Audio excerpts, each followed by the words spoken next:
Arc 7, Chapter 83, Warfare and War Zones. Steadily, the rebellion's flames of war spread throughout the Wallachian Empire.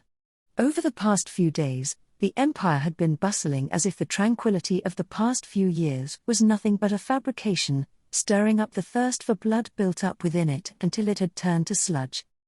The history of the Wallachian imperial family had been a river of blood for generations, and the current emperor was expected to put an end to this horrifying tradition. In fact, during the reign of the emperor, although there were some skirmishes, the situation that was considered a major upheaval was avoided. The people were supposed to be enjoying peace for the first time since the founding of the country.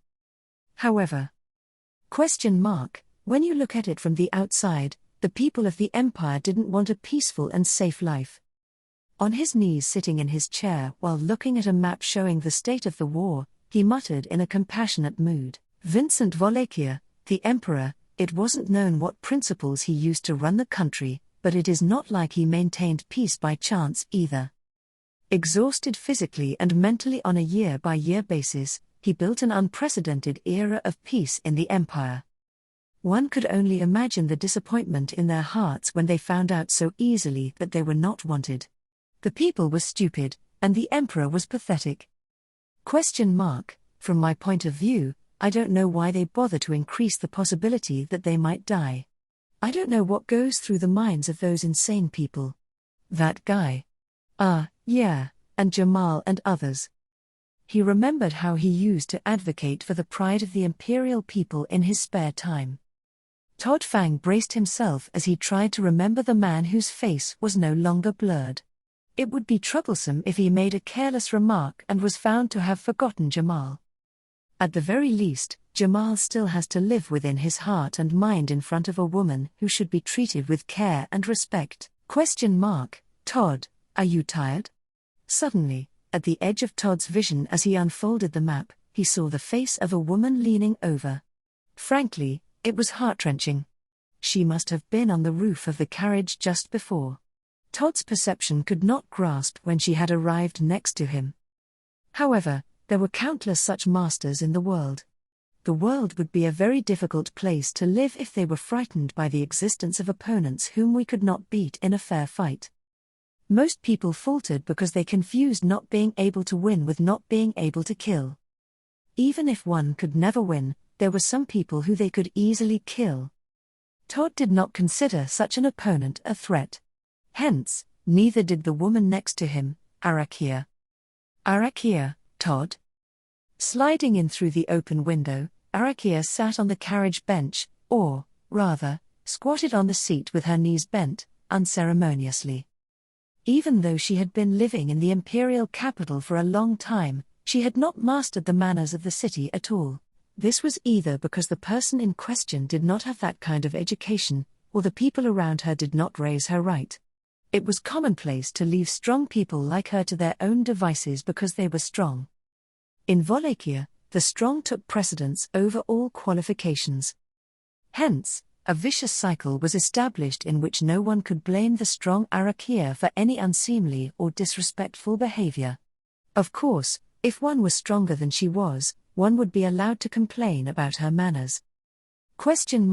Because the Blue Lightning is a name worthy of an even greater weirdo than Arakia. If one was in the Wallachian Empire, one would have plenty of opportunities to hear rumors about the empire's most powerful, the First. For better or worse, each and every rumor about the First were considered bad even by the esoteric values of the empire. Above all, they were ill-suited for someone with Arakia's upbringing. As a result, this behavior of Arakia's had probably not been enforced. Of course, Todd had no reason to correct that, but he did anyways. Todd, Arakia, sit down properly. It's unsightly. Arakia, sit. Me? In the chair. Todd, what else is there? What do you think a chair is for? Hearing the inquiry with a strange look on her face, Todd replied with a grimace. In response, Arakia wondered, but obediently assumed the correct way to sit in the chair. However, since her legs were spread, he hit her knees to make her put them together. Todd, people down there see how the strong behave. In the Empire, anything goes as long as you're strong, But that's the thing, soldiers have hearts too. Even you don't have to think about whether it's easier to fight a superior officer with good or ill will, do you? Arakia, is there a point in doing that? Anyway, I'm going to fight alone.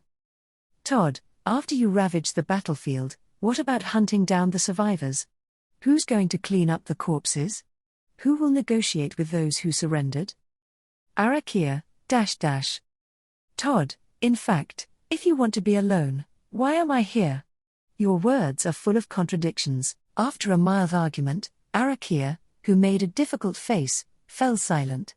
Fortunately, he now knew that this was not the face of the vigilant second most powerful person in the empire with pent-up frustration, but rather a face of acceptance that he had a point. In the beginning, he was careful about pointing things out, but now he did not hold back. Once he got the hang of it, Arakia was like training a sheepdog. What makes it different from a sheepdog was that the dog itself was also a wolf with tremendous strength. He laughed at himself for thinking like that, though. Arakia, Todd, are you tired? I knew it. Todd, if I'm tired, it's because of the long journey. You are a hard worker. I can see why His Excellency the Emperor and the Prime Minister and others find you useful. Arakia, necessary, so. Arakia again expressed her concern for Todd, who had fallen silent. After Todd lashed out to dismiss her concerns, Arakia's eyes dropped to the floor. Arakia was probably aware that she was being used as a convenience. She was not the type to indulge in life stories, and since Todd was not interested, she did not delve into the topic, but considering future treatment it might be worth asking. If people who know Todd can feel closer to him on their own accord, it was a worthwhile deal. Todd, you.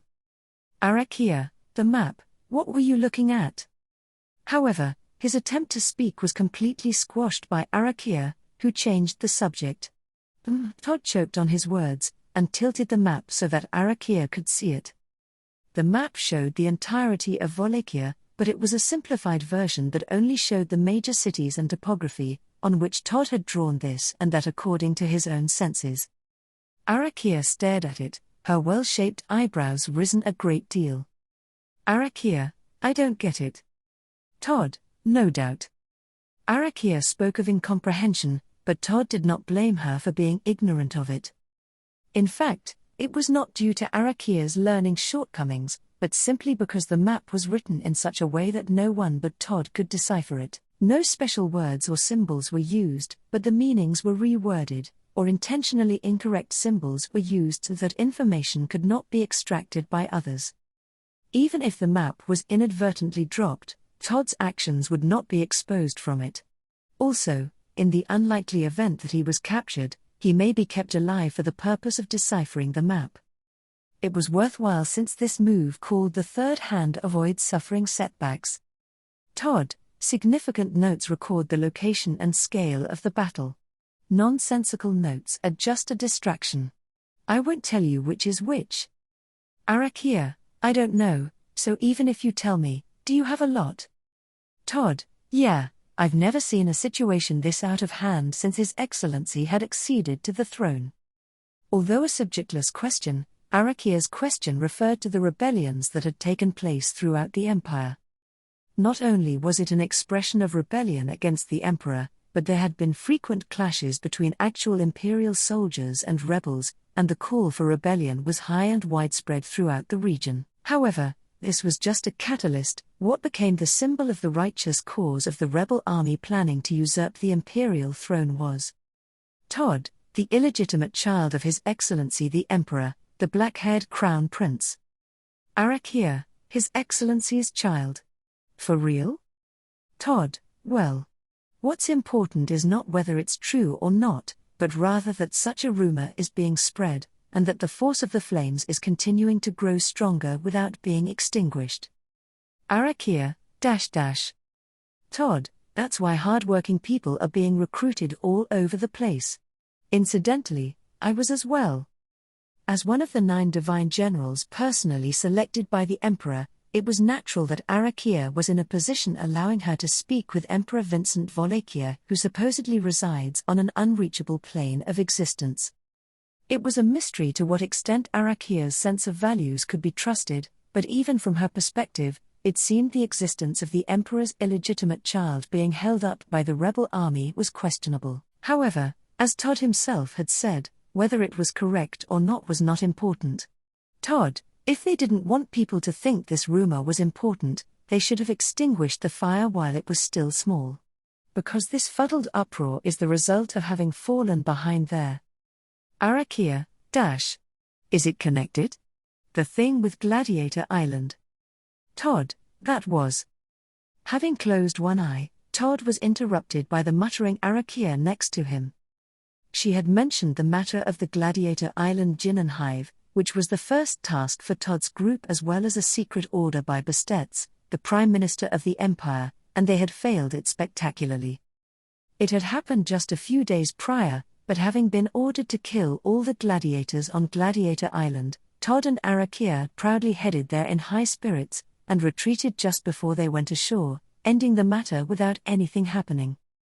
Naturally, Bastetz reprimanded him for failing to fulfill his duty, but Todd's instincts for sniffing out danger led to him firmly refusing to land on that island. He had sensed that there was a threat over there that he absolutely should not confront. Todd, who placed absolute faith in that feeling, did not regret not landing on the island. The fact that after that, the Gladiator Island was taken over by the gladiators and was contributing to the spreading flames of war as a part of the rebellion happening all over, could not possibly compare to endangering his own life. Even if Todd were to regret that decision, it would be. Todd, ridiculous. That's not like me at all. Arakia, Todd? Todd, it's nothing. You worry too much. Rebellions are happening all over the place, but none of them will last long. They're just dreaming. Todd took the time to deny the question Arakia had begun to ask earlier, and then shrugged. He had not intended to mislead her or play her for a fool. Truly, the rebel army was dreaming. It was the kind of nightmare that felt good while in that dreamlike state of mind, but the self-hatred when they woke up would make them want to die, or perhaps, it had been a nightmare unfolding to its end before they could wake up. General First Class Arakia. Private First Class Fang. We are arriving. It was right after Todd spat that out, that the sharp voice from the coachman's seat of the horse carriage had reached them. The shaking spreading from beneath their seats gradually subsided, and the speed of horse carriage heading towards their destination had decreased. Then the carriage slowly stopped, and Todd and Arakia exited out the door. Todd, The two had lined up on a small hill, and the weather was dark and overcast with thick clouds, which seemed to Todd as if the sky was apprehensive about the future of the Empire as it plunged into an unending civil war. If he lowered his sight to capture this poetic impression, what could be seen was a battlefield on a sprawling wide plain with a group of familiar uniforms fiercely clashing with another unfamiliar group of uniforms. With the Western Plains as the battlefield, the clash between the Imperial and Rebel armies had already begun. Todd, who is the opponent? With the Imperial soldiers having already set up an encampment, one of them came over to the pair on top of the hill. That person looked daunted, having received Todd's question as soon as they opened their mouth. Judging from his cloak, he was probably a general. To his bewilderment, Todd, who was nothing more than a private first class, started speaking to him quite overbearingly. However, upon noticing Arakia next to Todd, they straightened up. General, the citizens of Kuna Hellementi are in high spirits after killing their consul. It seems the consul had just arrived after being appointed. Todd, seems like an ill-timed move. That consul was also unlucky. So, is that pest with that group who are burning with enthusiasm? General, it has not been confirmed. We believe he is not here. Todd, if he was, he should have shown his face at the beginning. General First Class Arakia. Arakia, Nodding after receiving the report from the general, Todd called for Arakia, turning around with a sigh-like reply. She was ready for this opportunity to fully demonstrate her abilities as ranked second within the Empire. With that out of the way, All that remained was for Todd to make sure that no unnecessary obstacles were introduced. Todd, give the signal and let your troops retreat. I recommend completely focusing on withdrawing. Otherwise. General, otherwise? Todd, General First Class Arakia's flames do not choose who they incinerate. It was not a statement particularly intended to threaten, but it seemed to have had the same effect on the general who heard it. They gasped slightly and glanced at Arakia. Arakia, with her usual stoic expression, noticed that gaze and looked at the general. Faced with the crimson eye not covered by her eye patch, the general's cheeks stiffened. General, sound the drums. Pull back the troops. The general immediately switched gears and issued directions to the subordinates in the camp in a sharp voice. Unlike the unreasonable common soldiers, a battlefield with a proper general thankfully meant a conclusion could be reached more quickly. However, that did not make the battlefield pleasant, so they should finish their unpleasant duties quickly. Todd, Arakia, don't hit the soldiers who withdraw after hearing the drums. Arakia, and the others. Todd, do as you please. Arakia's eye flickered with a slight bewilderment at having been told to do as she pleased. Todd immediately reflected that the way he said it had been poor. She was a woman with the power to do unthinkable things, but Arakia did not seem to particularly like fighting. So it was not appropriate to tell her to do as she pleased on the battlefield. Todd, kill anyone who opposes you. That was the best possible way to issue commands. Arakia, .. As soon as the sound of drums echoed through the air, the battlefield they could look down upon from the hill transformed. The audible sounds of steel and steel exchanging blows in a sword fight faded away, and in its place angry roars and battle cries, the great volume of the pursuers and the pursued, began to sweep over the battlefield. However, that would not last long either. The raining explosive flames turned those wannabe hunters pursuing fleeing backs to ash.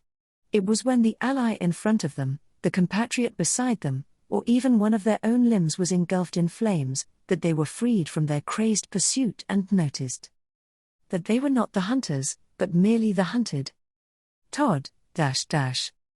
Gripping a branch in one hand like a child playing and lighting the lower part of her legs on flames, Arakia rose above the hill, higher and higher, high up in the sky, and then made flames rain down from the sky incessantly. A terrifying tactical weapon that seemed to change the color of the world, that was an appropriate description for this spectacle. Flames headed full speed at the ground, burning enemies in accordance with the commands Todd had issued. Those who stopped upon seeing their enemies being burnt, these lecherous bystanders thought twice about stopping to stare. If they stopped, Arakia's flames would not be able to choose who to scorch. General, sound them, sound them, sound them. Sound the drums. Everyone, fall back, HK. Witnessing the war situation being rewritten, the general raised his voice with all his might. Although all imperial soldiers faced the battlefield with the readiness to die, that was not the same as not being afraid of dying in vain. Even if they remained there, they would not obtain any more prestige than a stray dog that burned to death. Therefore, Private First Class Fang. Stop General First Class Arakia. While he watched as the flame devil engulfed the battlefield, collapsing the battle formation of the rebels, an angry roar hit Todd's eardrums, who felt like he had already accomplished his job. When he turned around, a different imperial soldier, from the general who ordered the soldiers to withdraw, was shouting with his soot-black stained face making a desperate expression. As Todd frowned, wondering what the meaning of this was, the soldier's face illuminated red from the flames. Soldier, the other side has come forth to surrender. The battle is over.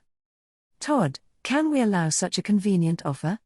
I don't like saying this, but unlike the situation where if we didn't pull back we would also suffer damage, we can now unilaterally annihilate them all. It's better to cut off any unnecessary sources of the trouble and make an example out of them. If Arakia's ability was used well, their side could secure victory without losing a single soldier. Todd thought that it would be more appropriate to make an example of them, and make them regret their decision to join the rebellion, rather than allowing them to surrender and get the upper hand. However, Todd's opinion was overturned by the soldier's appeal that followed. "Soldier, we can't. Those who have surrendered are accompanied by the Crown Prince." "Todd, what did you just say?" At the Imperial soldier's report, Todd reflexively grabbed him by the collar. The soldier choked out a "gah," but Todd did not care as he brought his face closer. "Todd, why has the Crown Prince turned up here? I thought you said he wasn't here." "Soldier, they hid him. And now, he's emerged." "Todd, was their intention to use a trump card?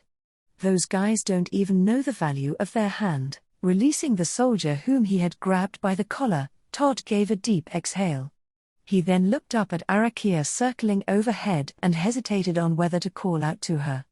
And then, after careful consideration, "Todd, drag the messenger here." "Soldier, huh? But, Todd, bring him here. If they don't want to get annihilated, make him run desperately."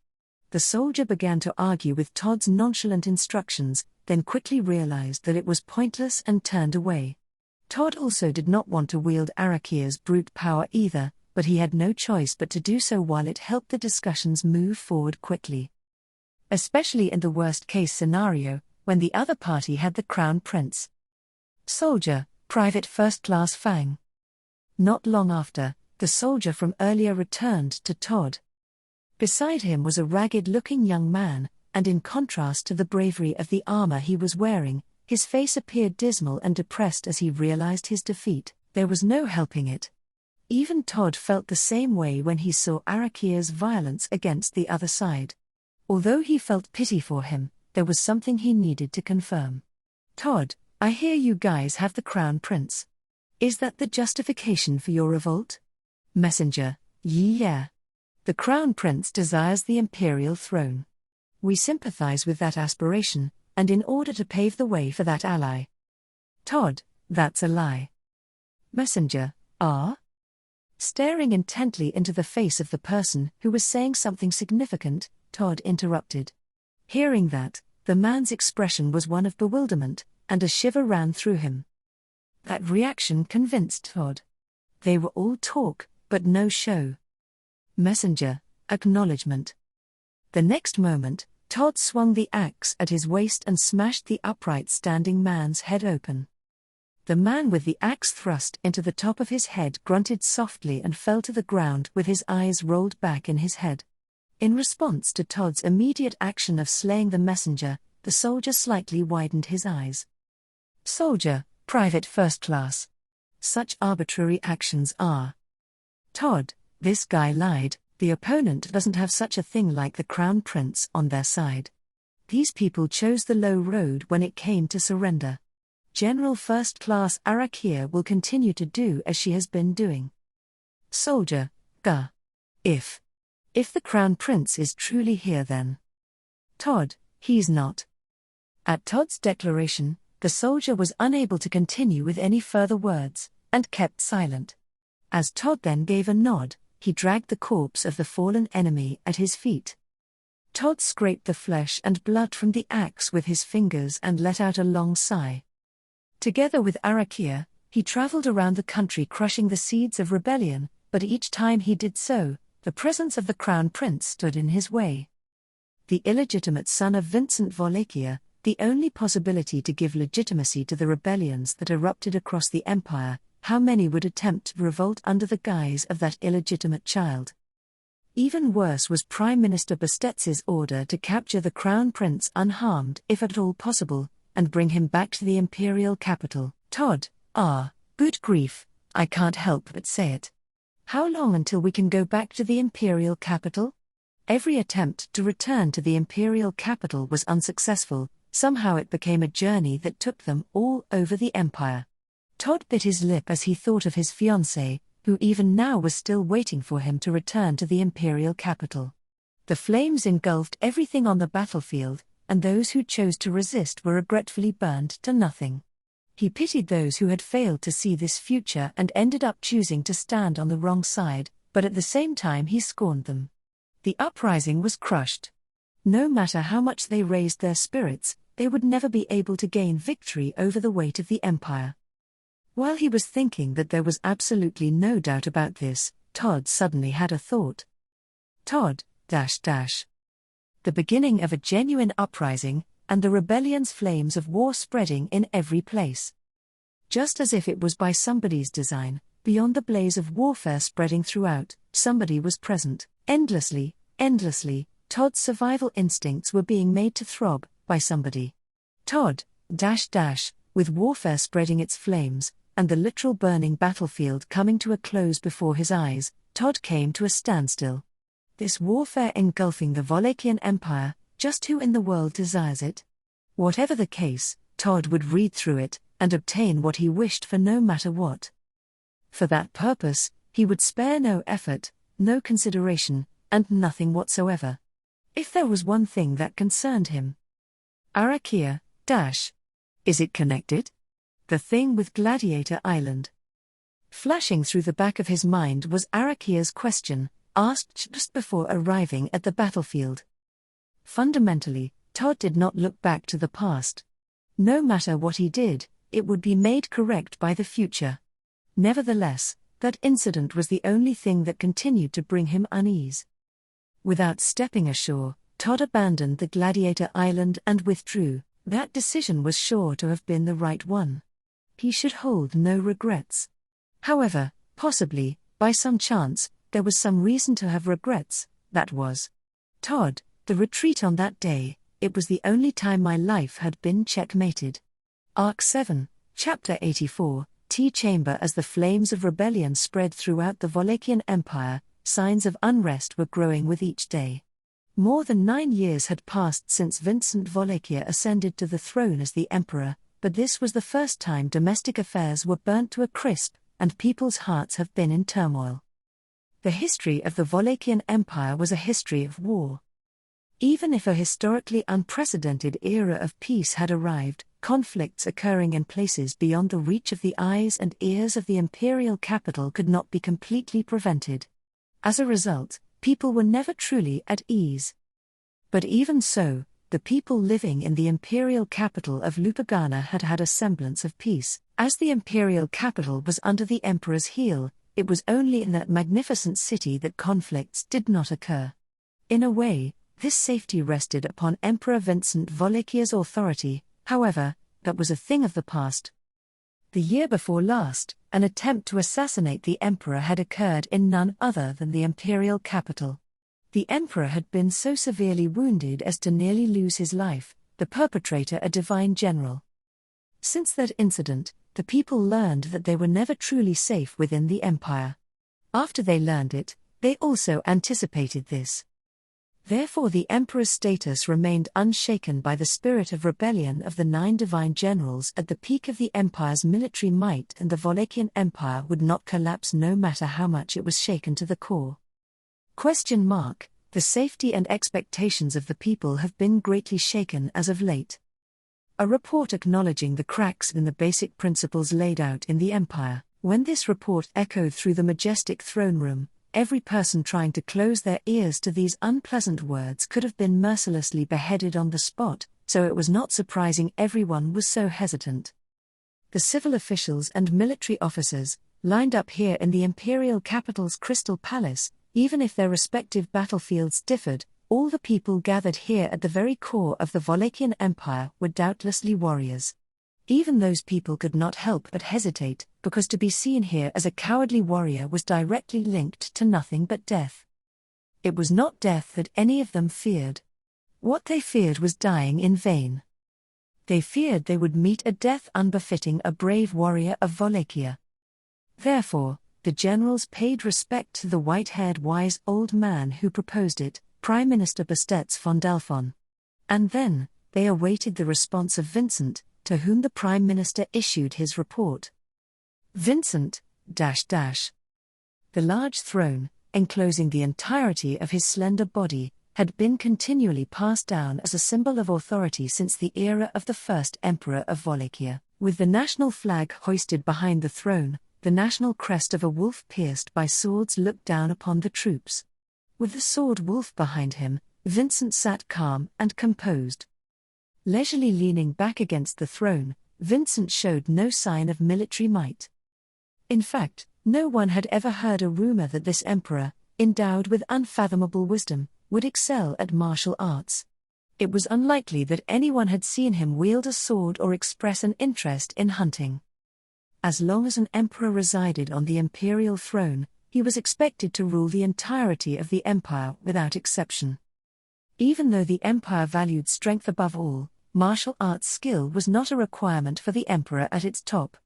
That was because the emperor's sword was none other than his peerlessly powerful followers. However, HK. A large part of the troops were pressured by the emperor, who did nothing but sit there silently. Not only would they lose nothing from trying to cut him down, the throne was merely a few seconds' worth of distance away. If it was natural for the strong to oppress the weak, then the imperial troops did not have the slightest reason to fear this emperor. Nevertheless, the distance and the unopposable presence of the emperor were unassailable. Vincent, the safety of the people, Suddenly, breaking the silence till then, these words left the emperor's lips. Just as it seemed that the tension pervading the throne room would subside, it grew heavier instead, constricting the hearts of the troops. Vincent narrowed his almond black eyes and gazed at Bastetts, who had continued to pledge his fealty with his palm and fist put together in front of his chest. Vincent, since when had the emperors of my country begun to take notice of its people's anguish? Bastetts, I understand what you are saying, Your Excellency. However, the reality is that the people's rumors have raised concerns about Your Excellency's reign. If this is neglected, this poisonous blood will spread like a disease throughout the empire. Vincent, are you advising to spill all this poisonous blood? Bastetts, most humbly, even Your Excellency the Emperor would lose his life if he were decapitated. Would it not be imprudent to lose one's head to spare a limb? Vincent, Bastetts, of course, it would be ideal if this matter could be repressed with just fingers, ears, and nails. Concluding his final remark with a bow, Bastetts thus stated his own opinion. That frank, or, in other words, inconsiderate proposal, made the other troops shudder. But at the same time, they admired him for speaking for them and saying what needed to be said. After all, Bastetts expressed the collective opinion of all the troops about the rebellion spreading throughout the empire. The imperial soldiers were furious at the people re-signing to Vincent's reign, bandwagoning with the ones occasionally raising their voices and rising up in rebellion all over the place. If one were to be a part of that first group, they would also be qualified to take the stage as a valiant adversary. But what of the shamefulness of those that followed? Fighting, winning, and securing were the fundamental principles of the people of the empire. The people of the empire must be strong. Too many people misinterpreted the intent of that saying, and used it for their own gain. Wouldn't exterminating them be the only way that the intent of the people of the empire must be strong could be truly embodied? However, Vincent had not taken proactive countermeasures against these rebellions and relied on the spread-out garrisons to fend them off. Although Bastetts, dispatching all the generals of the first class just to nip the rebellions in the bud will not fundamentally resolve the situation. Vincent, quite eloquent, Bastetts. Facing me directly, with all the troops in formation behind you, makes it look as if you were the head of the rebellion. Bastetts, you jest. I am not prepared to lead a rebellion and drive Your Excellency away from the throne. Vincent, humph, with a small snort, Vincent paid no mind to Bastetts's refutation. Nevertheless, it was understandable why Vincent would say such a thing. After all of Bastetts's words had been spoken on behalf of the hearts of the imperial troops for quite a while. Including the point where he mentioned the anticipated deployment of the generals of the first class, and advised against it as being insufficient. Setting aside the blood-soaked, sharp-tongued exchange that followed. Bastetts, Your Excellency, this rebellion is. Vincent, I have heeded your counsel. However. Bastetts, Vincent, I too have a plan. Vincent's gaze swept over Bastetts and the assembled generals and troops, erasing any lingering distrust they might have had of the emperor. When the meeting was called and they were initially assembled in the throne room, each of the troops had their own feelings about Vincent's reluctance to take a stand against this rebellion. In fact, it was Bastet's who advocated on behalf of the troops, but the feelings of the troops were shared by all of them, which became all the more amplified when they heard what he had to say. Those feelings, which in a sense were about to spread like the flames of rebellion, were extinguished. Like a great fire being doused by wind and water, they were slowed, weakened, and drowned out. And then, Vincent, or, do you doubt my words?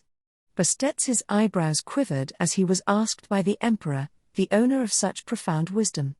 What kind of emotions were flickering behind those thread-like narrow eyes, uninferable by the rest, was unknown to anyone in attendance.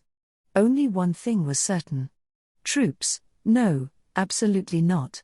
It was that the troops were in unison with their voices, and they answered the emperor's question in a gallant manner. Stamping their feet, the military officers drew and raised the swords from their waists. The civilian officials clasped their palms and fists together in front of their chests, each making the most respectful bow appropriate for their position and responding as such to the emperor's question. No one could decipher the thoughts of Emperor Vincent Wallachia, however, if the question being imposed here was whether to dismiss that which they could not comprehend as being something untrustworthy, then that was a no. If what was needed for trust was words and accomplishments, Vincent had demonstrated a proven record. His achievements were worthy of note, beginning with his imperial selection ceremony to become emperor, which was followed by a reign free of major turmoils. Having demonstrated his performance, the emperor had also spoken the words necessary for trust. "Do you doubt my words?" he had asked. "Vincent, I've given this rebellion a great deal of thought. So, unless I tell you everything, from beginning to end about this, is it the case that you cannot even satisfactorily obey?" "Troops, no, absolutely not." "Vincent, then if that is so, prick up your ears, and do what needs to be done before your eyes wander about. I have no intention of sugarcoating the veneers of your position for those who fail to do what needs to be done." The emperor's speech was both cold and sharp, which was why he seemed so familiar to the troops. Vincent's gaze and tone of voice had the power to manipulate the zeal of others' souls. His devilishness, which was capable of being hot or cold, made the hearts of the troops burn at that moment. The troops' eyes glazed over with anxiety and suspicion as they wondered what he was thinking. No concrete answer was given. But the clouded eyes of the troops cleared. Because their emperor made it clear to them that he was working his deepest machinations. Only then could the many imperial soldiers trust in victory and fight on. "Bastet, what would you like to divulge to me and the troops, if only a little?" "Vincent, for what purpose? If I reveal it, it will cast a shadow over my strategy. Instead, what would be gained? Peace of mind for you, and those troops who are frightened of what lies ahead?" Vincent brushed Bastet off with a harsh tone, as if to say there's no merit to comparing these, but the troops supported Vincent's answer. They no longer had the feeling in their hearts from earlier that Bastet's words spoke for them. Rather, they even felt angry and frustrated at Bastet's proposal. Vincent made it clear that he had his own thinking. That should be enough. "Vincent, you may disagree. I, however, do not intend to offer an explanation based solely on the prestige of the empire." Looking at the silent Bastet, Vincent added to his words. At the sound of the emperor's voice persuading his unconvinced opponents, many of the troops inwardly shook their heads. No further words were needed. And yet, the emperor continued. "Vincent, but as I stated, I have no desire to reveal my intentions to you. Instead, I have only one word for you. Bastet, Your Excellency." "Vincent, the people of the empire must be strong." Bastet, "Vincent, I shall prepare a battlefield befitting the way of the sword wolf." Nodding deeply, Vincent promised the assembled troops, over Bastet. A beat later, a scorching passion burned through the troops' bodies. The inferno that clad them was no less ferocious than the fires of rebellion spreading throughout the empire. If the rebellion was a flame of distrust of the emperor, then the burning within the troops became a flame of confidence in the emperor. Vincent and Bastetts, Vincent and Bastetts looked at each other silently as the heat quietly built among the troops.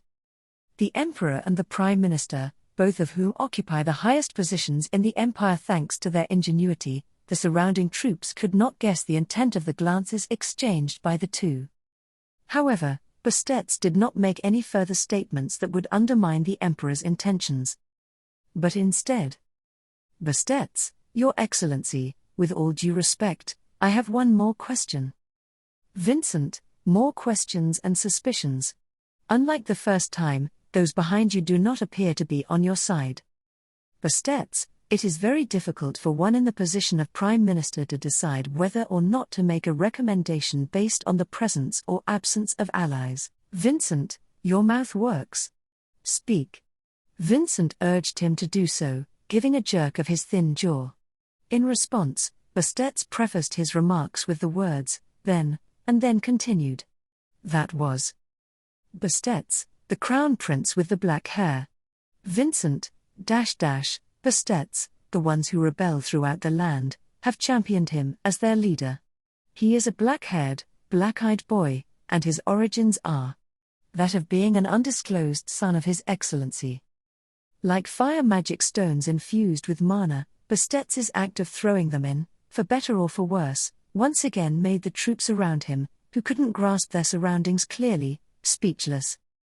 The troops had heard the rumors about this. Even for them, it would be a lie to say that they did not care about the truth of the rumors. But they did not have the courage to confirm them. Bastetts questioned this directly, and yet again there was anticipation, as the troops, who should have been overcome with animosity, seemed to do an about-face. The existence of the crown prince was now the sole focus of attention of all the people of the empire. How it appeared to Vincent's eyes, how his ears heard it, and how his mouth spoke of it. After a short pause, Vincent called out to the Prime Minister with a Bastetts. And then, Vincent, do not be swayed by such frivolous rumors. I have no children. If necessary, find out where these rumors come from and bring the heir to the throne before me. I will keep him as a clown for my amusement. And with a wicked smile on his face, the black-haired emperor assured them so. Bastetts, is the crown prince truly not your excellency's son? It was the same question that was posed a few minutes ago in the presence of a large crowd. However, the tone of emotion in his voice was slightly different and carried more weight. It was a serious question and a voice that only those who heard it would understand. After all, it was a matter of life and death for the old man who asked the question. The location was neither the throne room nor the Crystal Palace, but the Prime Minister's residence within the imperial capital. Although they were both in charge of the government of the empire, the tension between Vincent and Bastetts was always on edge, and the perception around them was that they did not get along, to put it politely. For that reason, their dialogue was sure to be a great shock to those who witnessed it. Vincent Wallachia secretly visited Bastetts von Dalfon's mansion, and they faced each other in a room in this way. Of course, if you went by the meaning of the word shock, it would be far more on the side of reality. Vincent, Vincent narrowed his black eyes at the question, fixed his eyes on his partner and remained silent. Rather than simply deliberating, the emperor took pauses in order to drive his opponents into a corner, so Bastetts was in no hurry. He was an old man who knew the effects of both silence and pauses. In fact, although it was called a matter of life and death, there was not a trace of anxiety, agitation, or self-preservation in Bastetts' appearance as he posed the question and waited for an answer. Indeed, there was not the slightest hint of self-preservation. That was what was most alarming about this old man. Vincent, obviously. Bastetts, Vincent, the answer changes not. I have no heirs. All of that is nonsense. Bastetts, as I told you before, the discussion here will not leak out. Even if it were General First Class Olbart, his strained ears will not pick up anything. You know this. After a long pause, Bastetts responded to Vincent's answer. The tea chamber in Bastets's mansion was a small fortress with all the necessities for the sole purpose of holding secret talks. There was talk that within Wallachia, the mystical barriers that used rare magic were employing things like mysterious curse arts or meteors. It was rumored that this tea chamber alone cost enough to buy an entire city. Bastets, I have received the necessary stipend. I will offer it to you after my death, so you may put it to good use. Vincent, do you think a room named Tea Chamber would suit the Crystal Palace? Bastets, the name and interior are not important, so you can redecorate it as you like. What's important is its function. Here, you don't need to wear a full skin.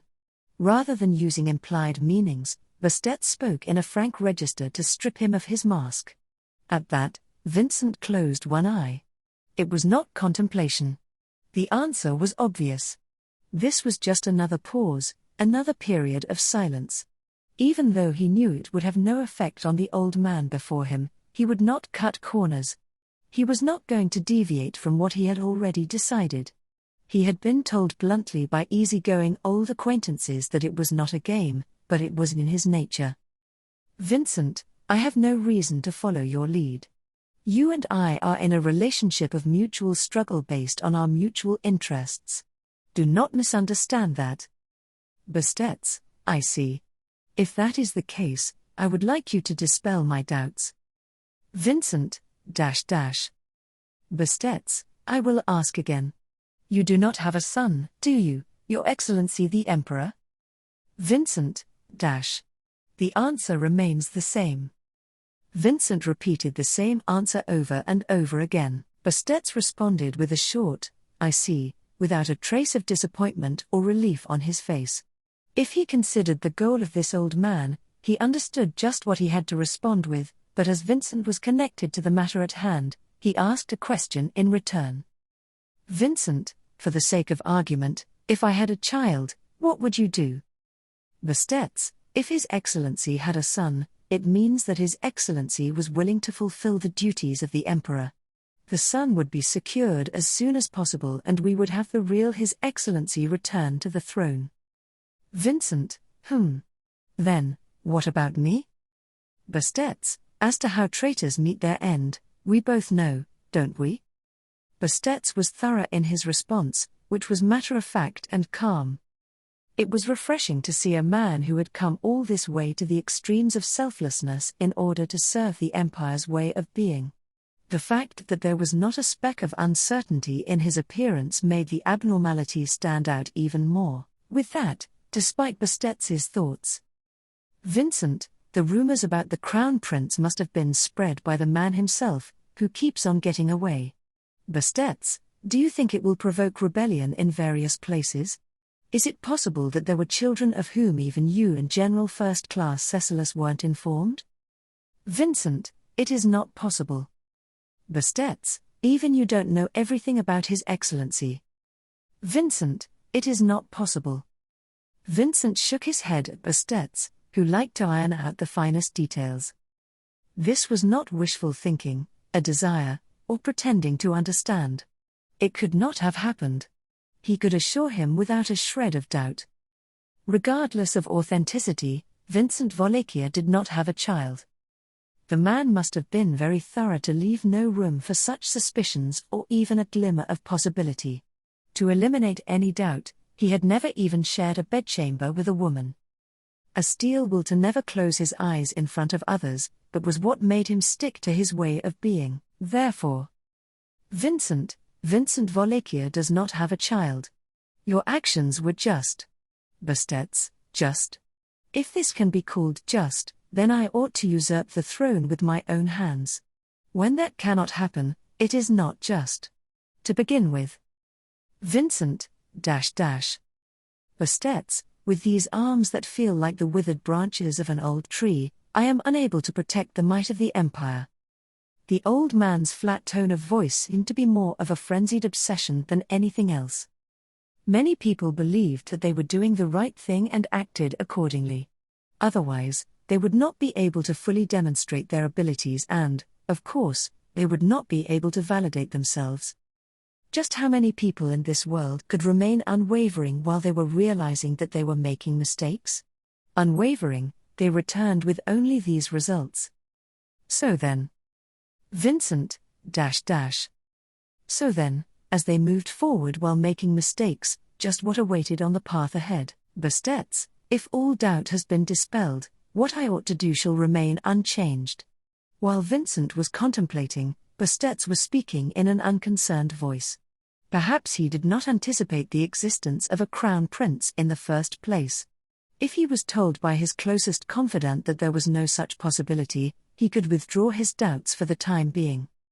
Consequently, Bastetts's attention and topic of interest also quickly moved to the next subject. Bastetts, then, how do we deal with the rebels who turn their blades against you? Vincent, were you unsatisfied with the exchange from the throne room?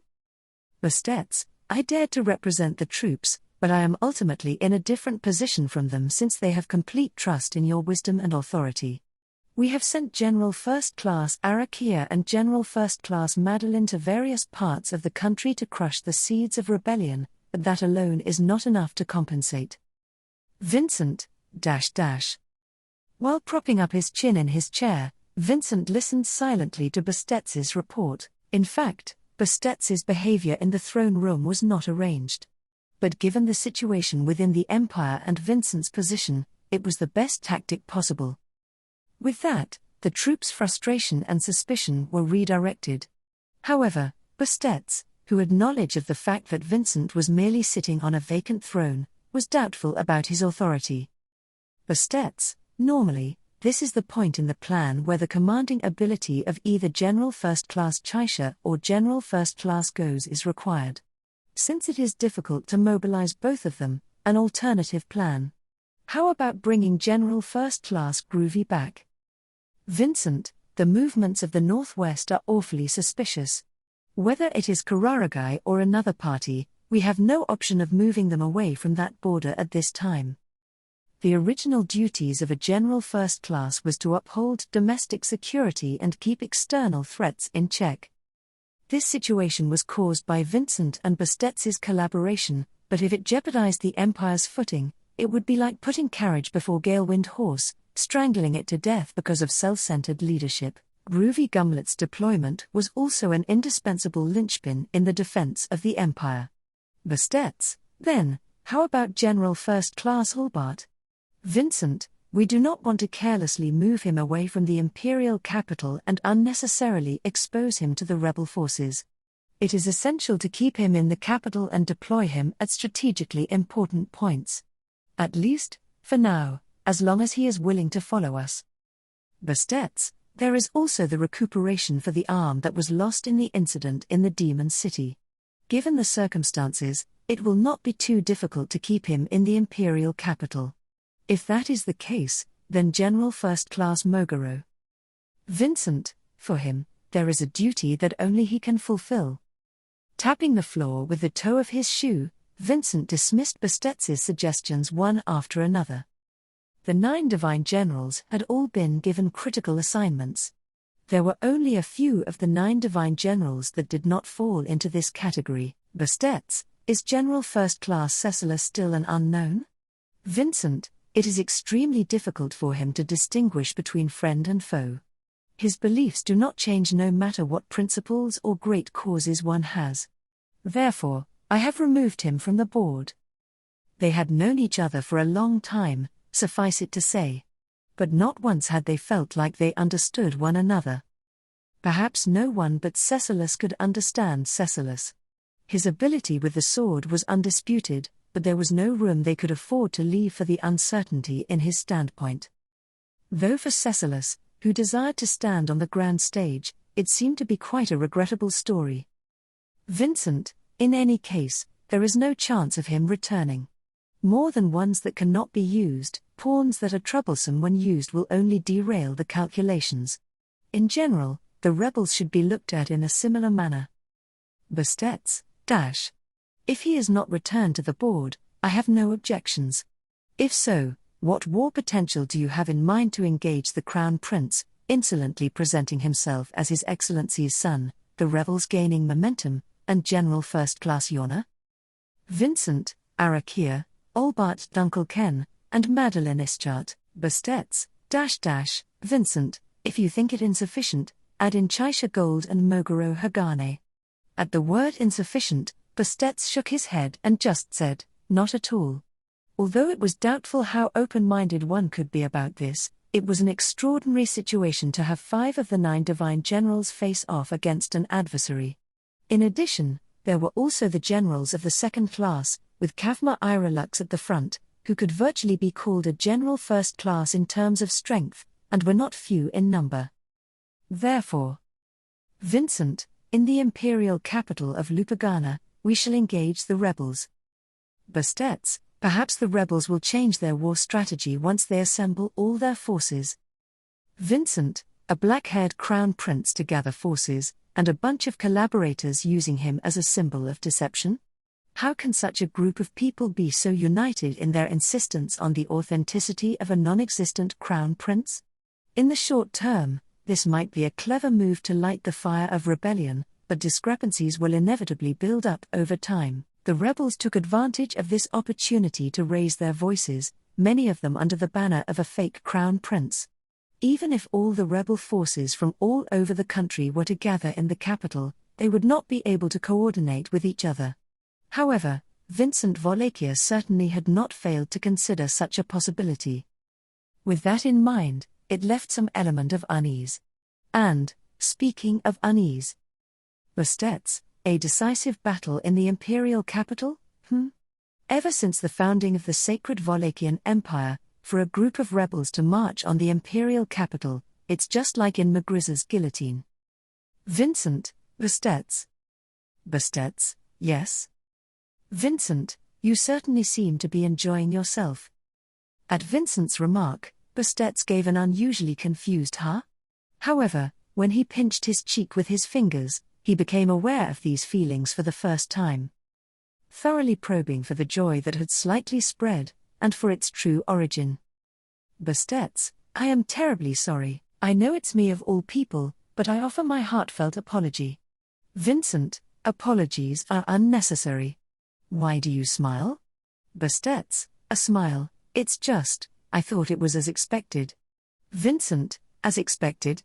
Bastetz, as expected, the depiction of a maelstrom of war, that very thing is the Wallachian Empire itself. To anyone outside the empire, it would have sounded like a silly thing for an old man to say. However, this was probably a sentiment held by almost everyone in the Wallachian Empire, young and old, and Bastetz was not unique in this regard. No, of course, it was rare for anyone to say such a thing, even in this position.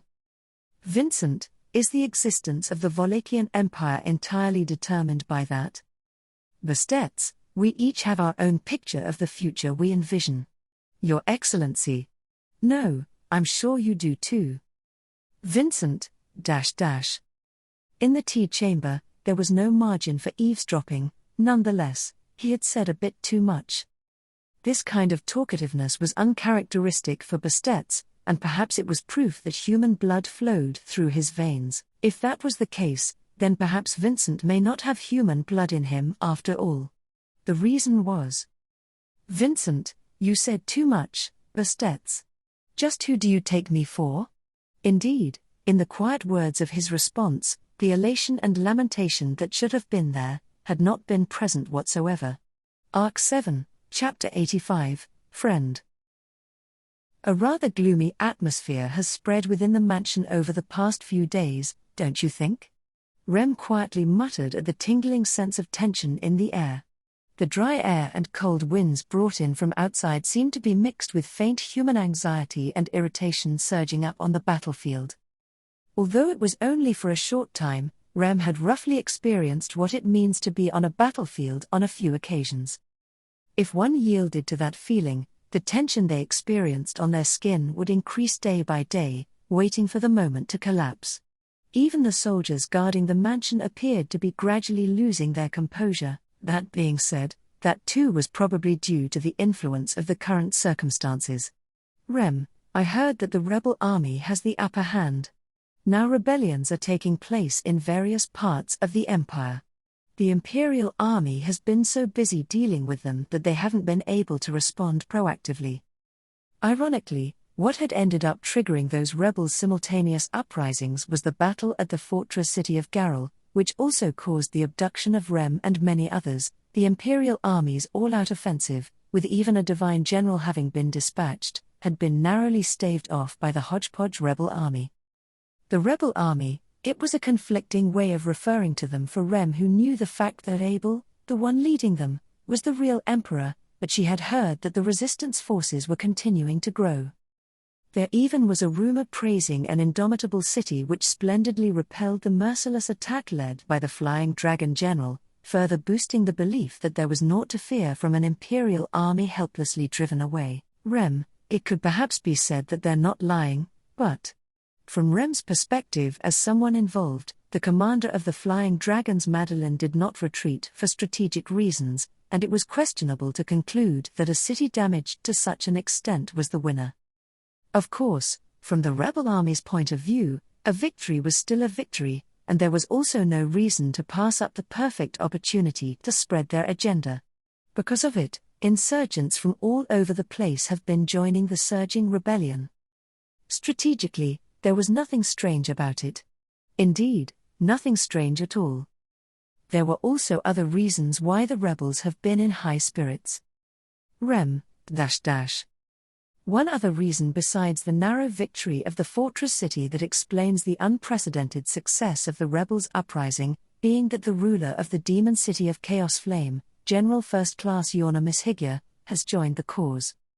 The defection of this capricious General First Class, known for her exceptional capabilities, had sparked the rebels' momentum, and that in particular was Abel's plan from the start, as well as the plan of Natsuki Subaru, who went with him.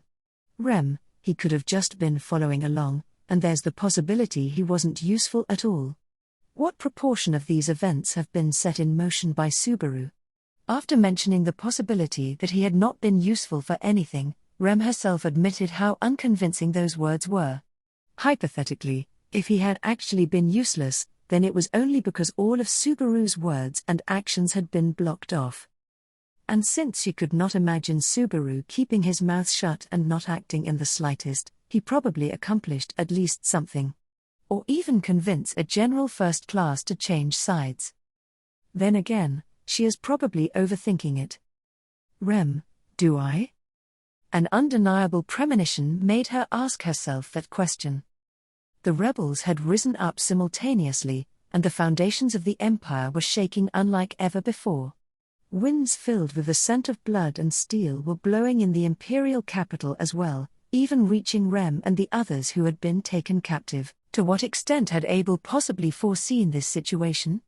Rem, was even the initial self-directed hostility part of his calculations? He had probably even calculated the spread of the rebellion and that the fake emperor would assemble his forces in the imperial capital following the successive outcry of the rebels. Even Subaru was simply used as a pawn by Abel to realize his greater plan. Subaru probably had not been told the full details of the plan to begin with. In the end, Subaru was nothing more than a pawn to be used for Abel's goals. Not that she was not aware of the reason for it.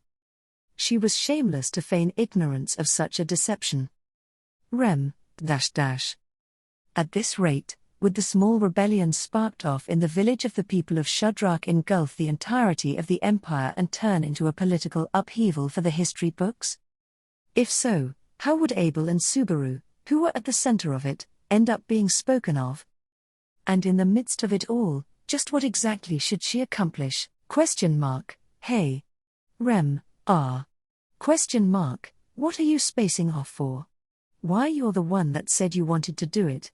Properly, yes, properly take responsibility and do so until the end. With those words, Rem snapped back to reality from being lost in thoughts with wide-open eyes. At her first glance, Rem noticed a woman playing with her dark brown hair, Katya. She had been staring sternly at Rem through the mirror on the dressing table in front of her. Her unruly hair was tangled around Rem's fingertips. That was only natural, as Rem had been right in the middle of doing Katya's hair. Rem, sorry. I was thinking about something. Katya, you don't need to tell me, of course everyone always has something on their mind, haven't they? Don't report every single thing like it is an excuse.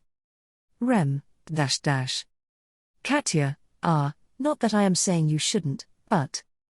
Thinking she might have gone too far, Katya awkwardly corrected herself. The apologetic Rem inadvertently ended up feeling delighted at the attitude of the puppy-eyed girl, Katya Aurelie, a woman held captive in Prime Minister Bestetz's mansion and, just like Rem, was under house arrest. Unlike Rem, who had been brought along as a healer for a wounded Flop and put under house arrest by a concerned Bestetz, it seemed she was here because of different circumstances. It was not like they exchanged the details of their respective circumstances, but compared to their meeting, even being able to talk like this meant they considerably warmed up to each other.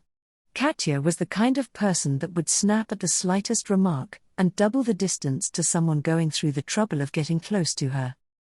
Katya, what's with that expression? It is quite irritating. Rem, sorry.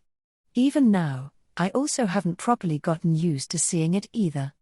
It's almost like it's from a stranger. Katya, see, could you not say scary things? After hearing the story about you losing your memories, I can no longer tell when you are serious, it's scary. Staring in a gloomy manner towards the mirror, Katya brought her own finger to her mouth and bit at it. Whenever something went awry, Katya had the habit of biting her nails like that. Rem had only known her for a short while, but for better or worse, she would often resort to that when feeling on the edge.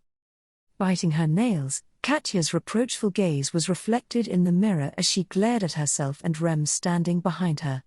Behind the woman sitting in the wheelchair, Rem was still staring at her reflection in the mirror on the dressing table. After all, what she had told Katya was an exaggeration. Even Rem, without her memories, had long since accepted that this was not the expression of a stranger, but her own. She could ill afford to snap at everything she sees and touches. If she starts doubting the kindness of Louis, the people of Shadrach, Medium, Flop, Priscilla or Schult, wouldn't nothing be left her but an empty self? Since she knew that, wasn't it about time for the very first person to lend her a helping hand to? Katya, you're good at doing hair, Rem, eh? Katya, like I said, you're quite good at doing hair. Maybe, before you forgot everything, you were doing this as your job. But there's no way, right? I said something stupid. Forget about it. Just forget it. Forget it. Looking away from her reflection in the mirror, Katya blushed at the sight of Rem absent-mindedly doing her hair. Before she even noticed, Rem had finished doing her hair and her skill was clearly worthy of praise. Using both hands to softly hold the pigtails steady, hanging down on either side of her head, Katya glared at Rem, her lips trembling. Katya, you're spacing off again. If I'm such a boring person to talk to. Then. Please don't and look, yes, look to someone else. Rem, no, everyone else in the mansion is in the middle of working. Katya, then, am I just the only one loafing around? And then, coming to me of all people. Rem, it's not like that. Please don't put me in the spot like that. Katya, which one of us? Turning the wheels of her wheelchair, Katya fled to the back of the room. There, biting her nails and glaring upward, she was as ferocious as a cat whose territory had been violated. Rem's unclear attitude made Katya uneasy. Rem, Katya-san, I am sorry for the misunderstanding. I didn't come to Katya-san's room because she was the only one free in the mansion. Katya, then, what are you saying? Why did you come to me? Rem, that is.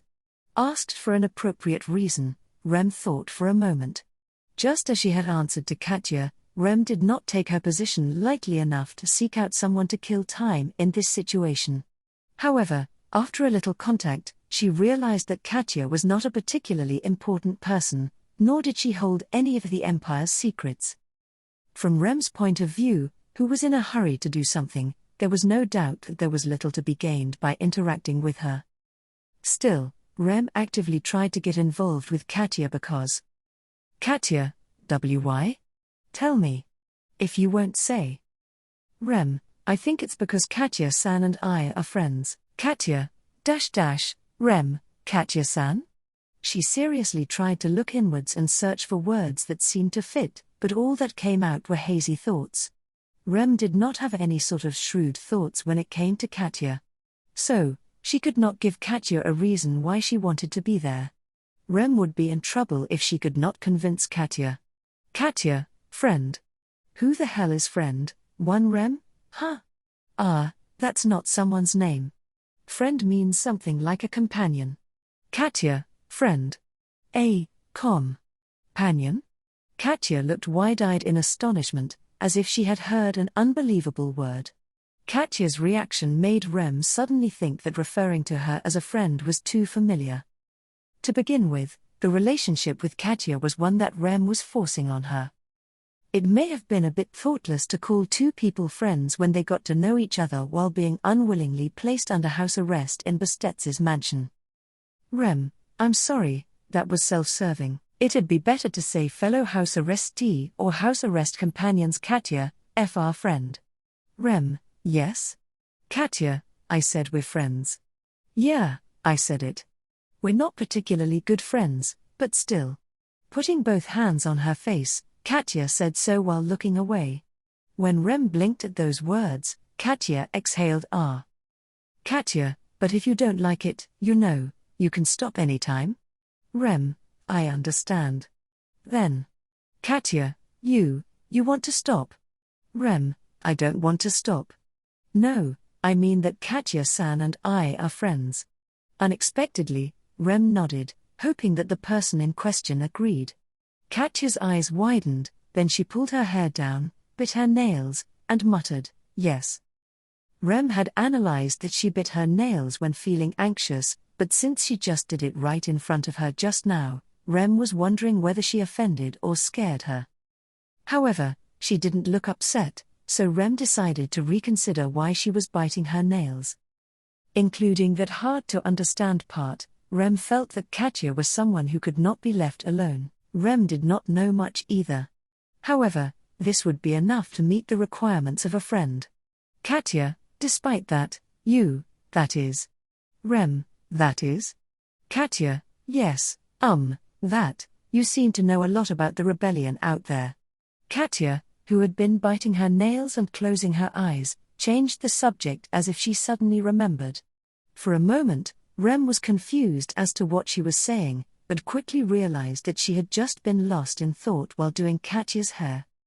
Rem, I'm not sure if I know enough about it to say I'm well informed, but I have an interest in it because I was originally brought in from a battleground. Is it different for you, Katya-san? Katya, not exactly, no. However, I don't want to think about it too much. My older brother. My stupid brother died, and I hate war. Rem, oh. Dropping her gaze, Katya muttered while intertwining the fingers of both hands in her lap. The death of Katya's brother was not news to Rem. He must have been very important to Katya. She often spoke of her dead brother like this. The most recent part of Abel's rebellion resulted in the death of Katya's brother. Perhaps his death was not unrelated to the battle in which Rem was involved. Rem would also hate fighting if someone close to her died. Even now, she wished that there was no conflict. Rem, still, even if I block my ears, it won't go away. I was told that Katya-san's fiancé is also on the battlefield. I'm sure you're worried. Katya, not him. He won't die no matter what. However. Rem, you thought the same of your brother, right? Katya, Perhaps it was something that could not be avoided if you were born into this empire, especially if you were born into an aristocratic family. Her brother died in battle, and her fiancé also went off to war. Rem had mixed feelings about going into battle as an imperial soldier. Abel would show no mercy to his enemies. The same was true even if the soldiers were formally supposed to be his subordinates. Rem, it's strange. To begin with, Rem was not inspired by, nor in agreement with, Abel's philosophy. Originally, she was taken prisoner in the imperial camp, and Subaru enlisted the help of Abel and the people of Shudrak to take her out of there. In order to pay off that debt, Subaru cooperated with them. Rem also acted with them in an effort to make amends, but there should have been no obligation to do so. Yes, it should not have happened, but it was already in the past. Rem, for Louis-chan, Priscilla-san, Maizelda-san's group, Flop-san, and so on. One could say that the people related to Rem were either taking care of or looking after each other. Such people shared the same path as Abel. Before she knew it, Rem had a hard time closing off her heart from it. But such things did not concern either the hostile imperial soldiers or Katya. If Katya knew the reality of Rem's situation, would she forgive Rem? Katya, Due to Katya grieving the loss of her dear brother, Rem did not have the courage to open her heart to her. Katya, you? Rem, no, it's nothing. If I seem to know the details of what's going on outside, I think it's because of the people who have been assembled somewhere else in the mansion grounds as of late. Katya, somewhere else in the mansion grounds. Those guys. Hearing Rem's story, Katya's voice lowered a notch and her eyes grew stern. That unsettled reaction by Katya was understandable. To begin with, Katya was shy and distrustful of people, and it took a lot of effort for Rem to approach her. From her point of view, it was unwelcome to have more and more people in the mansion. And even more so with the flags of rebellion gathering from all over the country. Katya, there are so many of them, do you really think he's there, among them, His Excellency the Emperor's? Rem, illegitimate child. Katya, I've already been found out, so I have nothing to hide. Cutting off Rem's reply, Katya made an uncomfortable face. Another redundant word, she seemed to think, but Rem paid it no mind. More than that, the meaning of the word was far too captivating. In Bastet's von Dalfon's mansion, in a separate part of the mansion where Rem had also been under house arrest, a large number of youths from the battlefields throughout the empire had been assembled. All of them were teenage boys, a trait shared by the black-haired crown prince. Katya, there were all these stories about how strange it was that His Excellency doesn't have a son. Well, there was. Muttering this in a hushed voice, Katya reminded Rem of the time when she met Bastet's one-on-one right after she was brought to the mansion. Bastet's, who ousted Abel from his throne and replaced him with a false emperor, was claiming that Abel resigned from his role as emperor as the reason for his treason. Their neglected role was the lack of an heir to the throne. Katya, His Excellency never took an empress, and all the previous emperors have had many spouses and children, so it falls to them to select the next emperor. Rem, that is the conventional practice to do so. And yet, Abel-san, no, Emperor Vincent did not abide by that. Then there were rumors of a black-haired crown prince. Katya, it seems that you are saying that the empire cannot be left in the hands of His Excellency. Utterly ridiculous. Rem, ridiculous, you say? Rem raised an eyebrow at Katya, who muttered with heartfelt hatred while looking downward. It seemed like Katya's rebellious remarks stemmed from her anger towards the people who started the war rather than her irritation at the causes of the war. Rem, Katya-san, what is your judgment about Emperor Vincent? Katya, I would never do anything so presumptuous as judging His Excellency the Emperor, but, in an empire where the strong dominate, there is no place for someone like me, and, in peaceful times, there is not really a difference between the two. So it was comfortable. Rem, comfortable, is it? Rem's eyes were downcast as Katya stammered and faltered as she revealed her feelings. It did not seem like Abel's capabilities were lacking, and Bastet said that he would not have contemplated rebellion if it had not been for the airship matter. In fact, the empire had been at peace for so long that there were probably more than a few with opinions like Katya's. While there was no fighting, there would be fewer people risking their lives. Katya's brother died as soon as the fighting started, and her fiancé was dragged off to the battlefield. From Katya's perspective, it would be difficult to have a good impression of the war. However, Rem, I don't think there's a real crown prince to be found in that place. Whether or not Abel really had a child, Rem had come to that conclusion. Hearing Rem's answer, Katya asked in a hushed voice, why? Rem averted her gaze by turning her head towards that far-off person. Rem, the ones being held captive in that separate area are the crown princes who participated in the rebellions all over the country. At the very least, they're calling themselves that. Katya, that's what I've heard too, but. What, can it be? Rem, if you asked me, a self-proclaimed son of His Excellency the Emperor instigating a rebellion, and promptly getting himself captured does not sound like a well-thought-out situation. Katya had difficulties ascertaining such a thing with certainty. There were just too many circumstances and bits of information she could not talk about. Not only had these crown princes been taken prisoner from many battlefields, they had also been taken alive so that the facts could be ascertained. They had been assembled at this separate section of the mansion, as to wait for the time the matter of their position would be addressed. Since Rem already knew the character of Abel, the real emperor, he would be more cautious when it came to his child. At least, she did not think he would be that foolish. In the first place, shouldn't supporters of the rebels' side cooperate with Abel since he is their leader? Considering that father and son would be working together to oust the fake emperor, it was hard to believe that this crown prince so effortlessly captured was actually the real deal. Rem, of course, there is no way to be sure. Even Rem could not state that her thoughts and impressions were absolute, either. Even Abel was not almighty. Surely there was a scenario where he could be captured and rendered unable to act by some unforeseen mistake.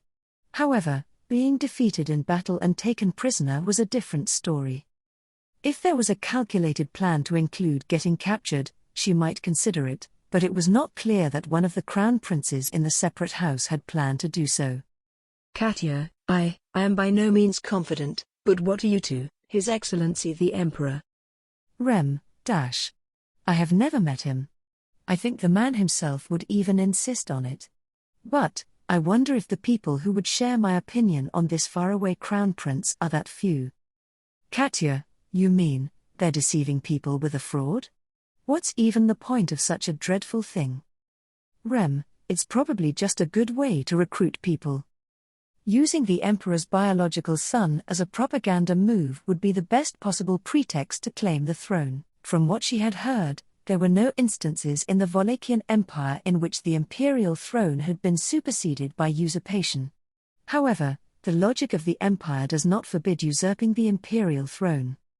If one seized the imperial capital, took the throne, and beheaded the emperor, that person would become the next emperor. It was very convenient to support the next emperor candidate as a pretext for gathering the necessary manpower to carry out such a plan. Rem, in addition, the crown prince has never been seen publicly, and we don't know anything about him except that he has black hair and black eyes, first come, so people are free to make up claims for their own benefits. Katya, who are the people who started saying that? Rem, I guess it means they're part of the rebellion. Katya's question made her think about the people around the captive crown princes, rather than himself. These so-called comrades would not get away scot-free if the crown prince had been taken from them. There was only one destination for those who defy the emperor. Katya, they use you, they get taken advantage of, and then they get killed or arrested for it. Such stupid people. Rem, Katya-san. Katya, what? Did I say something wrong? Or did you just say you're a hostage too? Are you saying that they are better than me? Katya's voice faltered as if she was having a tantrum, causing her eyes to tear up.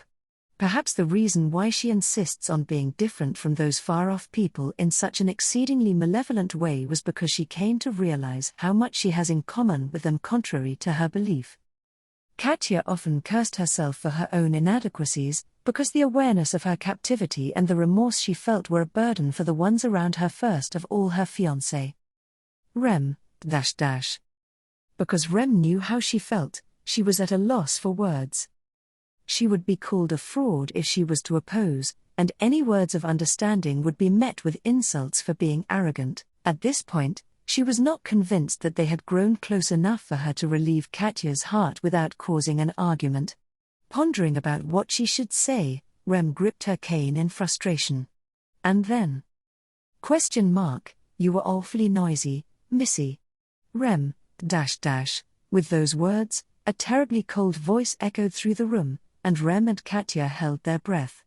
No, Rem may have been able to settle for this, but not Katya. Shocked, Katya faced her wide-eyed gaze behind Rem to the room's window that looked out onto the courtyard. The voice had come in from the window, so in other words, the person speaking was there. Katya made direct eye contact with the other person, and had ended up completely frozen in place. Katya, Question mark, enough of your grating voice. Quit being an eyesore. It is a mark of disrespect before this dragon. Wide-eyed after having let out a ragged breath, Katya was struck by a cold voice. As if her whole body was being gripped tightly by that voice, Katya's throat had not even been able to properly respond. At the sight of Katya trembling violently, Rem bit her lip and turned to look back. There. Rem, Madeline, healer girl, what are you doing here? You should be fulfilling your duties. Did you get carried away in the absence of this dragon? Rem, that was not my intention. With the focus of that strict voice directed towards herself, this time Rem was the one feeling intimidated. However, Rem shielded Katya behind her from that gaze and faced the other party directly. Standing in the courtyard, outside the window of the room, was a petite girl in lovely clothes and 2 black horns growing out of her head, Madeline Ischart. She was one of the 9 divine generals, and the person responsible for bringing Rem to this mansion. When she made her return after leaving the mansion on Bastet's or Vincent's command time and time again, Rem would be surprised at the appearance of the girl. It was not about her appearing. Because of her fierce appearance. Madeline stood confidently in the courtyard, her appearance stained with sticky black blood. Rem, is that blood? Are you injured? Madeline, don't change the subject. The dragon, surely told you to heal that man's wounds.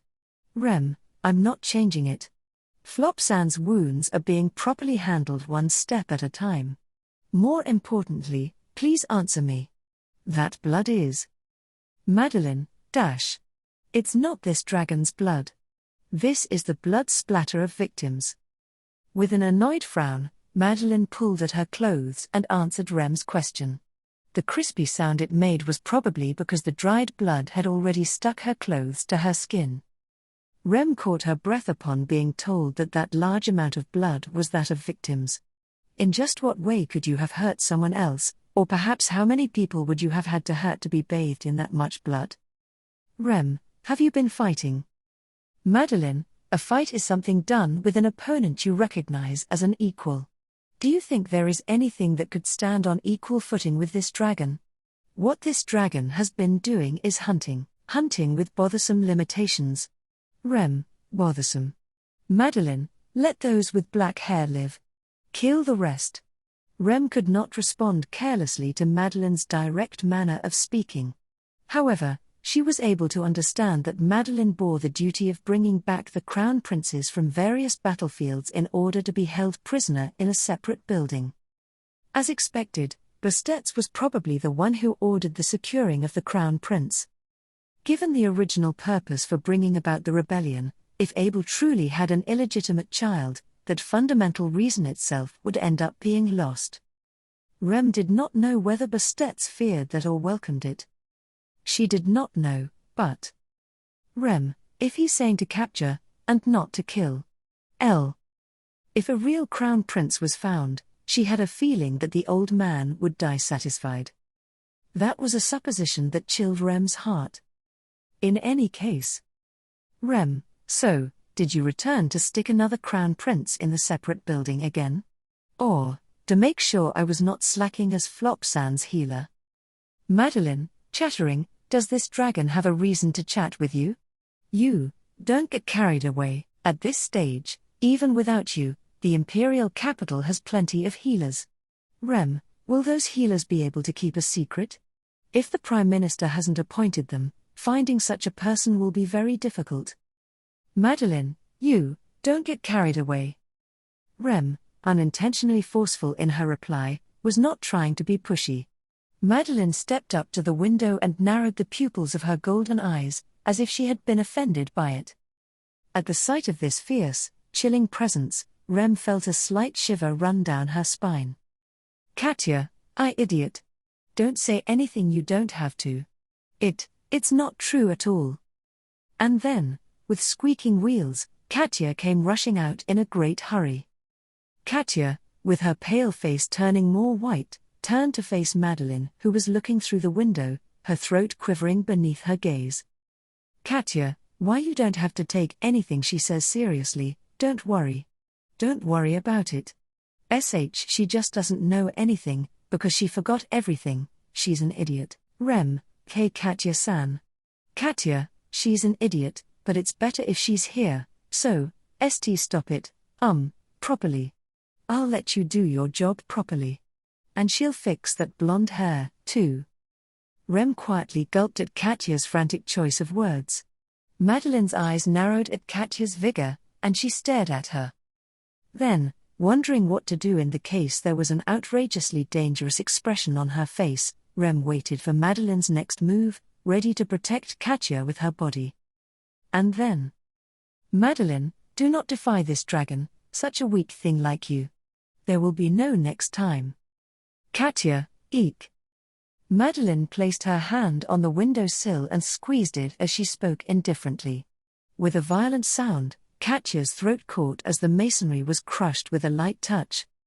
However, despite finding Katya's attitude to be inexcusable, Madeline seemed to have decided to let it slide. Rem, please correct what you said, calling Katya-san a weak thing. A weak person would not have chided you like that. Katya, stop. Stop, idiot. Die. Idiot. Stop. Rem, Katya-san. But. Katya, no buts. Just stop. Die. Stop. Katya collided into Rem, who was walking with her cane and had tried turning around to face Madeline.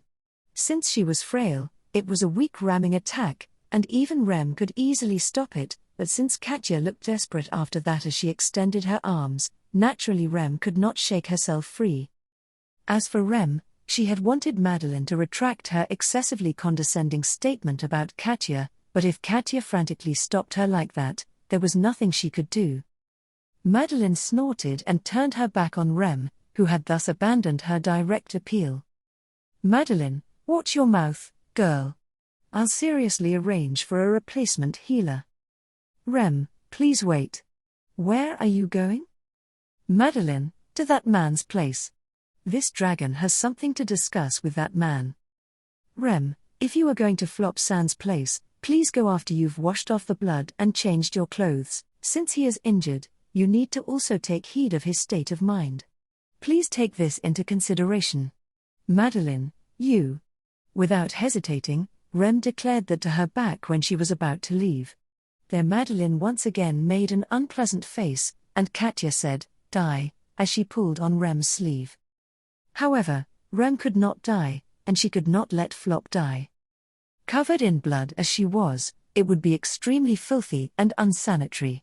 No matter the common sense of the Dragonkin or the Empire, on that alone Rem would not compromise.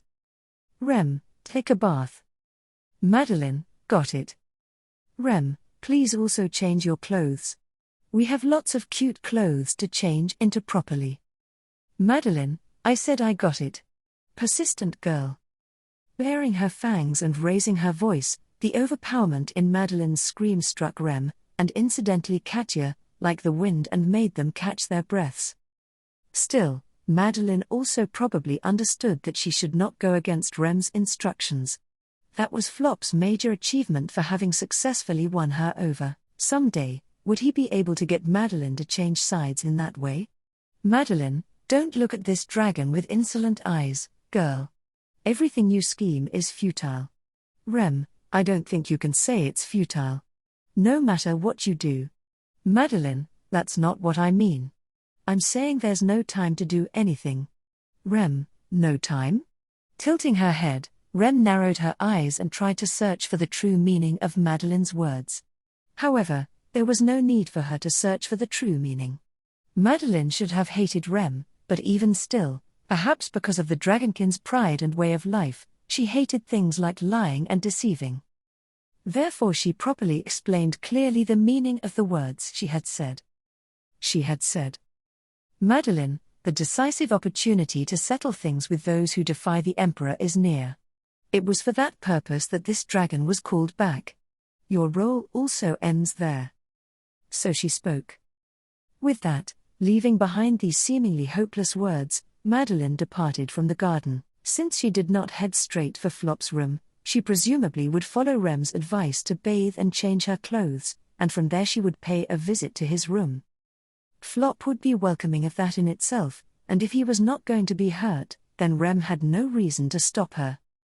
However, Rem, the decisive battle, with the rebel army. Katya, she didn't say where though. Rem, While biting her nails and still worrying about the movements outside the window of Madeline, who had gone away, Katya was harboring the same apprehensions that Rem was. The concern she had was about the decisive battle between the Imperial Army and the rebel army, specifically, the time and the place. From Madeline's words, she indicated that it was not far off. But where would the location be? Was there somewhere suitable for an all-out confrontation? With rebels rising up all over the empire and battlefields scattered here and there, if you could prepare to take down such an opponent in one fell swoop, it would be, Katya, sheesh, they really are just idiots. You too. You're a big idiot. Rem, Katya-san. Katya, that was a divine general, a dragonkin who can't be communicated with, right? And yet, that kind of behavior could have resulted in death.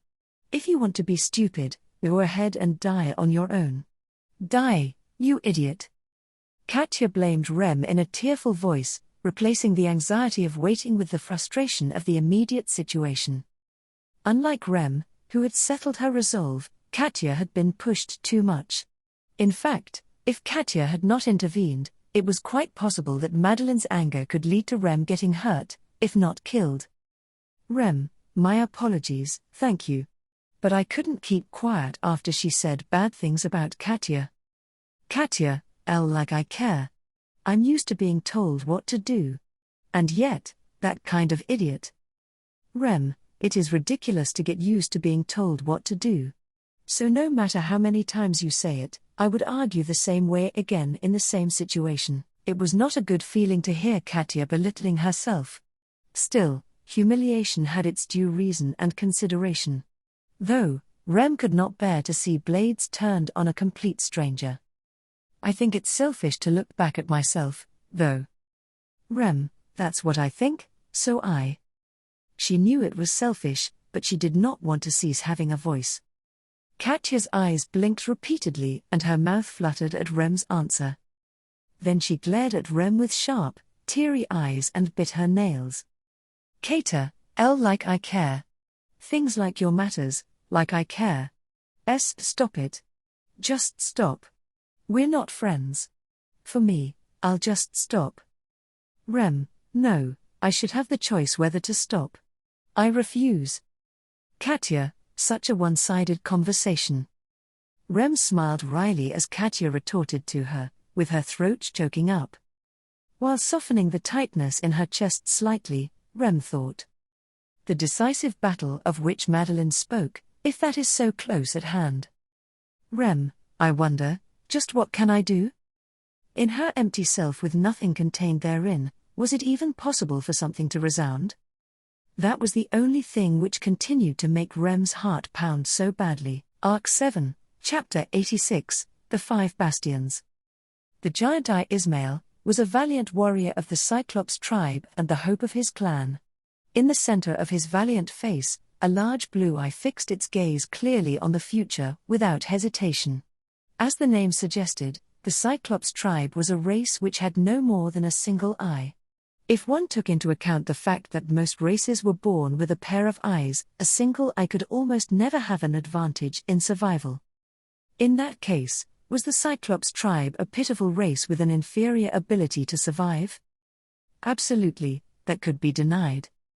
For the Cyclops tribe, which had only one eyeball, in exchange for their weakness of their survival ability diminishing with the loss of one eye, that single eyeball possessed many peculiarities.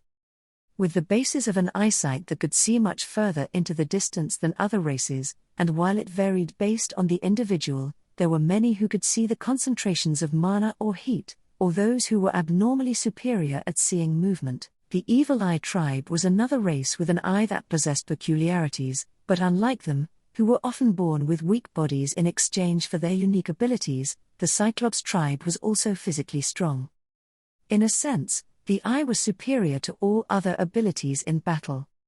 Needless to say, in day-to-day life, the amount of information obtained from what one could see accounted for the majority of perception, and that became even more obvious on the battlefield where it was more directly tied to survival.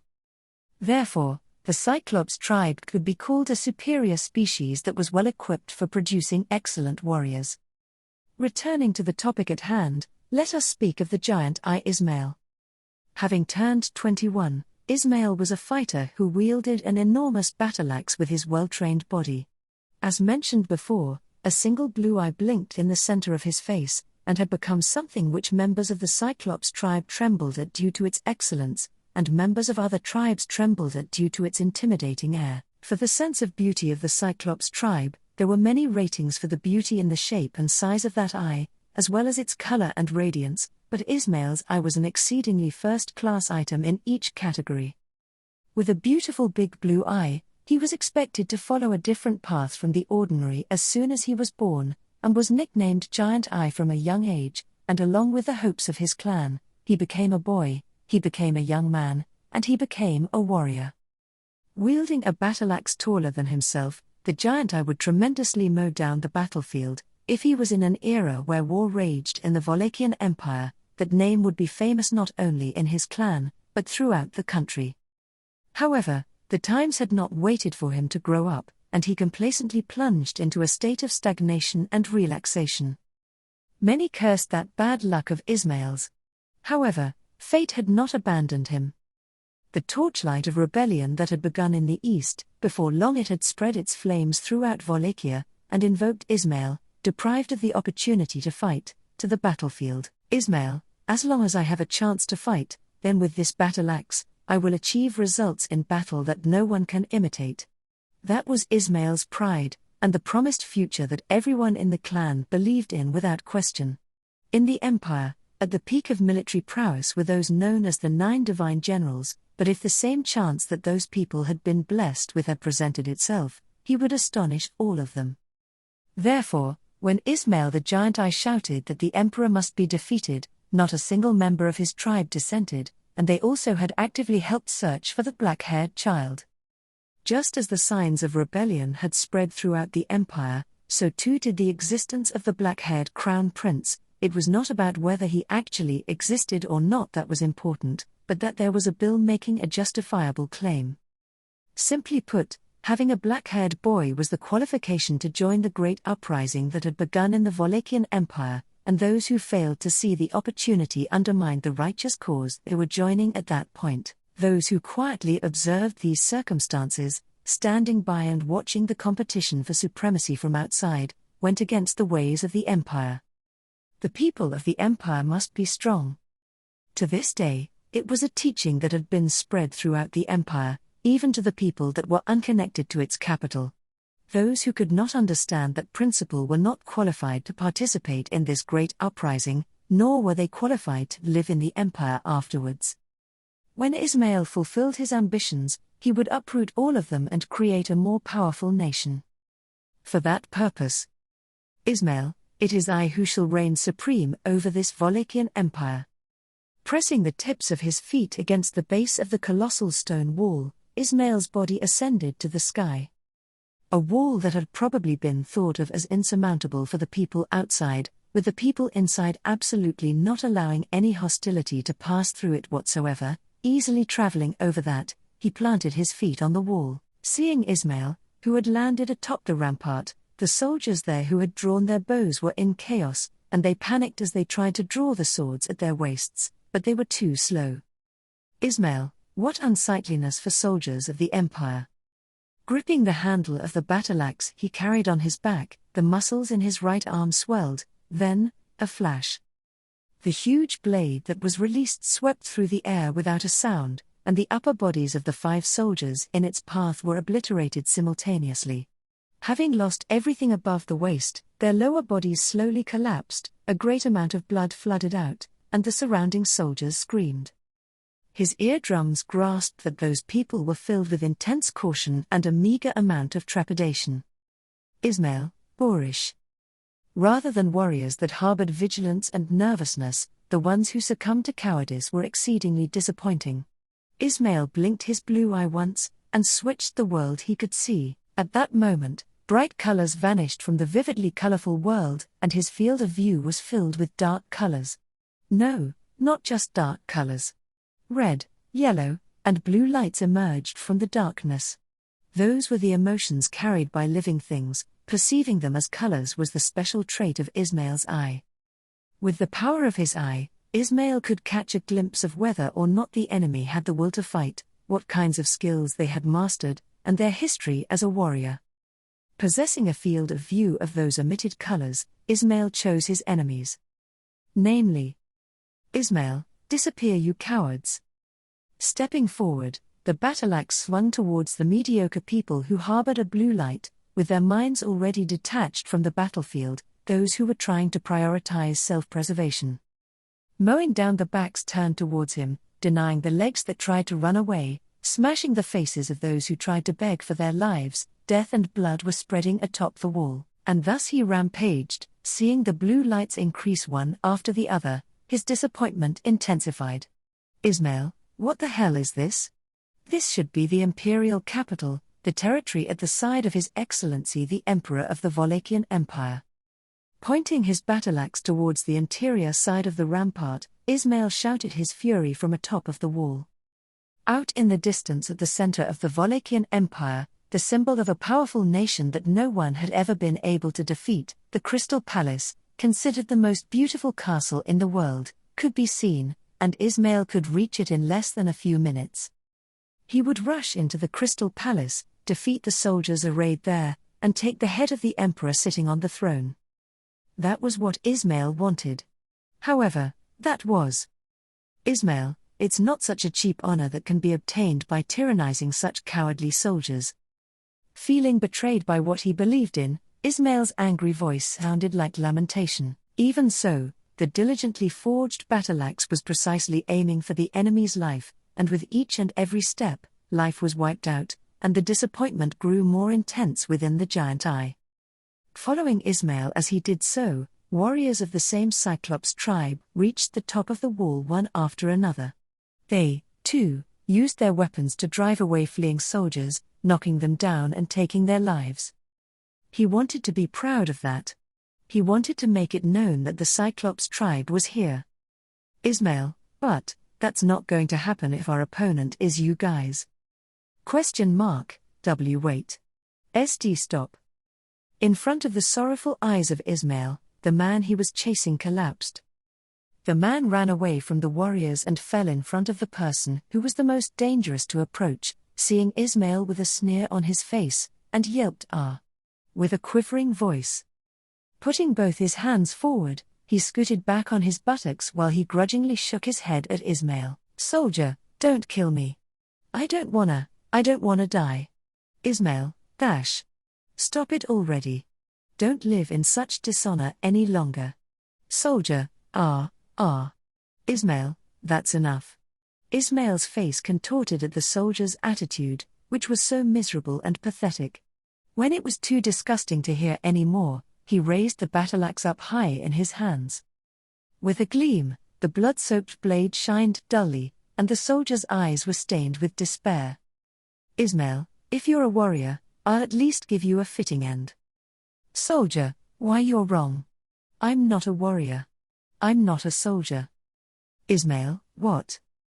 As he swung his battle-axe down, his arm stopped just before he was about to split the life out of his opponent along with his skull. With a snap, the axe stopped near the skin on his head, and the man exhaled a few as he slackened. Though, it was not that he spared that life on a whim. The brief comment from just before, that was what stopped him. "Ismail, not a soldier, what do you mean? You're currently equipped as a soldier." "Soldier, they made me wear it.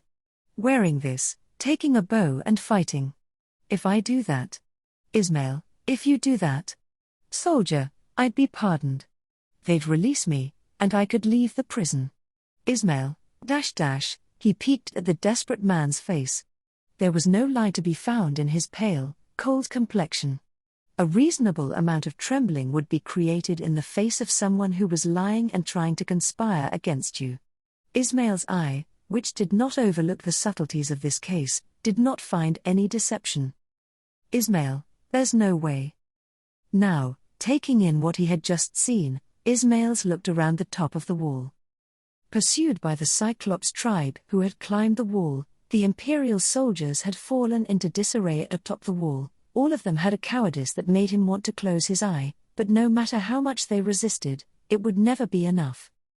On the way to attack the Imperial capital, the soldiers of the garrison with spears still put up a better fight. Ismail was disappointed that the regular soldiers in charge of the defense of the capital were in such a state. Were they not regular soldiers, but criminals who had been given equipment? If so, for what purpose did they? Ismail, After thinking about it, Ismail suddenly realized the answer. If his thoughts were correct, then right now, the only people on top of the wall were the warriors of the Cyclops tribe which he led, and the criminals they were doing battle against. In other words, burn all at once.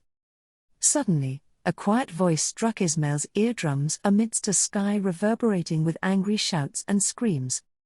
The volume of the voice, which should not have been audible, and the fact that it was heard, made his whole body alert. A rare phenomenon on the battlefield, the kind of thing where power resided in even the voice of a powerful being. A somewhat idiotic voice seemingly lacking in seriousness reached the ears of the giant eye. Ismail, Widening his large single eye, Ismail looked up at the sky of the imperial capital, inside the ramparts of the city, protected by solid walls where the buildings were lined up in an orderly manner. There was a brown-skinned woman floating in the sky with her legs having become fire. With one of her eyes covered by an eye patch, she turned her blood-red eye toward him, and the woman. Ismail, Ra'ah. The moment he saw her, Ismail let out a war cry, and kicking off the ramparts, he soared. Swinging his large battle-axe, he furiously swooped down on the woman in the sky. It was such a mighty blow that even if it did not hit a vital point, but only grazed a part of the body, it would send a painful blow throughout her entire body. The cells in his body were screaming that he had to fire a shot with all his might, a shot that was an order of magnitude different from the one he had fired at his cowardly opponent on the wall, and that he could not win without unleashing it. Without missing, he plunged into the slender body of the woman floating in the sky. Disappear. Following the woman's single word, a light filled his vision with white that enveloped Ismail's world. Coughing and suffering from a burning sensation all over his body, he sat up. His throat burned, and when he reached for his throat quickly, his ragged, charred skin and fingers began falling off. Witnessing the damage, he realized that it was a miracle that he had managed to survive. No, it was not a miracle. Right away, he had used his battle-axe as a shield to protect himself from the oncoming flames. Even that was only possible because of the scorching heat that seemed to overwhelm everything and anything in its path. Only, Ismail understood that he was probably the only one who had barely managed to survive. Ismail, When he forced his trembling eyelid open and looked up, he saw the ramparts of the imperial capital glowing red-hot, and that the warriors of the Cyclops tribe, who had been fighting ruthlessly, as well as the mobilized criminals, had been burnt to nothing all at once. There was no doubt that most of them were engulfed by the flames without knowing what had even happened. Or perhaps they had understood, and those who were able to react had their suffering prolonged. Suffering and still being the only one left alive, this death was a cruel one. And, most cruelly of all. What, there are still survivors? You had good luck, no, would it be bad? You sure are a bad guy. Amidst the smell of the burning vegetation and human flesh, stepping on ground which had been covered with ash and soot, a single man appeared. The man that carried an axe on his shoulder tilted his head and looked down at Ismail in the burnt field. Looking into his terrible, cold, parched eyes, Ismail felt an instinct. Stationing the criminals on the rampart, and burning them together with Ismail and the others who were fighting them, this man was the one responsible for carrying out that brutal strategy. Ismail, why you? Everyone is. Don't be ridiculous, I'm not the one who burned them, I couldn't have done such an outrageous thing. It was done by a monster who could do it. If you're going to hold a grudge, hold it against them. Ismail caught his breath at the tone of the man's voice, neither mocking nor playful, but as if he sincerely believed that from the bottom of his heart. Then, he quickly switched the vision of his single eye, and concentrated it in order to see through the man. However, Ismail was then astounded. He was blue. Those who harbored a strong fighting spirit would be red, if they had a strong degree of nervousness and anxiety they would be yellow, and if they turned their back on the battle with panic or fear, they would be blue. Despite the fact that he had managed to successfully trap and round up Ismail and the others, he was blue. This man was not even a warrior. Nor was he a coward. He was something far more horrifying. Ismail, I cannot let you live. Indeed, acting in accordance with the appeal of his instincts and the world seen by his single eye, Ismail jumped up. The flames showered upon him had scorched his internal organs, and his left arm was completely lost to the fire from his shoulder onwards. Due to the wounds he had sustained all over his body, his movements were slow compared to when he was in his best condition. However, even the melted and misshapen battle-axe lying beside him was enough to strike his opponent dead. With all his might, he swung his battle-axe straight at the man, hearing the creaking of his burnt arm and the cracking of his flesh. I agree that we can't keep you alive. Also, this is something that I've been thinking about for a while, but... Ismail, HK? There's no way that a guy with only one eye could be strong. In front of the eye of the charging Ismail, the man threw a small package from his waist. The package opened while midair, and spilled out its contents of black powder. It was a kind of spice, and there was no way for one to avoid it from being used against them as a smokescreen. The right arm gripping his battle-axe could not shake it off, and it was needless to speak of his left arm that was missing, and as a result, his vision was blinded by the black powder. Letting out a grunt of gah, his battle-axe attack was interrupted and he flew backwards. Although those of the Cyclops tribe possessed excellent eyesight, his weakness was exploited nicely. However, they should not be underestimated. Targeting the eyes of the Cyclops was a common practice, so there were countermeasures prepared. The large eyes of the Cyclops tribe could secrete a large amount of tears in an instant, laced with Ismail, oh. Ismail had stimulated his tear glands to secrete tears, but he did not open his eyes again. The next moment, a shell from a magic stone cannon hit Ismail, who had closed his eyes, and completely blasted away that giant eye altogether. Todd let out a sigh when, before his eyes, the Cyclops tribe was blown to pieces by cannonballs. He finished it without having much trouble since he had precisely set a trap for them, but if he had originally tried to have a fair fight, he was not sure if he had a chance to win. That was the kind of expert he was. Todd, insurance is something you gotta have. While looking at the corpses of the Cyclops tribe that had been blown away and the traces of cannonballs that had caved in the surroundings, Todd raised his clenched fist to the sky, communicating to the gunners on the wall that there was no need for a pursuit. Make the enemy's vanguard ascend the ramparts, and keep them there using allies whose deaths do not matter. Then, use massive firepower to burn everyone on the opponent's side to a crisp. It was really a simple strategy. However, the result was immediate.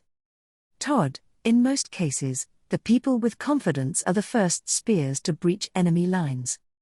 When it came to battles like this that involved a great number of people, those who volunteered for the role of the vanguard were eager in their desire for glory, or they thoroughly understood the importance of a preemptive attack in war.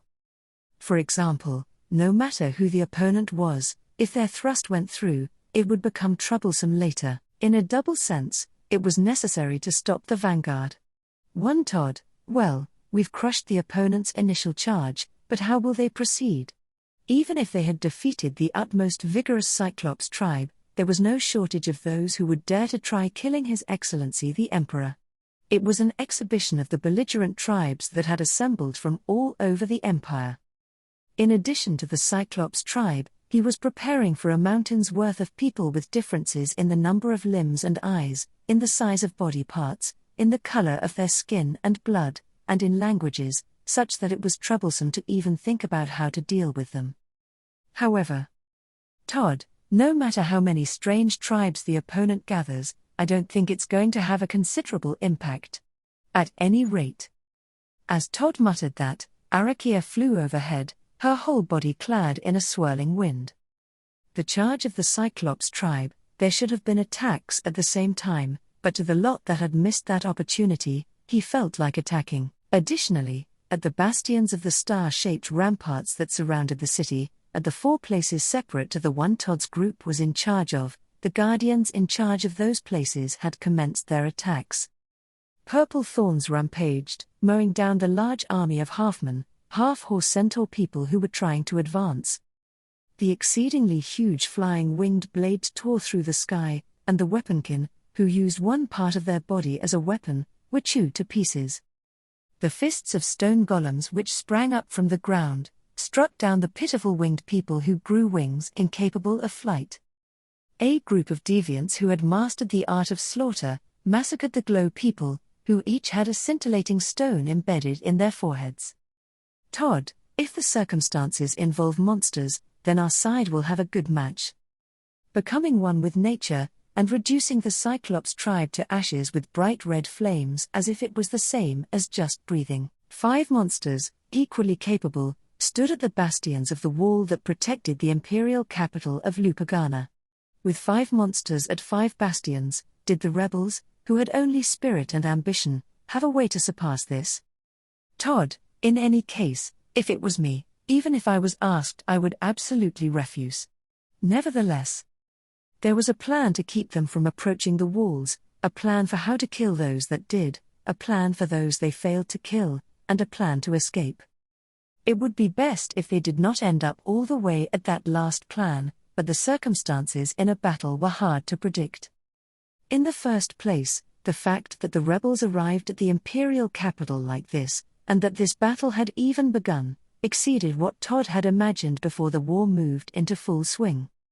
Todd, because of that, even though I've returned to the imperial capital, I haven't been able to meet with Katya. Just how long must you get in the way of my meeting with Katya before you are satisfied? It was not a discontent which he could say about anyone or towards anyone, and if he had to say it would be towards the world, so while he did that, Todd looked up to the sky thick with the scent of death, and kicked off the ground of the burnt field. Many more people would die.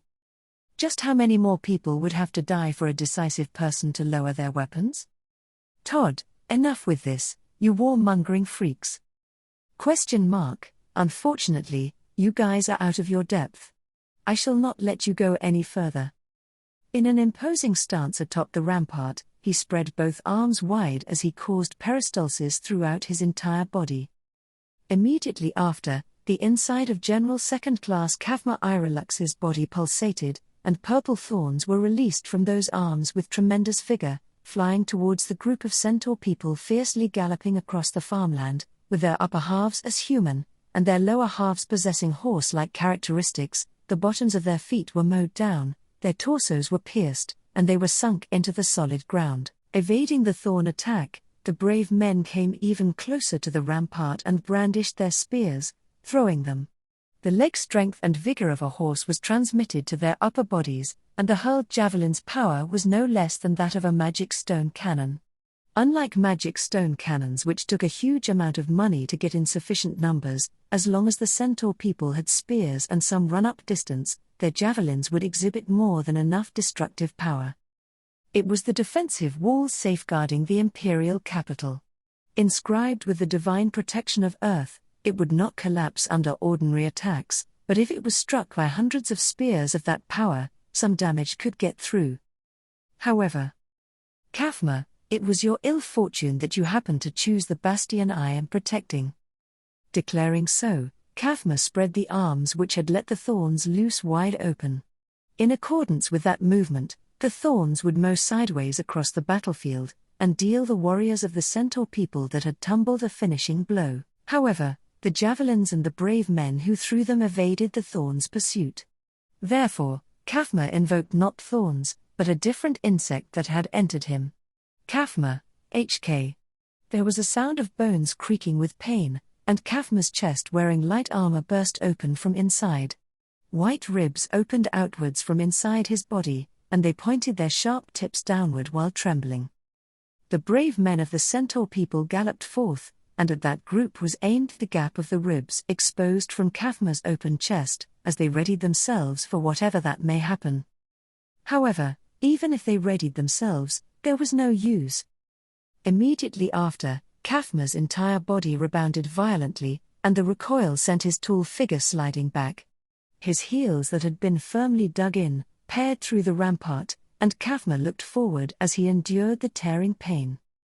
Below him, the line of fire that Kathma's ribs had aimed at was completely hollowed out, and it swallowed up all the centaur people who should have been on their way, annihilating them. Like the thorns, it was a new insect suitable for taking on a large number of enemies at once. He had been nervous that he would once again be in a pupa state during an essential scenario. Kathma, but I made it in time. As long as I am here, you shall not pass by the protection of the imperial capital. Firmly, he stroked down his torso that had moved the centaur people aside, and his ribs closed back inside his open chest. The new insect was powerful, but the backlash was just as great. It was a double-edged sword that completely took away the strength of his mind and body, and it should not be fired rapidly. However, even if he had to reach out to such a menace, there was value in attempting it. Kathma, you damn rebels are thoughtlessly trampling on the peace that His Excellency brought about through his ability. As a general, he had seen the reign of Emperor Vincent Wallachia up close. As a man of the rare and constantly shunned insect cage tribe, he had lived in the world created by Emperor Vincent Wallachia. As the person known as Kathma Irelux, he had seen with his own eyes the magnitude of Emperor Vincent Wallachia's great accomplishments. For what reason should a blade be turned to Vincent Wallachia? How could anyone else rival the supremacy of a man who attempted to change the state of things in the empire, and who was in fact continuing to change it? Therefore, Kathma, I cannot afford to let the likes of you lot proceed to the front of His Excellency the Emperor. Gee, you sure got quite great resolve, don't ya? I don't hate it. Evading both the thorns and the white bombardment, a figure kicked off the farmland and leapt up to the rampart. While looking down at his short opponent, Kathma narrowed his slitted eyes. He was a newcomer, and had enough skill to reach the spot the brave men of the centaur people had not. Simply put, he was a formidable enemy. From the start, he had not been good at cutting corners. He was also not very good at going easy or playing around. However, Kathma had determined that this was an opponent with whom he would not have an ounce of leeway. Kathma, General Second Class of the Wallachian Empire, Kathma Irelux. Thus introducing himself with that, 6 transparent wings protruded from Kathma's back, tearing through the cloak he had worn from the inside. Seeing that preparation for war, no, rather than preparation for war, he accepted that as an introduction. It was proper for a warrior to give their name when taking on another warrior. Of course, on the battlefield, there were more than a few who did not follow that way of doing things. Garfield. Kathma, Garfield, my amazing self's the gorgeous tiger Garfield Tinsel. In truth, my amazing self was told not give my name, but there are times where I ain't got a choice. With that, the man with a ferocious smile on his face, Garfield, brought both of the beautiful gauntlets on his arms together in front of his chest, making a pleasant sound like an instrument would. Entrusted with guarding the ramparts of the imperial capital, Kathma had been prepared to stick it out till the end, no matter how many days it took. The crucial bout that had arrived on the first day of the war, the strongest man of the Empire's second-class generals had not misjudged it. Arc 7, Chapter 87, Decisive Battle at the Bastion. The siege of the imperial capital Lupagana by the rebel army, for the purpose of defeating the Emperor Vincent Wallachia, rebels had gathered from all over the country in cooperation, and it had begun as a united front, was not what had happened at all. There was certainly a great number of rebels who were currently gathering around the imperial capital of Lupagana. Gathered from all over the empire, they laid siege to Lupagana, the heart of the Wallachian Empire, and prepared a force that overwhelmed the number of imperial soldiers the imperial capital held. In most cases, battles were decided by numbers. The larger the scale of the battle, the more decisive this rule became, and it could be said that the rebel forces, which had been able to gather more than double the number of troops in simple forces ratio, gained an overwhelming advantage in their attack on the imperial capital. However, that is, if the assembled troops can function as a cohesive unit. In the innermost place of the imperial capital Lupagana, seated atop the throne in the audience chamber of the Crystal Palace, Vincent's black eyes narrowed as he received reports of the all-out offensive with the rebels that had begun. The capital was surrounded by rebel forces and attacked with an overwhelming difference in troop strength. Despite being in a predicament unprecedented in the history of the empire, there was no sign of fear or impatience in his cold, demonic appearance. This was largely due to the analytical factor that he had just mentioned himself. Vincent, the objective of the assembled rebels may be united around my head, but there is no room for compromise in the methods used to be able to do it. From the beginning, they were the ones who strived to stand at the front after things began to occur. The harder they try not to be outdone, the more difficult it is for them to come to terms with the idea of coordinating with the others. This sure gets me to remember, back to the times of the imperial selection ceremony. Vincent, in order to determine the next emperor, a blood ritual in which the siblings of the Wallachian imperial family vie for the imperial throne. Even on that occasion as well, those who refused the alternative were removed from the board. Most of all.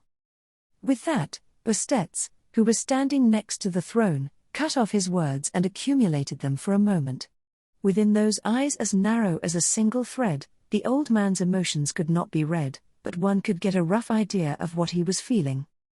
After all, Bastetz was yet another one of the people who had experienced the bloodshed of the imperial selection ceremony. Bastetz, at that time, there was wariness regarding the personality of His Excellency Barthroy, who had created the largest faction, and as expected, he was quickly removed, though. Aside from those inner thoughts of Vincent, Bastetz touched the moustache under his nose as he vocalized the end of his accumulated words. The way he spoke about it was as if it was some other person's business, that was terribly ingenuine. Vincent, you dare to speak of such? Was it not none other than you and Lamia who removed that elder brother? Bastetz, while it is shameful, I followed the judgment of Her Excellency Lamia. In addition, I was unable to see the true intentions of His Excellency Barthroy, so even now I continue to live in disgrace. Vincent, elder brother Barthroy's intentions, Bastetz, indeed. It was a conspiracy hatched by none other than His Excellency Vincent and His Excellency Barthroy. Deeply drawing back his chin as he gave that response, Bastetz's expression did not change. Considering the events that took place, one might expect him to harbor a grudge, but he was a man free from such miscellaneous human emotions. And, moreover, he was reasonable enough to know that it was useless to say anything to Vincent. That deed was Vincent Wallachia's. No, it was the result of the actions of Vincent Abellux, from before he became the emperor. Since the real His Excellency is outside the walls at this time, the feelings of His Excellency the Prime Minister, who gets lost at the brunt of offense, are something that I can understand. Bastetz, tilde? The two of you are giving me stern looks. Did I say something unnecessary? The gentleman who shrugged his shoulders in an aloof manner as he faced Vincent and Bastetz, the highest-ranking members of the empire, was an unorthodox being who was permitted to visit the Crystal Palace regardless of his rank, the stargazer, Ubilk. It was not that the heckling Ubilk suddenly broke into the conversation. He was there from the beginning when Vincent and Bastet spoke with each other, he just had not interjected. Nonetheless, Vincent, even if no one else is around, it is not something you should feel relaxed discussing. Ubilk, Tilda, it was unnecessary to top it off with the title of real, wasn't it? No wonder His Excellency the Emperor and His Excellency the Prime Minister would get so angry. Though, if I don't let it out once in a while, it may inadvertently come out through an outburst. Don't you feel sorry for the soldiers who, even now, continue to risk their lives to protect the imperial capital, Vincent, Ubilk, if it were to be inadvertently revealed that His Excellency the Emperor Vincent, who everyone is all trying so hard to protect, is actually a fake. Putting his hand over his mouth, Ubilk brazenly spoke aloud what he had just been rebuked for. His abilities had made him a valuable asset, but his behavior certainly had the frivolity of a clown. However, the duties of being a clown could not be seen as merely a permit for making practical jokes. Even if his abilities as a stargazer were excellent. Vincent, your repeated rudeness cannot be written off. If everything until now comes to fruition, I will cut off your head myself. Ubilk, of course, I'm aware of this. But, Your Excellency. No, you are a prudent one. Until the very, very last moment, I had been assuming that my life couldn't be taken. Even when he was pierced by a glare from the throne, Ubilk met his gaze with a smile. He continued, more than that, and looked over to Bastet's. Ubilk, I'm more afraid of His Excellency the Prime Minister. It seems that within him, he is hiding hell itself. Bastet, it's not like the stargazer to be afraid of someone like me. Why not ask the stars whether someone like me is deserving of your fear? Ubilk, my apologies, Your Excellency the Prime Minister. The stars look down on this world from high in the sky, and unless they assert their dazzling selves, they cannot be seen. Those who are insignificant are not reflected in the future that stargazers see. Whether that was a facade or his true thoughts, was impossible to read from Ubilk's speech and conduct. But peacetime nonsense aside, Ubilk's words could not be ignored when he was performing the role of a stargazer. 9 years had passed since Ubilk began serving the Wallachian Empire as a stargazer. Perhaps it could be said that his achievements have been building for the sake of this very moment. Ubilk, whoa!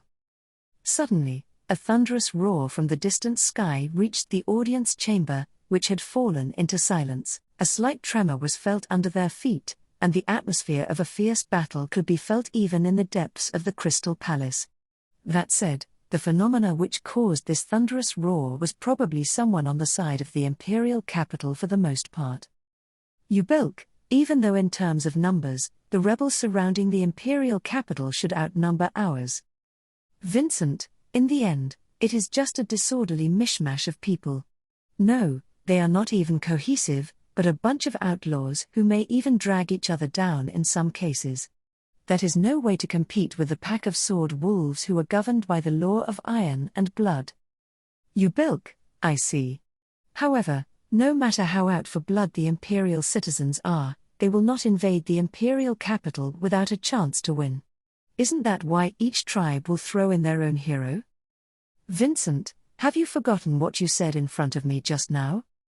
Vincent spoke to Ubilk, who tilted his head, shifting his attention to the battle outside due to the shaking. Ubilk closed one eye at those words, and Vincent rested his chin on one hand. Vincent, if there is dazzling light of the stars above the ground, you said that you would notice it.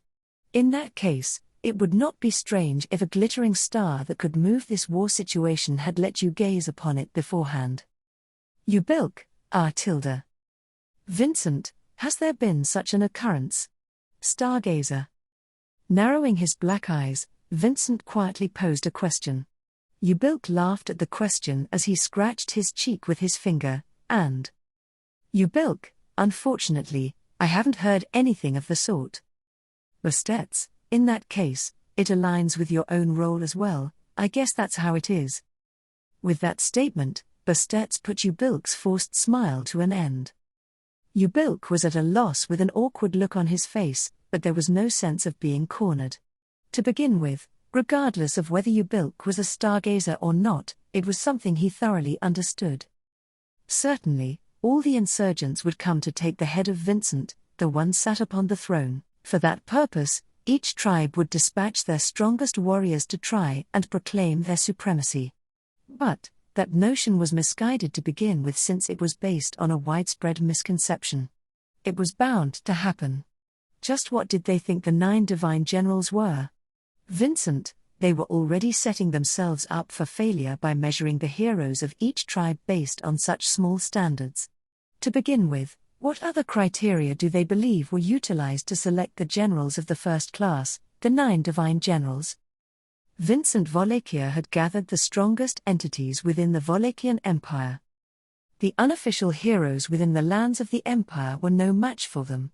If a sleeping giant of the sort did exist, it would never have gone unnoticed by Vincent. No matter what it took, he had kept them close at hand and bestowed them status befitting their abilities to take precautions for the future. Once they failed to meet Vincent's expectations, a hero was subpar compared to a monster. The Emperor of the Sacred Wallachian Empire had assembled monsters that no hero could ever hope to stand a chance against. Lupagana, the impregnable imperial capital, was protected by star-shaped ramparts which had never permitted outsiders to trespass, ever since the founding of the empire. And, at the 5 bastions of the points of the Star Wall, these monsters awaited any invader. All those superior transcendent entities would, without mercy, crush the arrogant heroes that had gathered. Upon witnessing this scene of devastation, even the most hot-headed among them would come to realize that they had averted their eyes from reality, casting them towards a dream called madness. Bastetts, however, it would be difficult to expect all the rebels to be well behaved. Vincent, it seems so. In that case, what shall we do? Bastetts, I know it is not my place to come out from the curtain when the prominent generals have already chosen their battlefields, but merely sitting idly by is unbearable. Ubilk, my, that's awfully. Our ally, His Excellency the Prime Minister, is awfully out for blood. Bending at the waist, Bastetts gave a bow towards Vincent as Ubilk pierced him with those words. But the old Prime Minister took that being pointed out in stride, and Bastetts, in the end, I am also a man of Wallachia. And, leaving those words without even showing his smile, Bastetts walked out of the audience chamber. Without stopping that back, Vincent silently saw the old veteran off as he made his departure. With the door closing and Bastetts taking his leave, Ubilk shrugged with "Is that fine?" Ubilk, as he said himself, there's nothing His Excellency the Prime Minister can do to influence the current war situation.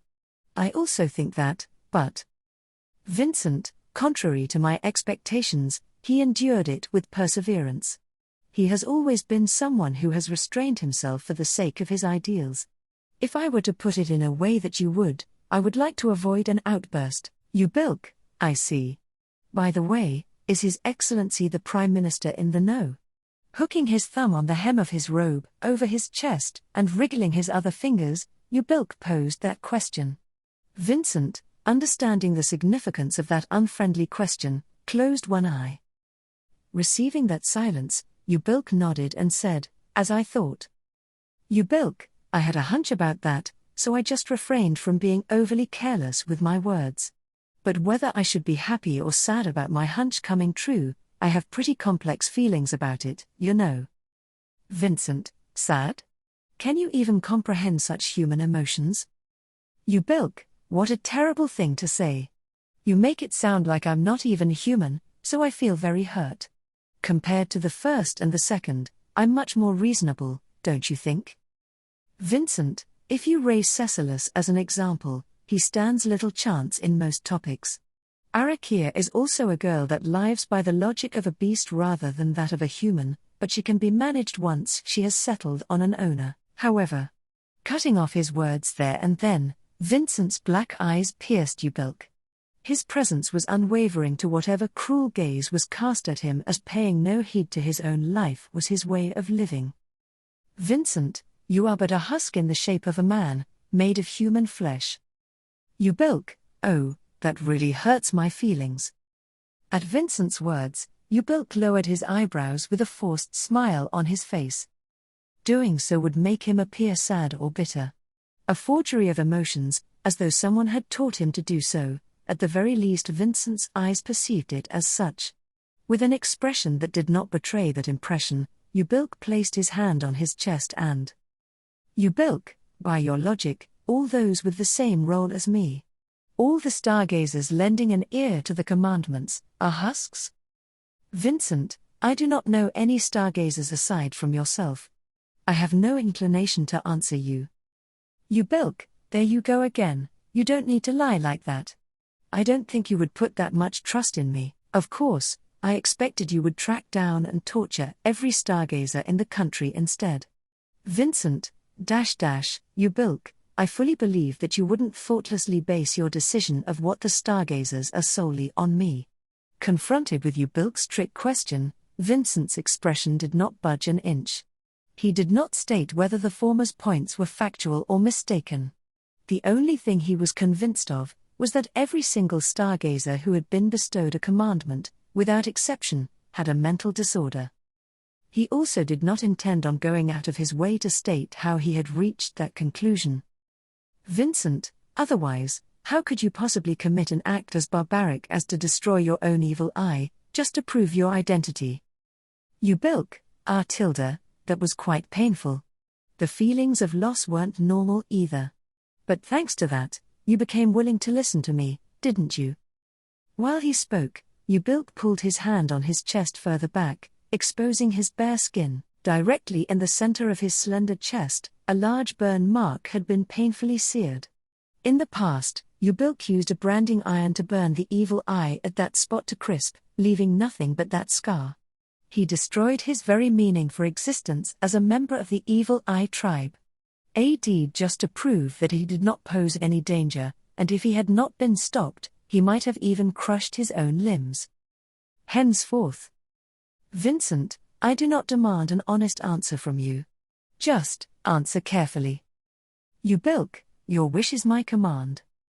Vincent, there is not even a whisper of a new commandment in your ears.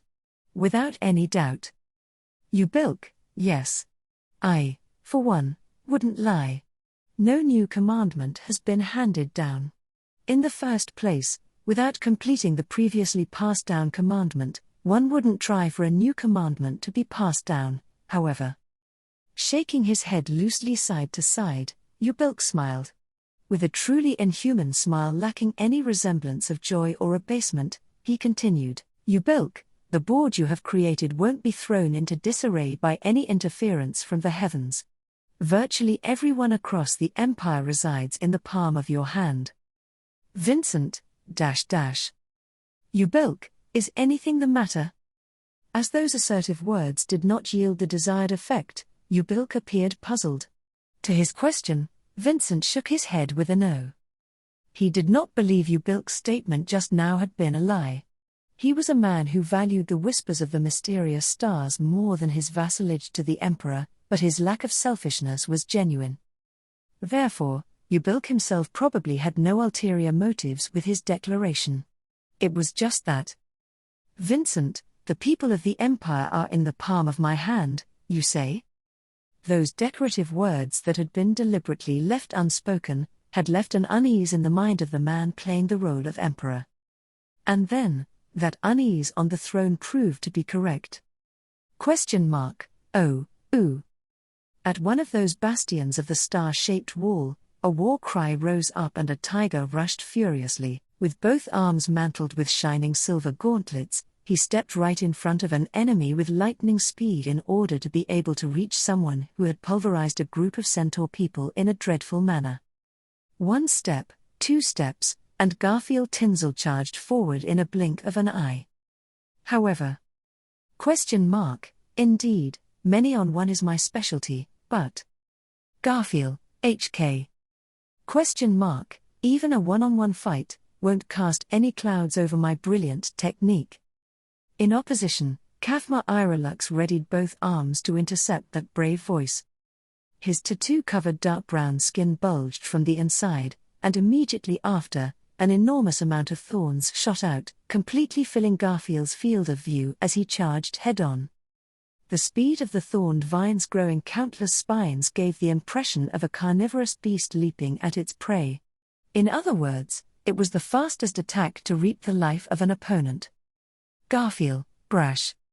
Atop the rampart, the considerably thick wall for the protection of the imperial capital was quite broad as a place to stand, but compared to an open battlefield the restricted mobility felt like being strangled, with the thorned vines spreading sideways and surging forth like a great wave, closing off any means of escape. Rather than poorly evading, Garfield chose to hold up his gauntlets and plunged into the thorny vines. Trusting in the strength of his gauntlets and legs, he went in a straight line into the storm of vines. Kafma, that resolve is admirable, but your decision was a mistake. At the same time Kafma muttered that, Garfield made contact with the leading edge of the surging thorned vines, but the next moment, Garfield clenched his teeth at an impact greater than what his gauntlets could presumably receive. Garfield, gah. Even if unleashed in such an unusual way, vines were still vines, and from the size of the ivy and thorns, he had readied himself for a certain degree of power. However, the actual power of the vines far exceeded his assumptions, and the speed of Garfield's advance faltered. Without exaggeration, the pressure was like that of a whole forest crashing into him, upon being struck down by a literal forest of overgrown thorns brought forth by a single person. Garfield adapted his approach. Garfield, then, what about this? Kafma, what? Clenching his teeth so hard they creaked, Garfield swung his foot down fiercely after being struck by the surging wave of thorned vines. The force spreading from the sole of his shoe rose up the portion of the wall he was standing on and tilted Kafma's foothold on the opposite side of the vines, causing the stunned general to lose his position. It was an effect of Garfield's divine protection of earth spirits. Essentially, the divine protection made it possible to receive power from earth and conversely interfere with it, but the scope was largely depending on the interpretation of the divine protection's wielder. In Garfield's case, as long as his feet were on solid footing, that was the earth. Garfield, as long as I'm not flyin'. It would be a different story with the dragon ships that are carried by the famous flying dragons in the Wallachian Empire, but otherwise, Garfield could firmly believe it was the earth. Kafma shifted his footing not once, but 2, 3 more times as the rising foothold pursued him, and the man of the insect cage tribe dealt with it while flying backwards. Meanwhile, dealing with the thorns disrupting the precision of his attacks, Garfield pushed forward while his cheeks and shoulders were torn up by the thorns he failed to block. Bright red blood splattered and sharp pain cut through his entire body, but the distance between them shrank and shrank. And just when the distance remaining between them was nearing a few meters. Kafma, then I'll just cut deep. Abandoning his mid-range thorn attack, Kafma, who was about to fall back, reinitiated his attack. For a moment, he was still wary of the unleashed shockwave that mowed down the centaur people. Kafma did not open up his chest, but he severed his control over the thorned vines from his arms and started buzzing the wings on his back.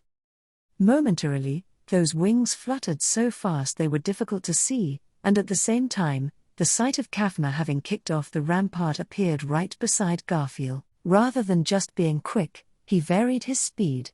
Via this method, he went around and entered from behind Garfield's awareness. However, Garfield, I won't let ya.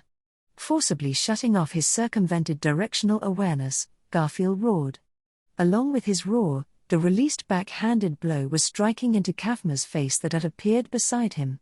Against that, Kafma threw up his arms in defense, both being covered with black carapaces. Like Garfield's gauntlets, it was protection for himself. However, with thorns, wings, ribs, and now carapaces, he already had 4 abilities. Just how many insects did he have in his body? Kafma, sh. 1 blow was struck, but the pair's battle did not stop there. Ultra-close range was favorable for Garfield.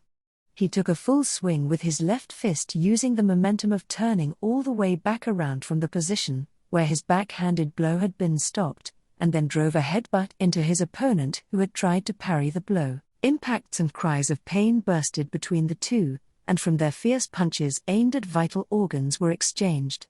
Garfield and Kafma, HK. Gauntlets and carapaces, both sides exchanged blows with their reinforced fists. However, his prior pride was not misguided. Being within reach was favorable for Garfield, and getting beaten from that position was out of the question. Garfield, He turned and caught the incoming fist. In return, he drove a fist into his opponent's chest and torso. From below, Garfield's opposite fist shot up into his loosely dangling jaw, and then he drove a knee into his torso that had bent backwards. With a cry of pain, Kafma flapped his wings and greatly leapt backwards. Garfield, you're not getting away. Kafma, Seizing Kafma's leaping legs, he forcefully slammed him back down against the rampart. He then pressed Kafma's body to the ground and started dashing ferociously to tear the wings from his back. On the wall, Garfield ran while raising a plume of smoke, and Kafma's back spurted out blood as one wing, 2 wings, were torn to shreds. At that rate, he was about to. A moment later, Kafma's chest opened as the wings on his back flapped powerfully, lifting him off the ground. Beyond his protruding ribs, his eyes caught a glimpse of the golden insect within his chest. Garfield, Following the urging of every survival instinct, he abandoned Kafma's body and leapt directly to the side. It was the correct decision. Right where Garfield had previously been, the golden insect had gouged out the entire top of the city wall in its line of fire. As short hairs on his body were shaved away, Garfield felt a chill run his spine. Kafma, I admit my lack of insight. Garfield, oh? Immediately after experiencing the sensation of bloodlust, Garfield was drawn back by his voice. His gaze caught Kafma kneeling on the wall, touching the torn wings on his back, looking at Garfield with admiration and reverence in his eyes. He wiped the blood running down the edge of his mouth with his hand and rose to his feet. Kafma, I was unaware of the existence of a brave warrior like you. I am ashamed of my ignorance. Garfield, I don't blame ya if you didn't know. I'd be more worried if you did. Kafma, what do you mean? Raising a chivalrous eyebrow, Kafma questioned the truth of Garfield's words. From his point of view, it would have never occurred to him that a person from another country, especially from the kingdom, would be involved in such an important event within the empire. Otto, if they find out who we are and where we are from, it could lead to a very difficult diplomatic incident. For that reason, please avoid being provoked by the other side, and carelessly saying unnecessary things. Otto, who remained behind at the main camp, had said this to Garfield before he jumped into the battlefield.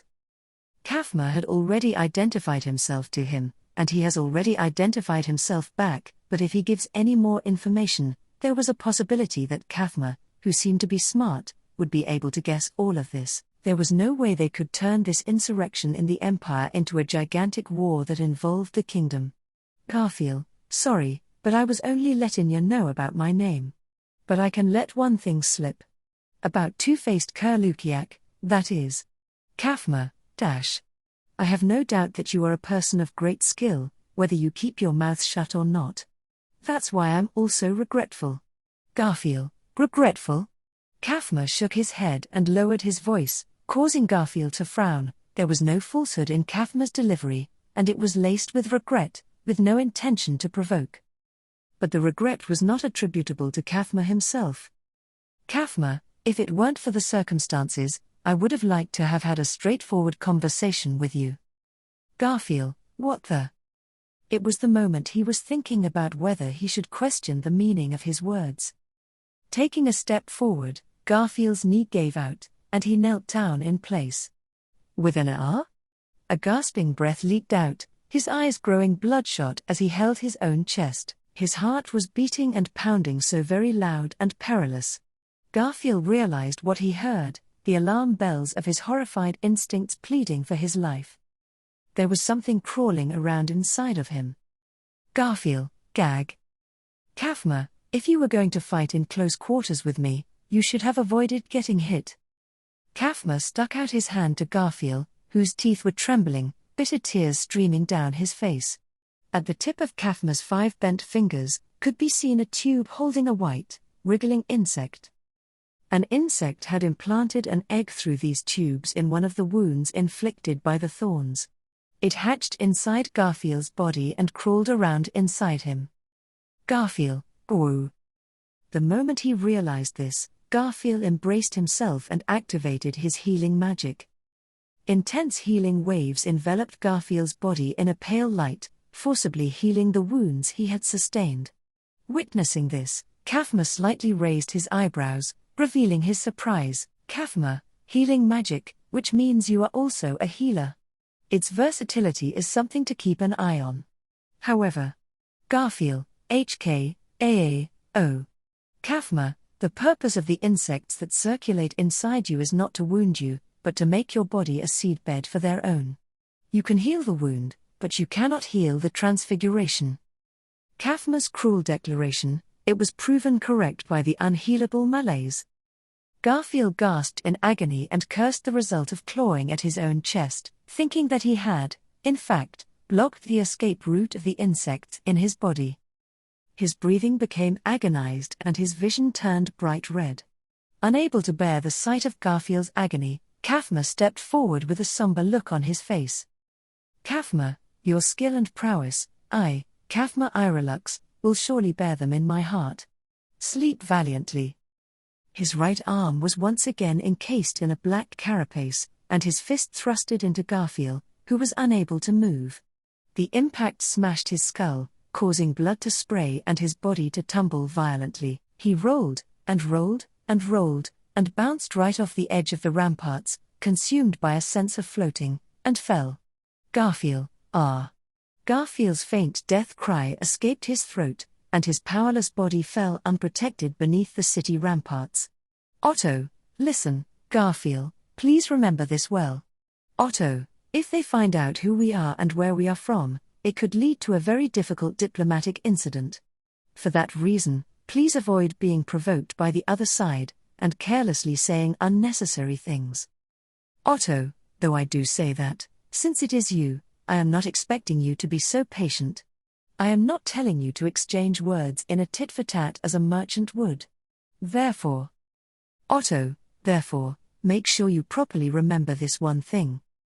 Otto, if you get caught up in an exchange of words in the battle against the insect cage tribe, it would be impossible for many to avoid being killed upon first sight. The insects that they put inside their bodies had evolved and grown beyond the bounds of human imagination, and their abilities could be said to be of an infinite variety. In addition, if they harmonize with the insects bred within their own bodies, and hasten the development of their skills even further, then the insect cage tribe did not yield 2 warriors who were the same. Not to mention, Kafma Irelux had been born as a genius among the insect cage tribe. Kafma declined to be promoted to the 9 divine generals because of his own beliefs and philosophy, and his abilities were recognized by Emperor Vincent as being on par with those of the generals of the first class. As a warrior of Wallachia, he was an exceptional individual who was allowed to stand atop the summit. Naturally, since he was born into the insect cage tribe, he had no hesitation or guilt in borrowing the power of insects and using their abilities as his own. Including the power of insects, that was the strength of the warrior known as Kafma Irelux, and yet, Kafma, I am not without my own thoughts. Unable to expect anything but victory, Kafma, who demanded the destruction of as many enemies as possible, did not have the time to fight against just a single warrior. Therefore, using an underhanded move in order to bring down his opponent as fast as possible, he defeated the enemy. Kafma, The ritual of inserting insects into the body was the culmination of careful preparation, even for the insect cage tribe. From the time they were newborn babies, their bodies were altered in preparation for the future insertion of insects, but the ritual was forbidden until they reached the age of 12. That was to say, it took at least 12 years of preparation before an insect could be inserted into the body. If the process was skipped and an insect was implanted, the subject's body would not be able to withstand it.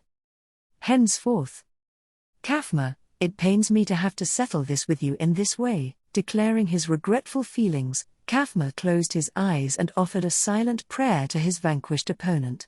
But the time he immersed himself in sentiment was short-lived, and Kafma quickly turned around and once again looked beyond the rampart. Although he had fended off the initial attack of the Centaur people, the second group would launch their attack on him. No matter how many times they rushed at him, it would be fine. Each time, he would fend them all off. It was the moment directly after he thought that. Kafma, HK, what? In an imposing stance, Kafma tried to call forth the thorn insects that were circulating in his body, but there was a thunderous roar that erupted right nearby him. He widened his eyes at the tremendous impact which appeared to be an explosion. For a moment, Kafma suspected that the rebels had brought out some kind of weapon to breach the rampart, but he quickly realized that he was mistaken. However, that understanding did not lead to relief. The reason was Kafma, Garfield Tinsel. In Kafma's shuddering vision, Garfield stood, having crawled back up the fallen ramparts. Taking on the form of an enlarged ferocious beast, the mad warrior, his entire body wrapped in a blazing fire, stood. It was a blessing in disguise that the place where he fell was on top of an open field. If he had fallen down onto the ramparts, he might not have been able to muster the strength to get back up. By virtue of falling onto the ground, the earth itself had taken Garfield's side. Still, the damage done to his body was severe. With his head split, the sensation of his body being stirred up from the inside beckoned for death to encroach on Garfield's life with every passing second. A split head could be restored with healing magic. However, an insect was preventing the activation of it. Since the insect was not actually attacking, healing magic could not get rid of it either. In the first place, there was no time to use the healing magic, and with the interference of the insect, his head was split and the blood was. Garfield, Ook. Clenching his back teeth and holding on to his tenuous grasp on life, he stopped using his head. Naturally, it was a split head. It could not be relied upon.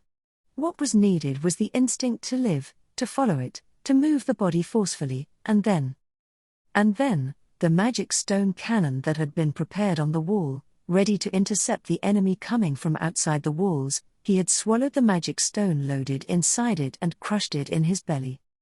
Instantly, the mana that had been stored within swelled up inside Garfield, burning the insect. Once the insect was burned, all that Garfield was left with were fierce scars. No, it was just the wounds, and the enemy. Otto, listen, Garfield, please remember this well. Otto, if they find out who we are and where we are from, it could lead to a very difficult diplomatic incident. For that reason, please avoid being provoked by the other side, and carelessly saying unnecessary things. Otto, though I do say that, since it is you, I am not expecting you to be so patient. I am not telling you to exchange words in a tit-for-tat as a merchant would. Therefore, Otto, make sure you properly remember this one thing. Otto, if you get caught up in an exchange of words, Garfield, if I got speaking inarticulately, while his rationality became dim due to the reflexive beastification to heal his severe injuries, what Garfield heard endlessly in his brain were the words of someone akin to his older brother, the man he could count on in any situation.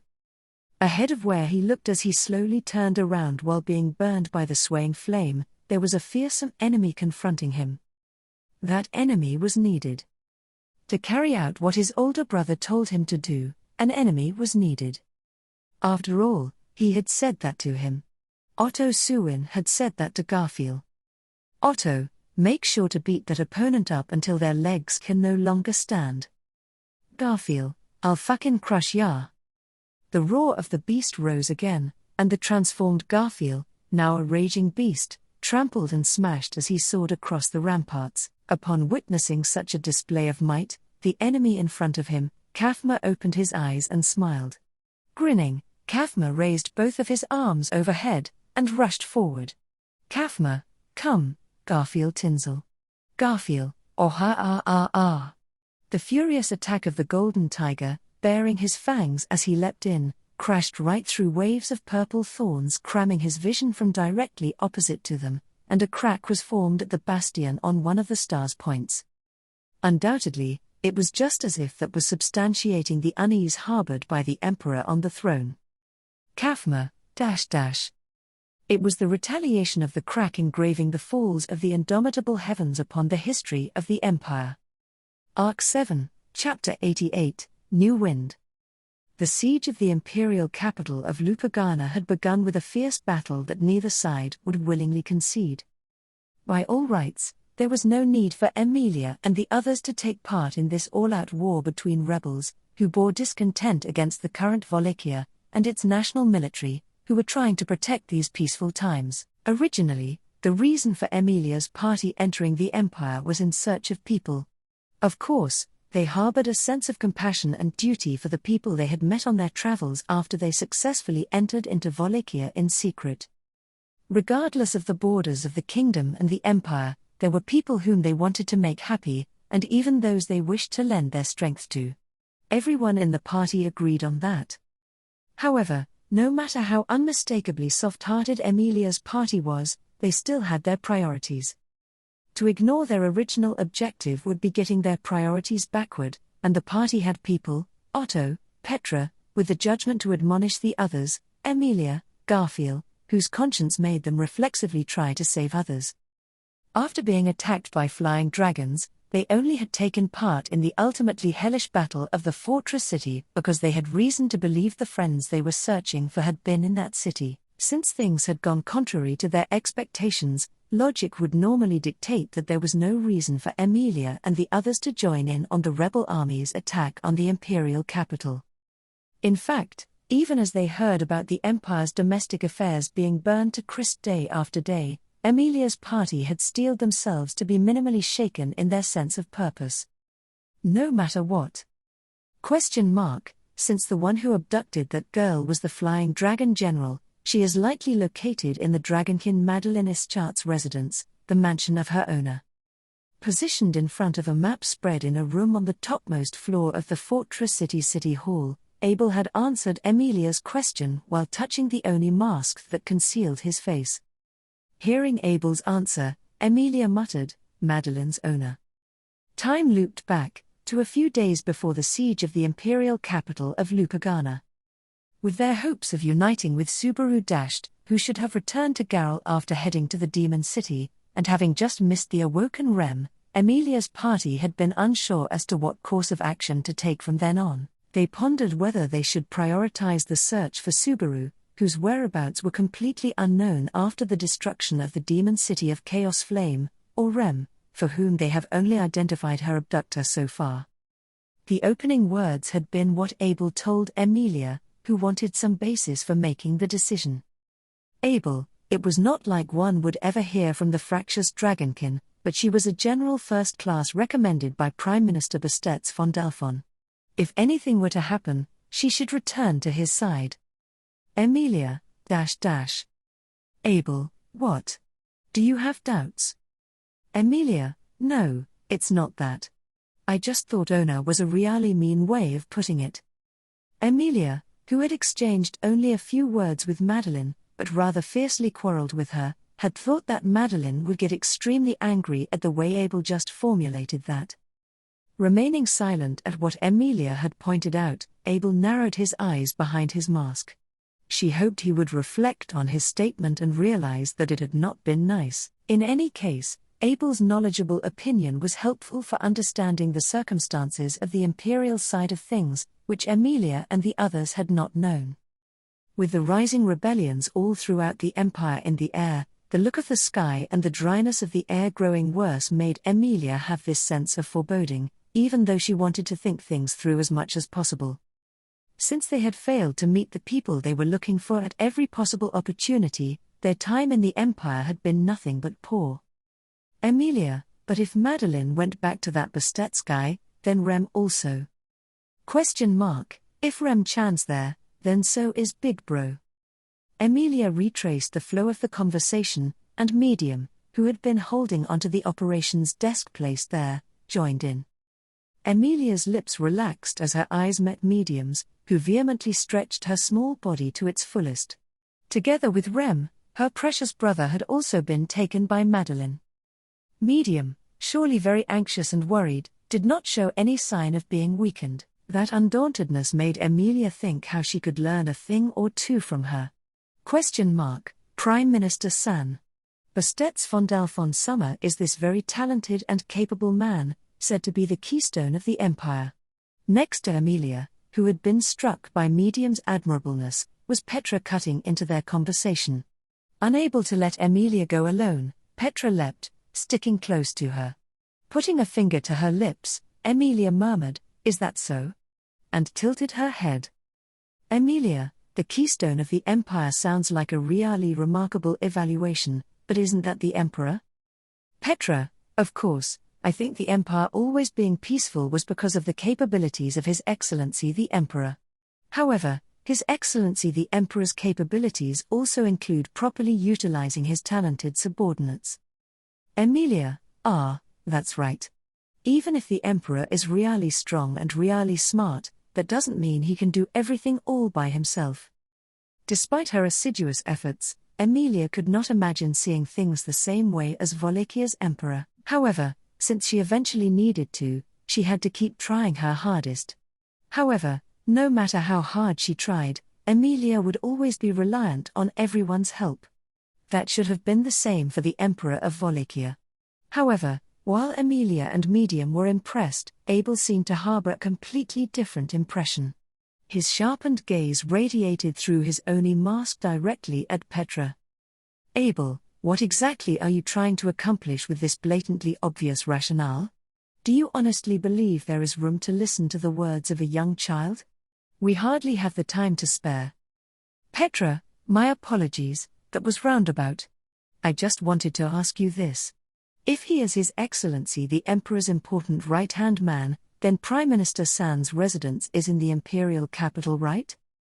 Abel, Petra was not afraid of that sharp gaze, and Abel remained silent at her question.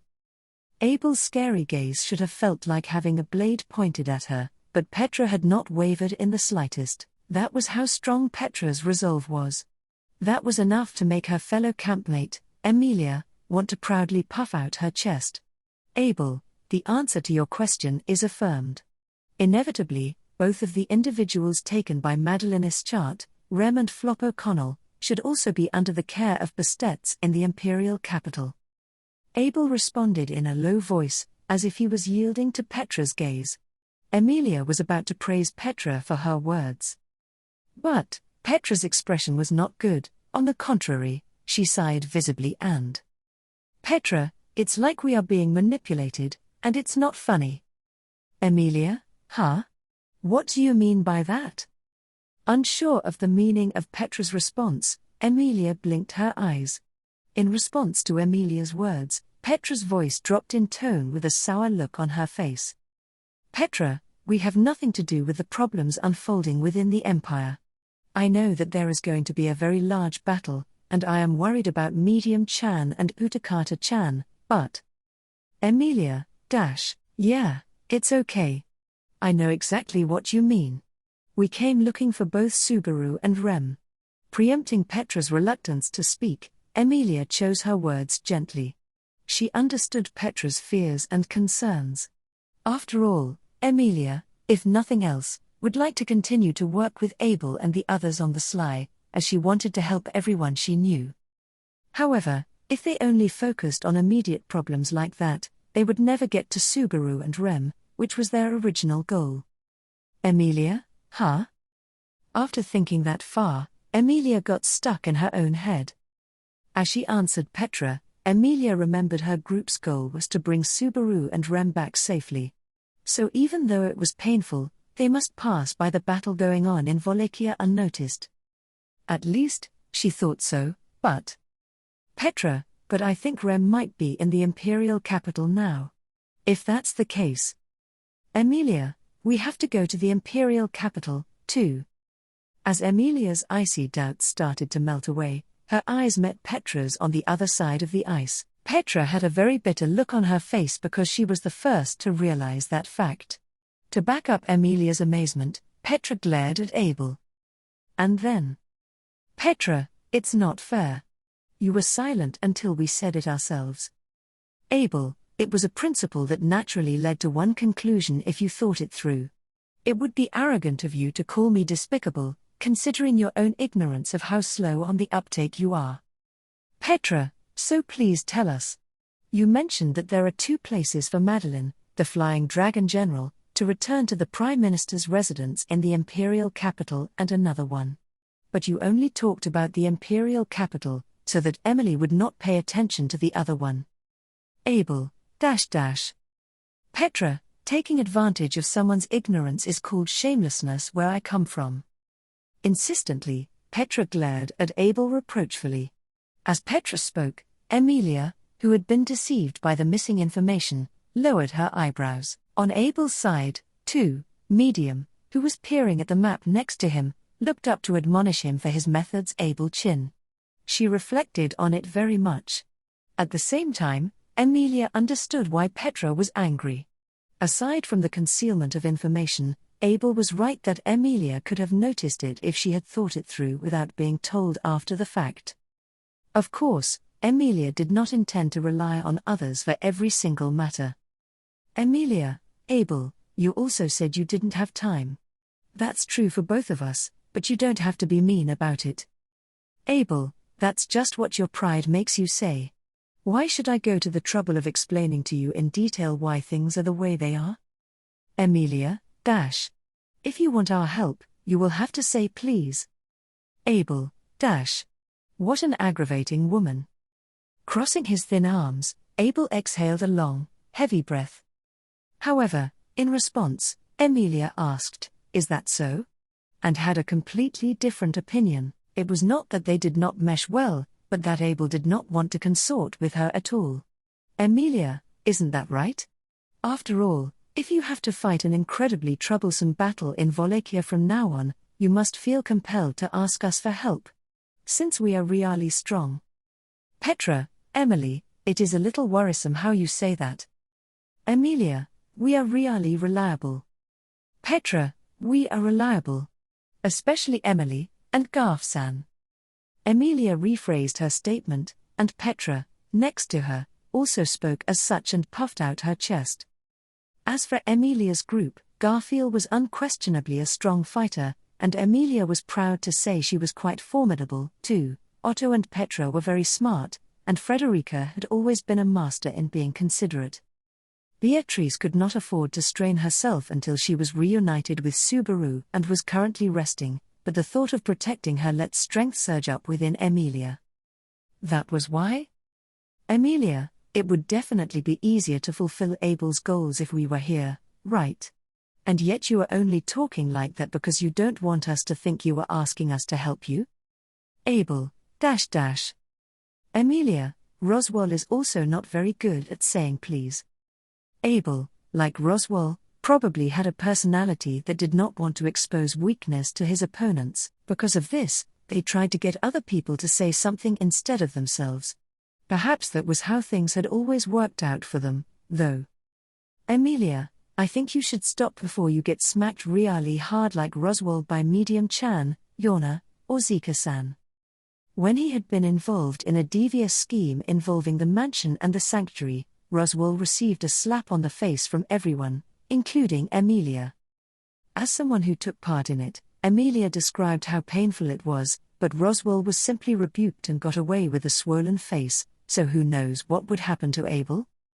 And that was even without being considerate of Abel's well-being. Emilia, is what I'm saying totally off the mark? If so, I'm embarrassed, but please say so. Then I'll apologize and think of something else. Abel, something else?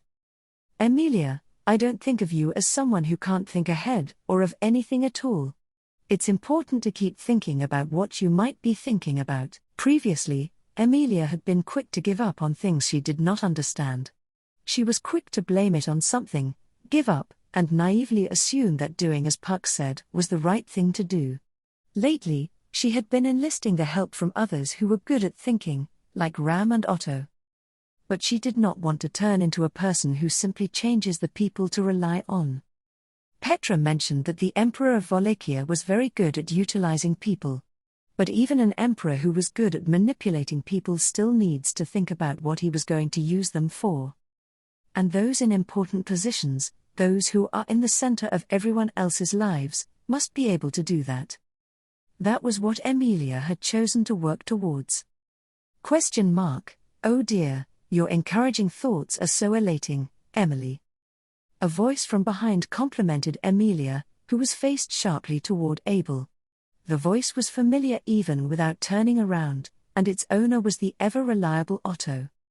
He was on a different mission to investigate something, but the city hall was, no, he probably had some business with Abel. Emilia, Otto-kun, did you have business with Abel, too? Are you okay on your own? Otto, thank you for your concern. But you do not need to worry so much. Emilia, yeah. But, Otto-kun, there was a time when you were kidnapped while we all weren't keeping an eye on you. Otto, do not put me on the spot like that. Well, I was prepared for that, too. Otto's voice rose at Emilia's concern, and Garfield appeared right behind him, apparently following Otto's investigations. Relieved, Emilia patted her chest. Emilia, thanks, Garfield. Garfield, I don't need to be thanked for that. What were Emily and Lady Petra talking about? Emilia, well, many things, but thanks to Lady Petra, I wasn't persuaded. I wasn't persuaded, was I? Petra, yes, everything's fine, Emily. I was very surprised at how reliable you were. Emilia, isn't that right? Emilia and Petra high-fived in front of Otto and the others. In the end, it was a worthwhile effort by her as well as Garfield to protect Petra as best they could. As Otto lowered the corners of his eyes at the sight of the two, he turned to face the person donning the Oni mask on the other side of the operations desk, and spoke, prefacing with Abel-san. Otto, I can imagine what you were discussing with Emily and the others. About how Rem was taken by a divine general, and that we are already in a position to become enemies of the Empire if we head to the imperial capital of Lupagana. Isn't that about it? Emilia, Amazing. Otto-kun, did you secretly listen in on us? Petra, were you eavesdropping? Otto, not only Emily, but even Lady Petra, there is no way I am eavesdropping. Emilia, I see. Then you are amazing after all. Petra, was he really not eavesdropping, Garf-san? Otto, Emilia sighed, Lady Petra is. Emilia was impressed, and Petra confirmed the truth with Garfield, and while smiling at the two extreme reactions, Otto cleared his throat after guessing the conversation from before. Then turning his now fading, playful eyes to Abel, he said. Otto, I have just been listening to the people who have come to town from the outside. It's the same with the rebellious voices in many places, but they are gathering here one after the other. Abel, it is no surprise given the circumstances and the fact that the Flying Dragon General has retreated. Miss Higya has brought the residents of the Demon City with her and has made this her new base. Otto, yes, that is right. It is excellent handiwork. Abel responded to Otto's nodding with a curt response. The content of the exchange itself was something that Emilia already knew of. Over the past few days, people had been gathering in Garrel, and Emilia had been lending a hand in repairing the damaged housing. However, Frederica and Petra cautioned her not to do too much heavy lifting, so her role was solely to participate in repairing supports by magically freezing them. Anyway, there was nothing new in the matter. Still, what Emilia found modestly disconcerting was perhaps Otto's attitude. As usual, Otto was quiet, smart, and dependable, but what Emilia felt in his soft demeanor seemed to be a hidden, but not fully concealed, anger. Otto, how far did you go with the planning? Abel, it was these words that confirmed Emilia's suspicions. Abel was silent in response to Otto's question. But Emilia took it as a pause. This was not because he was thinking of an answer, but to hurry the other party along. Because Abel's gaze never wavered and his eyes never changed. The answer was already decided, but he was simply too pompous to let them hear it. Otto, I wonder how far you're willing to go to get what you want. Again, Otto asked the same thing, but in a different way. It did not seem like a matter of being rushed or being outlasted. While he did not like to talk about victory and defeat, it was already set in stone who would win and lose at this point. Otto's attitude was meant to ask why he lost, and that his defeat did not come as a surprise to Emilia and the others. It was essentially the same question. Abel, I only learned of your existence when I returned to this city. If you want me to include you in the plan, you need to become apt in reciting the stars. Otto, so, you think this is just a coincidence? Abel, I am not going to dismiss it as a coincidence. After all, fortune is ultimately nothing more than one of many factors. Shaking his head once from side to side, Abel categorically denied Otto's words. Seeing Otto's cheeks harden at Abel's words, Emilia could not resist pulling on his sleeve. In doing this, she put an end to his feeling of bearing this burden of defeat all alone. Emilia, Otto-kun, what does that mean? Otto, just now, there was a report about the situation Natsuki-san is in. I thought it was quite the ridiculous development. Petra, it's just like Medium-chan, he's smaller, right? Hearing Otto's story, Petra glanced at Medium, who was standing next to Abel. Medium spoke of being attacked by an enemy in the demon city and being transformed from an adult into a child. She had informed them how Subaru had been put in a situation similar to hers. Furthermore, in order to protect Subaru in such an uncertain state. Emilia, Abel must have spread those rumors that the boy with black hair and black eyes was the child of the Emperor. That way, in case Subaru was discovered by people thinking badly of him. Otto, they at least would need to keep him alive to confirm the matter. I thought it was an ingenious idea at the time, as well. No matter what, it would lower the level of danger Natsuki-san was in. However, Garfield, as it turned out, it ain't no longer just a matter of safety for the captain. Garfield crossed his arms and spoke up, referring back to Otto's statement. Emilia turned around with a huh? As Garfield gnashed his sharp fangs. Garfield, there's a lot of people coming into the city, and they're all trying to fight the Emperor. My amazing self's got nothing to say about that. But if the captain is in danger, that's something else. Emilia, Subaru is in danger. Petra, I see, that's how it is. Emilia's eyebrows rose, and next to her, Petra muttered as if she had noticed something. Then she sharpened her round eyes and glared at Abel the same way Otto did. Petra, a boy with black hair and black eyes, whether he is the real illegitimate son of the Emperor or not, the soldiers could no longer just leave him be either. Emilia, yes, I know. So, Subaru is safe and... Petra, but his safety only lasts until they make sure whether the boy is legitimate. This begs the question, where do you need to go to accomplish this? Emilia, where, After listening to Petra as she organized her thoughts, Emilia finally caught on to the main points. Because of Abel's rumor and Subaru becoming a child, boys with black hair and black eyes were being sought out, and any children found were taken into custody to verify their legitimacy. The place, of course, was Emilia, the imperial capital, where the Emperor is?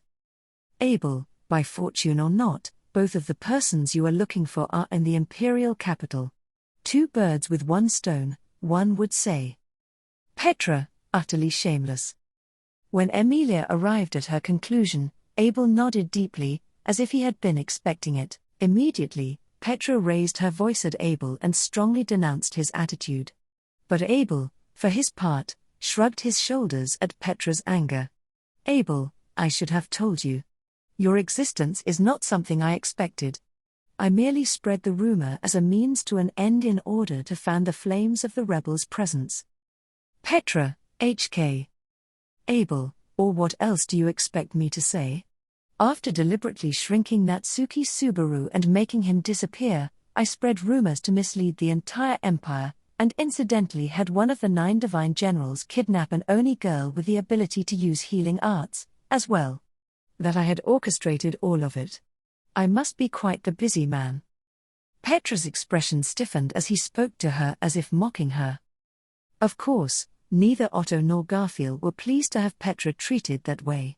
So Abel should be relieved that it was Emilia who made the first move. Emilia stepped forward to protect Petra and stared intently at Abel with her arms crossed. Emilia, I don't think of you as someone who knows everything about everything. Don't bully Lady Petra with your misleading way of putting things. If you do that again. Abel, what if I do it again? Emilia, I'm going to be the first one to make good on what we talked about earlier. Emilia said this with her clenched fist out in front of her. Emilia, too, believed that everything should be ideally resolved through dialogue, but if someone was just unwilling to listen and impossible to get through to with words, a clenched fist becomes your only option. Especially if someone was not talking badly at Emilia herself, but rather a valued member of her camp. Abel, a completely open book. Are all of your leaders like that? Otto, yes, I do often have a hard time getting them to pick the right words. But Garfield, that's the kind of guy that makes it all worthwhile. Way better than some asshole who stubbornly follows the same path and removes every obstacle with some stupid-ass logic. Abel's eyes narrowed, and Otto and Garfield each responded in kind.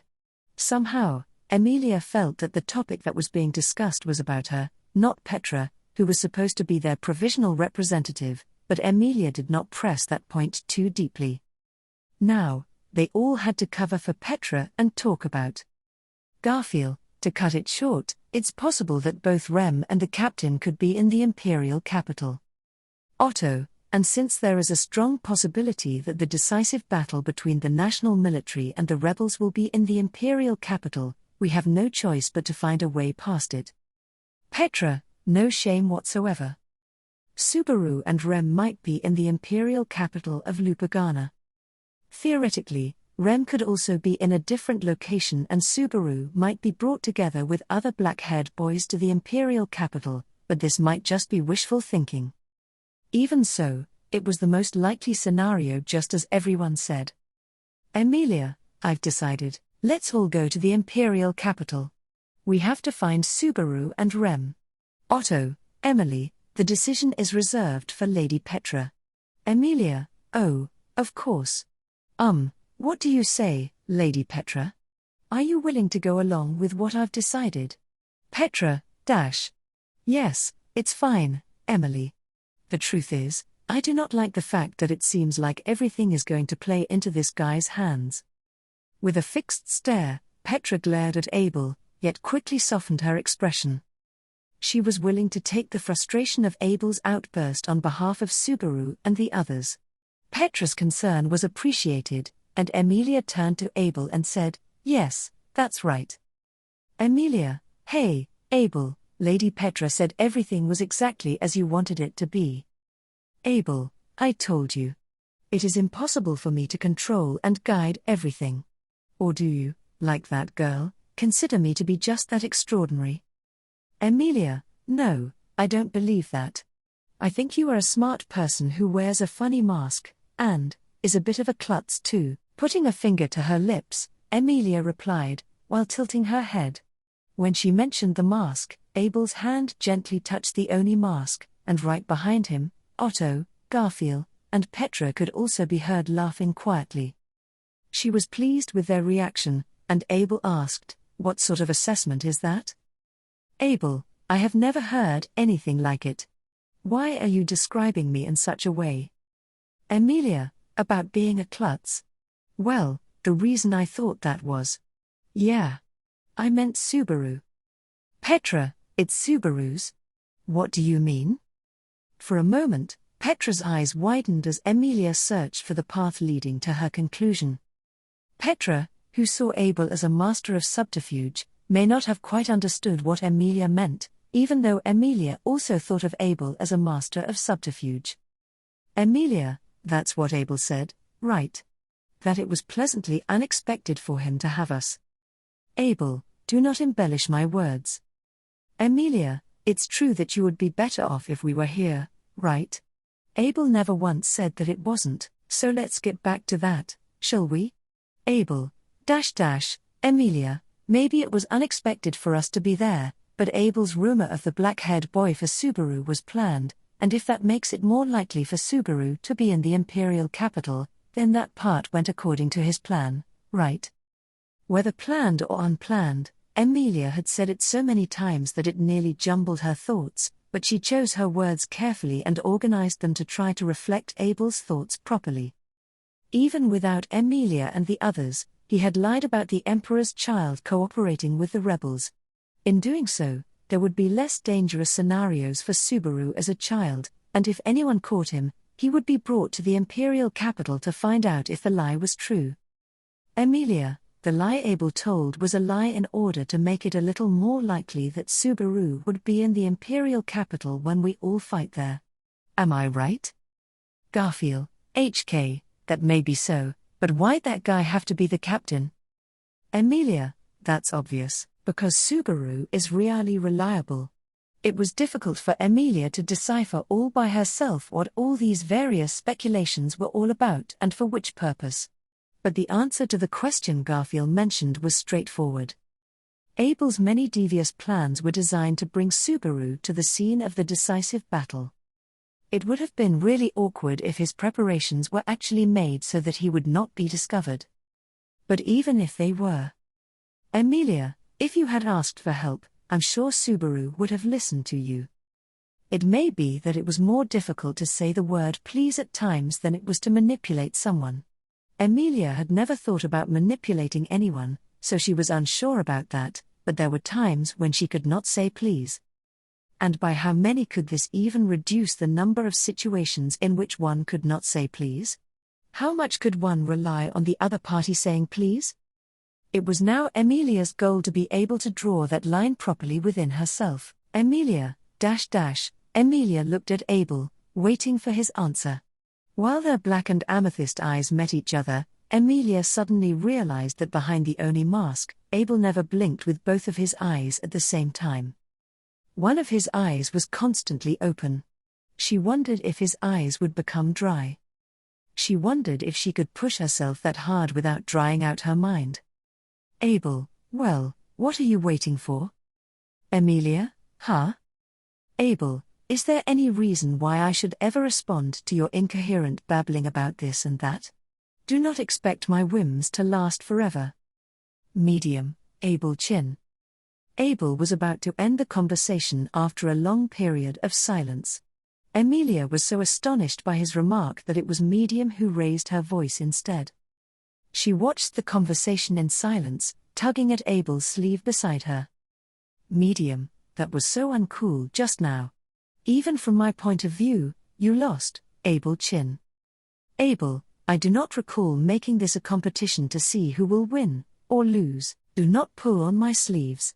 There is no replacement. Medium, when you run out of clothes, dress up as a girl again. It suits you, Abel Chin. Brusquely, she firmly tugged his sleeve once more, and then Medium stuck her tongue out at Abel. She quickly walked around the operations desk and approached Emilia and the others. Medium, I don't know anything complicated either. But if Rem-chan is in the capital, I'm sure Big Bro is there too. I want to see them again, and Subaru Chin too. That's why. With faltering sincerity, Medium bowed her head with a jerk. Her long golden hair fell over her head as if it was tossed over, and fell at the feet of Emilia and the others. However, Medium was oblivious to such things. Medium, please. I know Abel Chin is how he is, but Emily Chan and the others can help. Medium pleaded so desperately that her voice trembled as she spoke. At her pleading, Emilia involuntarily narrowed her eyes. Then she looked over to Abel, standing beyond the bowing Medium. Emilia, Abel, I think this is what it comes down to. At Emilia's prompting, Abel looked at Medium's back as she bowed her head. Then, without letting his black eyes show what he was thinking behind the Oni mask. Abel, you shall also join the attack on the imperial capital. I regard this as a statement of intent. Petra, shameless. Medium, Abel Chin. And the angry voices of the two young girls scolded Abel, who could not say please. With that interlude, Emilia's party had decided to take part in the decisive battle at the imperial capital. Truthfully, they did not know how far Abel had calculated and set up the board. Perhaps, just like they had told Petra, everything about Subaru and Rem might have been completely according to Abel's calculations, or everything could have actually been a mere coincidence. If there was one thing they could say. Otto, without getting too caught up in Abel-san's utterances and presence, let us carry out our own objectives. Petra, yes, I also think it's best to do as Otto-san said. So what about Dudley? Otto, for the time being, he is at a friend's, a minor target.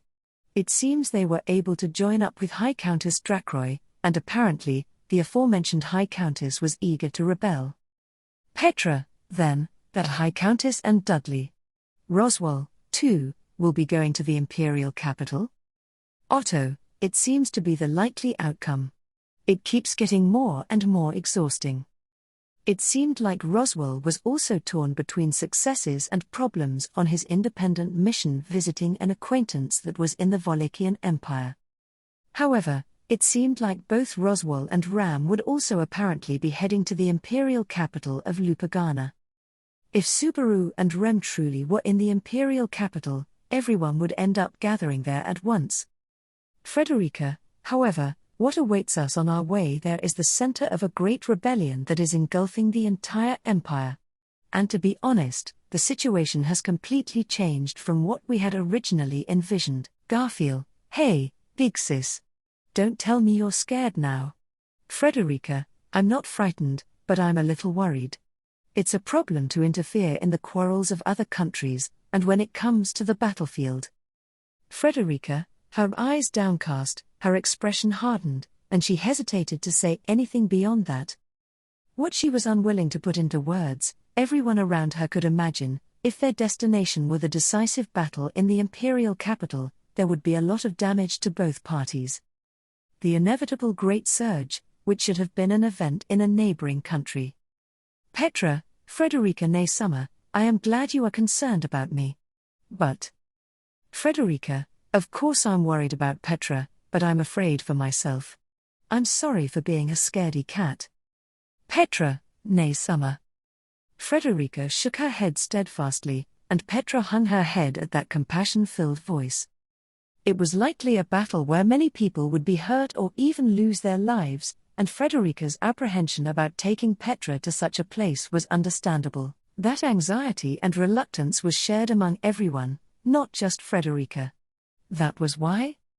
Emilia, if we weren't in the Empire, we'd frown at it as something that happened in a neighboring country and just dismissed it. But Garfield, Emilia, by being here, we've gotten to know the people who are going to join the fight, so even if we can get away from here, we can no longer stand idly by and frown on it. Even if the lives to be destroyed were the same, the feeling of it happening to a person you know compared to a person you don't know would be different. Life is very precious and cannot be compared to anything else. So if life could be compared, it would only be with another life. This was surely a very self-righteous way to think about it.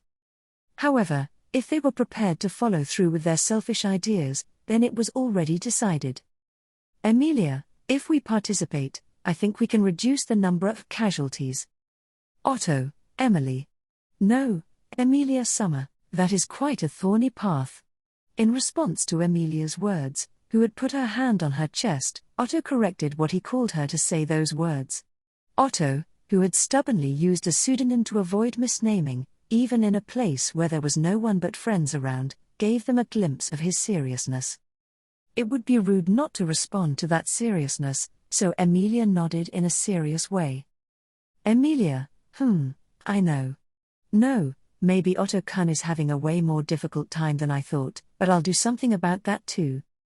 Otto, our goal is to bring back Natsuki-san and Rem-san.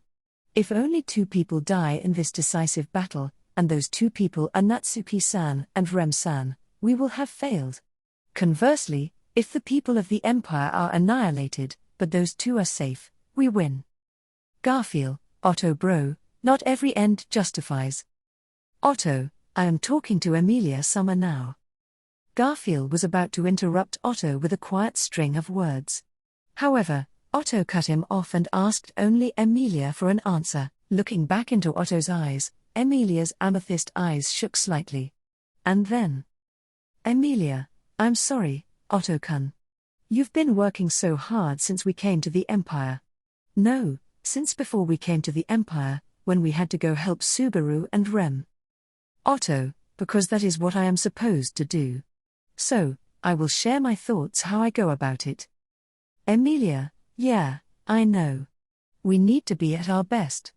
And since we need Otto to give it our all, we're going to ask him to hang in there until we meet Subaru and Rem. Even if Otto-kun collapses, I'll forcibly carry him on my back.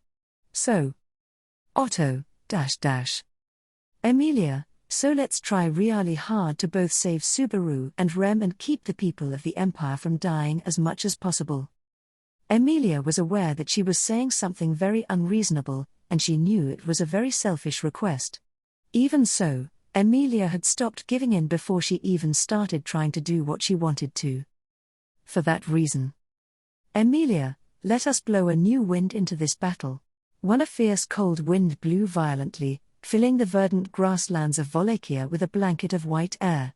Struggling with the falling temperatures and chilly atmosphere, many people stopped in their tracks. In the vicinity, ceasing their movements and exhaling white breaths, were the people equipped with one part of their body as an eye-catching feature. Male or female, regardless of age, they all had one thing in common: a weapon had been cultivated on their bodies. There was one who had swords for arms, and someone else whose entire leg was made out of steel, someone whose head had become a hammer, and also one whose entire back had become a shield.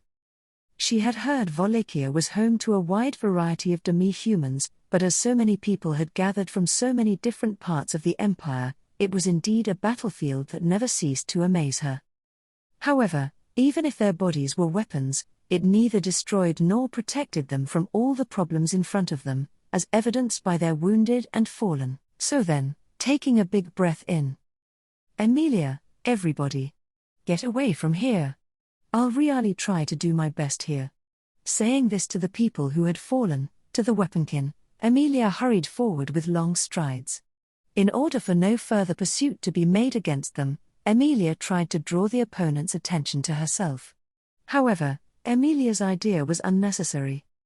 It was not that it did not work. Enough had already been done, and the other party's eyes were drawn to Emilia. The reason was waiting at the bastion of the city walls, where Emilia was headed. "You again?" Emilia, astonished at seeing Weaponkin for the first time, felt her strong feelings dampen with the existence that could not be seen even within the melting pot of diverse races that was the Wallachian Empire. Eyes shining gold, and two black horns dully gleamed on her head. Catching the return of her throne-flying winged blade in her small hands, the little girl was clad in an intimidating air unbefitting of her small stature. Looking up at her opponent standing there, Emilia pointed a finger at her in a sharp gesture and said, "Emilia, yes. It's me again, Madeline. A passing spiritual arts user, Emily. Madeline, you're an irritating girl.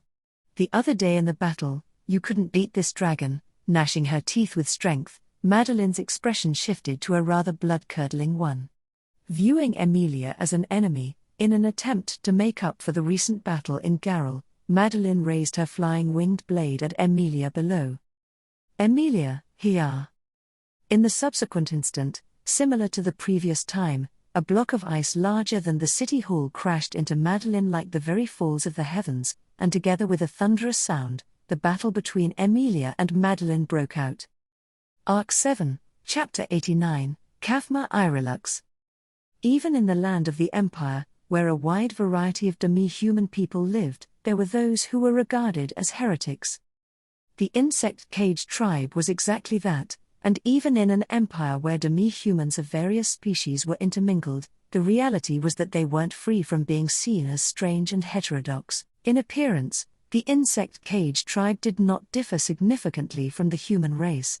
Many of them were brown-skinned and they had a custom of tattooing, but did not have any other obvious characteristics like the Cyclops tribe and Evil Eye tribe with their distinctive eyes, or the multi-armed tribe and long-legged tribe with their distinctive arms and legs, or especially the beastman tribe and half-beast tribe, who could not be any more distinctive.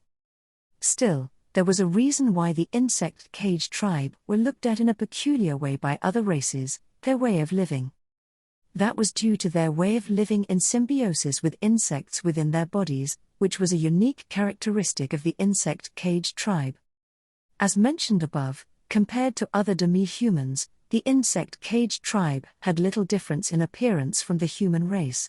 If they did not have insects in their bodies, it would have been possible for them to live as a part of the human race. However, that was not the case. The tribe had insects in their bodies and inherited their characteristics. It was, so to speak, the acquisition of characteristics of demi-humans after birth, and the forbidden art of transforming the body in which one was born, that was the primary reason they were shunned by other demi-humans. This distinguished them from the weaponkin, who were born with a metallized part of their body that they could reforge into a weapon of their choice as they grew up, and from the glow people, who were believed to take in the souls of the people they killed, thereby increasing the radiance of the pyroxene crystal that grew on their forehead. The way of life of the insect cage tribe, who did not mingle with others and never left their homeland, was shrouded in mystery. Since falsified knowledge was often spread with prejudice, some of the rumors would be hard for the insect cage tribe to avoid laughing at if they had the opportunity to hear them. However, there were few opportunities for the rumors to be corrected, and there were again no opportunities for the misunderstandings to be cleared. The most common misconceptions were the timing of when the insects were introduced into the body, as well as the connection between the insects' way of living and the insect cage tribe. In other words, it was about the history of the insect cage tribe. To begin with, it was quite dangerous to implant insects into the body.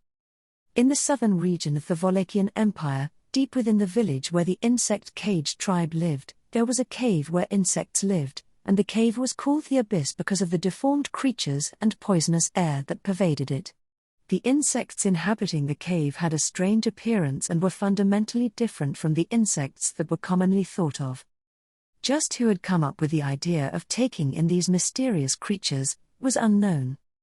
The consensus was that it was probably an extraordinary method discovered by shamans, shinobi, and other aberrants with abnormal principles in order to gain power that could not be obtained through conventional methods. In any case, given their existence, the existence of the insect cage tribe was merely a byproduct. The ancestors of the insect cage tribe were the ones who wished to live in symbiosis with their natural powers by implanting mysterious insects into their bodies, and this madness had been passed down to the present day. Returning back to the original topic, the insect cage tribe waited until they were 12 years old to receive their first insect. Until that age, they trained their bodies and minds to be suitable vessels for the insects, so they were recognized as an insect's host during the actual ceremony, and the time of hatching could be appropriately arranged.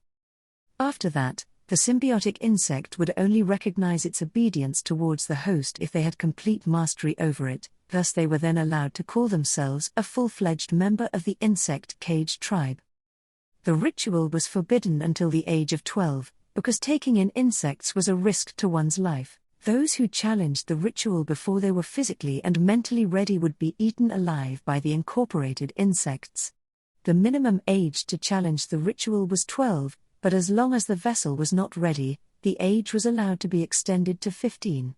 If the vessel was not ready by then, they would be deemed unqualified to be considered a member of the insect cage tribe and thrown into the abyss as food for the insects.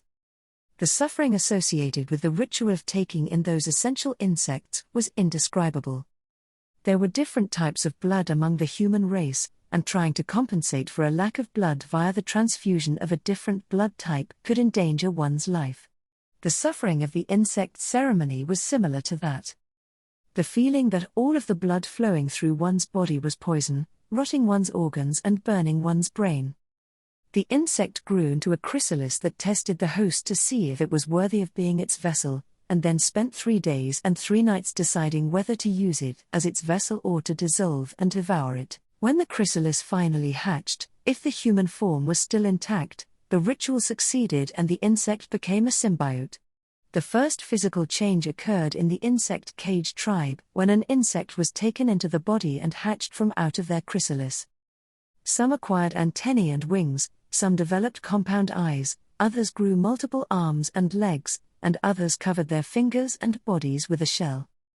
The fact that these characteristics were similar to those of real insects was the reason why the insect cage tribe was called as such, despite the fact that the insects they took in were not actually insects at all.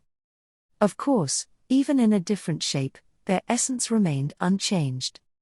However, it was also true that there were those who viewed the insect cage tribe as these abnormal people performing rituals to retroactively transform themselves to become vessels for insects.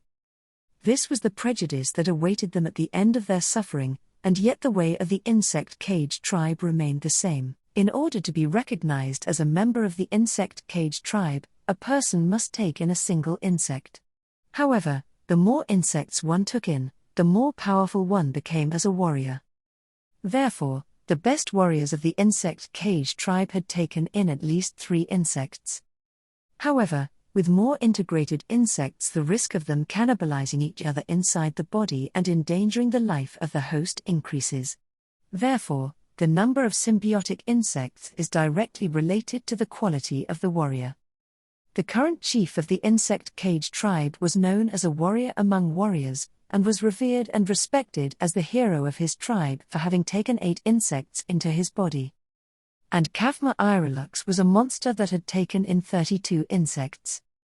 The birth of a monster that overshadowed even the feats of heroes, a monster that went against the code of the insect cage tribe from the very beginning. The ritual of implanting an insect was not supposed to be performed until the 12th birthday for fear of endangering the vessel's life, but Kafma had taken in his first insect when he was only a few days old. As the elder brother of the chief, his father turned mad because he remained inferior to his younger, brilliant brother and directed it towards his own child. Once Kafma gained awareness of his surroundings, he was made to known of his circumstances by his father.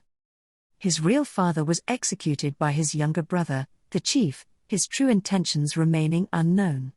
However, his father had declared his son dead soon after his birth, isolating Kafma, and performing the ritual of implanting an insect into him every year. Ironically, when Kafma's existence was discovered, and he was first taken out of hiding at the age of 12, the same year his brethren were to undergo the ritual of implanting insects, and Kafma was already a monster living in symbiosis with 13 insects. Even among the insect cage tribe, opinions were divided on how to deal with Kafma, an existence inconceivable to the tribe. With his father already dying after he was emotionally executed for breaking the law and cursing his child, the reason Kafma had been able to incorporate over a dozen insects was completely unknown. Eventually, his uncle, the chief, declared that he would take responsibility for Kafma's existence and allowed him to live. This was not a lie, and Kafma Irelux was grateful to the chief. His blood-related uncle, for better or worse, maintained a certain distance and discretion when dealing with Kafma, and did not direct any excessive blame or apologies towards him because of his father. His uncle's attitude of not being neither particularly kind nor heartless showed his awareness to not give Kafma special treatment as a member of the insect cage tribe, for which Kafma was grateful. No matter how my uncle treated me, the fact of the matter is that I am an anomaly among the tribe. Yet the generation that was still unaware of the pain of implanting insects kept Kafma at a distance, while those who already incubated insects feared Kafma for the unimaginable number he took in.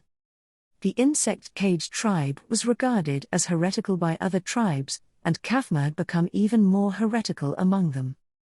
Of course, Kafma had no reason to be blamed or persecuted. Kafma could have ignored the stares he received and continued to live the life he had as an unrelated outsider. However, despite being raised differently from others, Kafma's character was virtuous. I did not appreciate the environment in which my own people were afraid of me. To become a member of the insect cage tribe, one was required to implant an insect inside oneself. However, Kafma had passed through that stage before he became self-aware. So he spared no effort in understanding his brethren in different ways. He actively interacted with others, learned how to be a warrior from his chieftain uncle, and showed that he was not different from them by being tenacious in his interactions with all generations. In order to be respected as a warrior of the insect cage tribe, he challenged the ritual of implanting a new insect into his body. There was some opposition.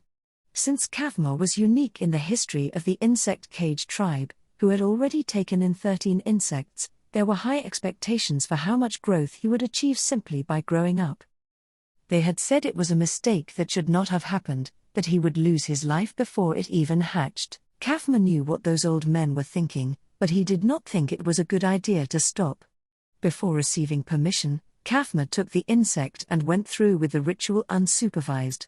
Kavma later learned that he had inherited this reckless behavior from his father.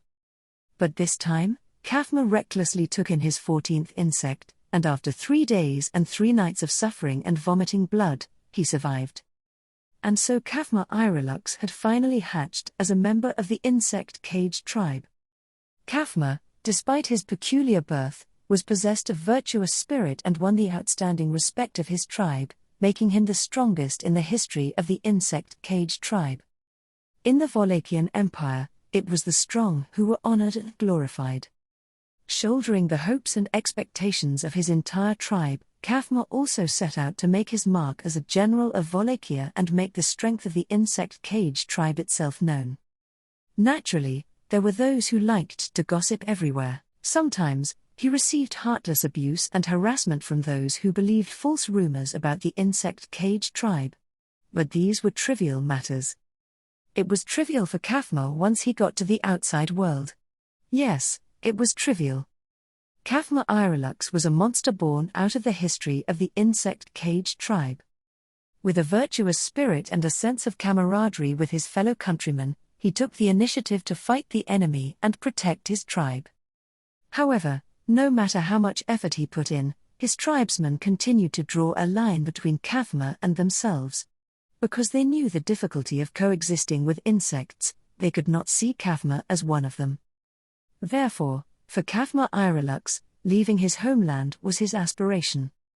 Only in a place without his tribesmen, the insect cage tribe, could Kavma see the light that he sought. By all rights, everyone in the insect cage tribe was supposed to undergo the process of hatching as they grew up, to a close, and to recognize that they are only one, until finally. Garfield, Rura. Kavma gnashed his molars hard at the howling, furious, golden tiger that had leapt in front of him. Kavma did everything in his power to meet the enemy, who explosively enlarged his upper body and raised his sharp animal claws, a warrior who called himself Garfield Tinsel. Kavma, I apologize for underestimating you. With a flap of his back-torn wings, Kavma released purple thorns from his outstretched arms. Although a newcomer among the insects that Kavma had adopted, thorns were used frequently because of their ease of use. However, even with its suppressive power, it could not hold Garfield's momentum. With one fell swoop of his claws, he mowed down the tip of the thorns in every floor of the rampart, and the sensation of the insect screaming within shook Kavma's brain. The seemingly endless amount of thorns were part of the insect that Kavma had taken in. Naturally, if they were hurt, there would be a proportionate backlash. They just suppressed it through their sheer vitality to make it seem like there is no reaction at all. Garfield, Garfield stepped forward with unstoppable momentum, and out of the corner of his eye, Kavma slid down the ramparts with the acceleration of his wings and slipped past the fierce tiger. The impact, a thundering roar, echoed just off to the side, and Kavma was horrified by how much the margin for evasion had been narrowed down. Every attack was even faster and more powerful than the previous one. Either one grew in battle, or one drew on one's dormant strength, neither of which was realistic. Almost every change in force that occurred on the battlefield is a reduction in power. Of course, any perfect condition set up before a battle is lost with every second that passes once the battle commences, until one's energy reserves are depleted and the optimal results can no longer be achieved. That was why it was important to unleash the greatest firepower and skill within the first move of a battle. Of course, Kavma was no stranger to this rule. unleashing maximum firepower and fighting techniques on the enemy. And Garfield ought to have been the same, too. It should have been that way, so it did not make sense. Such an increase in power and speed over the course of a fight, regardless of the particularities of beastification. Kafma, and you must be seriously injured, HK. Kafma's earlier attack, it could have been described as a sneak attack or a poisoned assassination of sorts. Whether the means were good or bad, Kafma did not abstain from the act itself. If elegance was the difference between life and death in battle, then one should choose the means that suit one's desired outcome. If those fixations were related to whether or not a person was capable of performing at their best, then it would be a different story. Kafma, Whatever the case, Garfield's overall injuries were unusual. The largest injury he had sustained was head trauma from Kafma's attack, but the insects that had burrowed into him were also quite resounding. However, the same methods would not work again. Having swallowed the fire magic stones, Garfield's body was still burning red hot. His whole body was covered in flames, but inside his body must have been in an even more unmanageable state of conflagration. While the host body was at risk when implanting an insect without a host was also extremely vulnerable and could easily die off if in an even slightly harsh environment. There was no such thing as an insect that could live in a continuously burning body. Kafma, the thought of it is terrifying. Even if one could use healing magic, it could not kill insects with it. Instead, the insect needed to be removed in order for the magic to heal the wound. This was the best way to break through that antinomy, but it seemed unlikely that he could think this up on his own. Rather, it was probably the result of following instinct rather than thinking with one's head. If he had thought it through with his head, he would have never been able to swallow the magic stone and burn his body. Kafma, HK. The moment he slid to an unguarded side, red antennae shot out from Kafma's shoulders like cannonballs. Garfield's body was blasted off the ramparts with a roar as the tips of the insect's horns from Kafma's transformed shoulder bones pierced through his steel-like abdominal muscles, a crushing blow, but Kafma did not come out unscathed.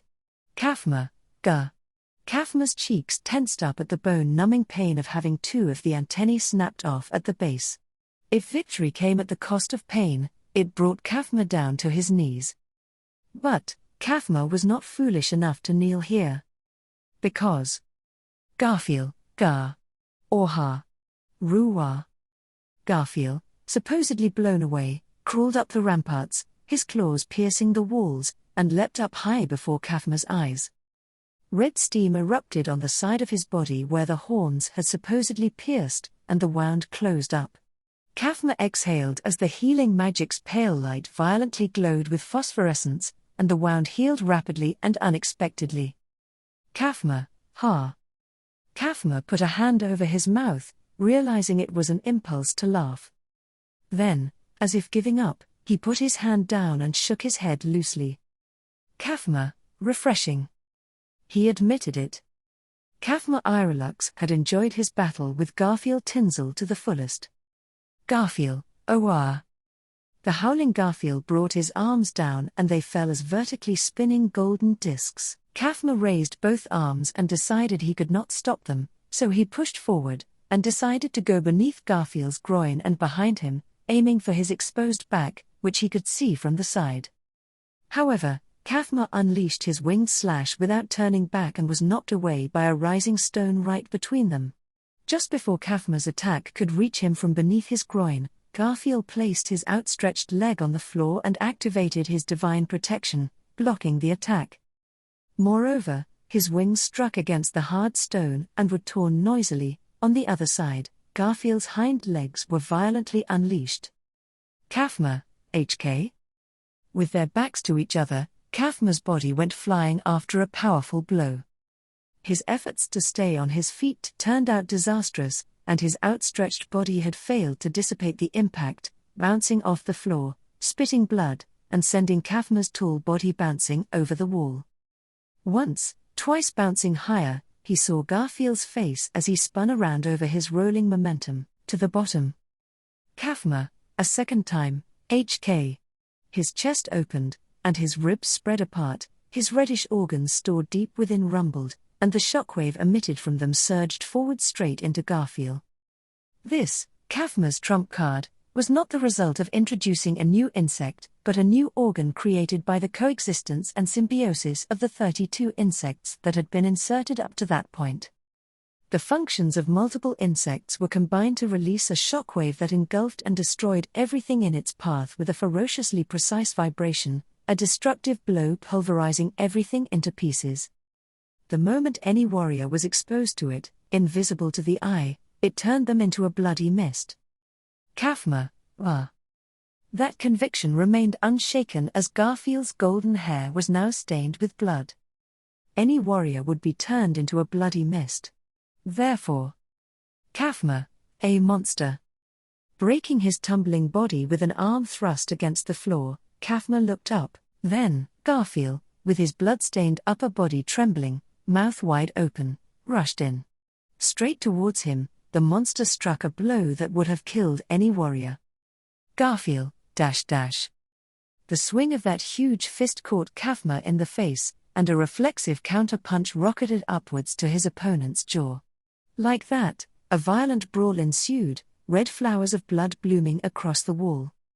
It was an epic battle that no one could interrupt, a clash between monsters. Kafma, Exhaling and looking beyond the pain, Kafma poured all of his energy into it.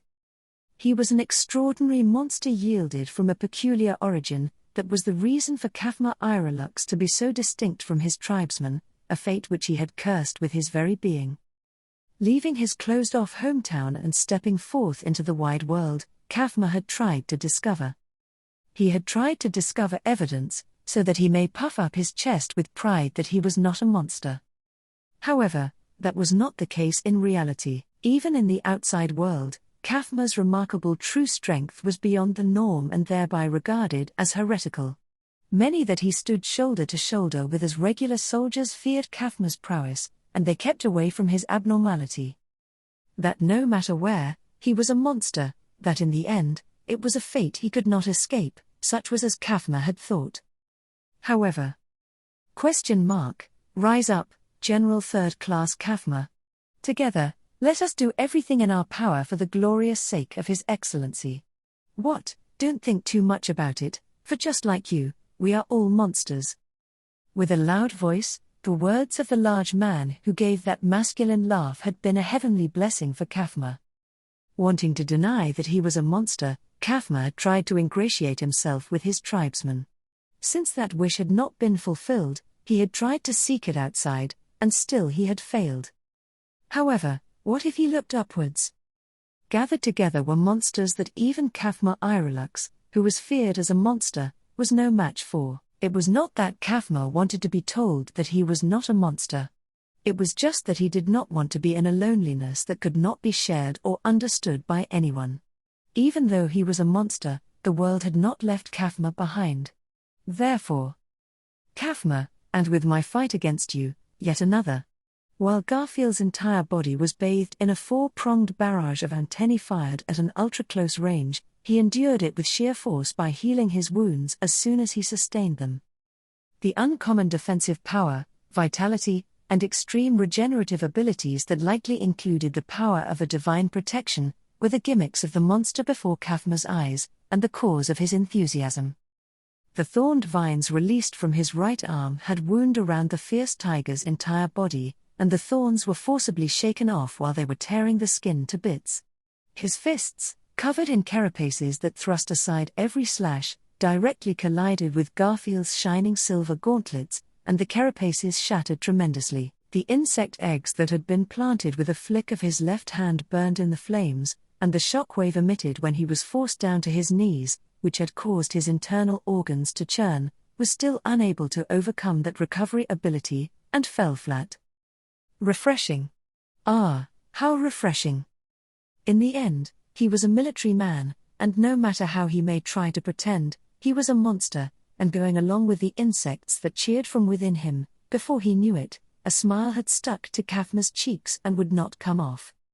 The 32 insects, The beings that had become one with himself and were closer to him than his own family, were delighted that they finally had a chance to show their full heart and soul, and began to rant and rave. Victory must be wrought. For the sake of a great cause, for the glorious sake of His Excellency the Emperor who guides the Empire, for the sake of repaying his benefactor who raised him to this domain, and for the sake of his tribesmen who wish to improve the status of the insect-caged tribe. Garfield, bastard, where th' fuck ja think you're lookin'? He heard a voice amidst the pain, the suffocation, and the accelerating thoughts that filled his brain. Even though they were both pounding each other's vitals with such ferocious vigor and might that it would not have been strange if one of them died, and even though there was no room for a proper exchange of words, he heard it. A pair of emerald-green eyes fixed their gaze onto him from in front, and a bloodshot glint pierced his soul. The sharp fangs made a noise as to slurped flesh and blood, and the sound of creaking bones made all of his perception feel distant. So while everything was being put to use for the stage of battle, the monster before his eyes howled. Garfield, my amazing self, is right here. Kafma, -- Garfield, for just this moment, I ain't gonna let anything get in the way. That instant, color faded from the world, the sound of the wind and the ringing in his ears went silent, and that large enemy before his eyes became all that remained in Kafma Iralux's world. Kafma was ashamed of his own inadequacy, thinking how tactless he had been. And then, he quickly tossed that shameful tactlessness aside, and nodded. Kafma, it's just you and me. That moment, their fists crossed and slammed into each other's faces, and time accelerated. An open palm caught hold of his face, and Kafma's skull screamed from that extraordinary grip strength. But Kafma also put his hand in his opponent's mouth, and from there he poured thorns into his opponent's body. Since he could not break through from the outside, then he would do it from the inside. The overflowing thorns rampaged through the inside of his body, and the conclusion of devouring him from the inside was imminent. However, while the thorns were flowing into Garfield, he swung Kafma's body up, and then swung his body down, slamming him into the ramparts. Kafma, HK. As his back was buried into the rampart, he was lifted up and dropped again. Lifted, and dropped. Lifted, and dropped. Lifted, dropped, and he was trampled upon. A crack formed in the rampart where his entire body was buried, and the tip of the bastion of the Star Fortress was split in two. His vision was dyed a deep red, and in place of his breaths, blood gushed out. Nevertheless, the thorns did not lose their power, and they continued to flow into Garfield's body. Until Kafma exhausted all of his strength, the insects would hunger for victory. Garfield, Gar. The open mouth of the large tiger was not able to bite through the bulky bundle of thorns. No matter how much his claws tore into them, the undulating layers of thorns were too thick. No matter what he did, Kafma would not let him go. The thorns were also finite, there was a limit to how much he could send forth. If Kafma were to send them all forth at this point, he would be giving up his best chance of defeating the other insurgents who were closing in on the ramparts.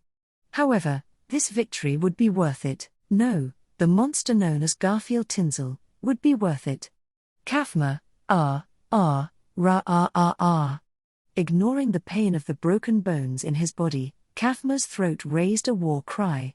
The overflowing thorns filled Garfield's body to the brim, and the pressure of the deadly thorns, having no place to go, would cause a rupture that led to death. No matter how hard he tried to twist his body, no matter if he completed his beastification, it would not let him escape. Concentrating the remaining power of all the insects in his body, Kafma suppressed Garfield and pitched forward to wrest victory, and then he bore witness to the unbelievable. Kafma, Wah. The large tiger with golden fur had swelled up to the verge of bursting from thorns that poured into his mouth. Before that body could burst, the pressure in the thorns was rapidly lost. Why was that? It was because an escape route had been created for the thorns that entered his body. Garfield's sharp claws tore across his own abdomen, and thorns poured out from the wound. His terrifyingly desperate tactics were acts of barbarism which brought him close to death's door. If thorns rushed into a wound that was created, the wound in the stomach could be opened for the same reason that the mouth could not be closed. Then his body would be split in two, and it would be the conclusion. Indeed, to merely invite death like that, it was an act of barbarity far too foolish. However, the instant Kafma witnessed that barbarism, the momentary emptiness in his mind gave Garfield, who was on the verge of tearing himself apart, a moment to catch his breath. He closed his jaws. There was a sound of thorns being torn apart, and the large tiger's large mouth closed. Kafma lost the decisive blow with his thorns, and before he could realize it, Garfield stepped forth and his fist struck Kafma's face with a hard impact of his silver gauntlets. Collapsed on the top of the wall, a fist slammed into Kafma's face as he lay sprawled out on the floor, and now, the impact that was deeply hammered into him inflicted decisive damage to the rampart. A thunderous roar resounded, and the ramparts of the imperial capital of Lupagana, extolled to be impregnable, began to crumble.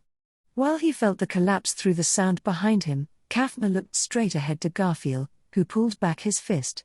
Slowly unraveling his beastification, the boy regained his original human form. The wound in Garfield's abdomen, from when he had torn himself open, was closed with a plume of blood. It was a fatal wound, but seeing him forget about it even happening so terrifyingly quickly, Kafma bursted into laughter.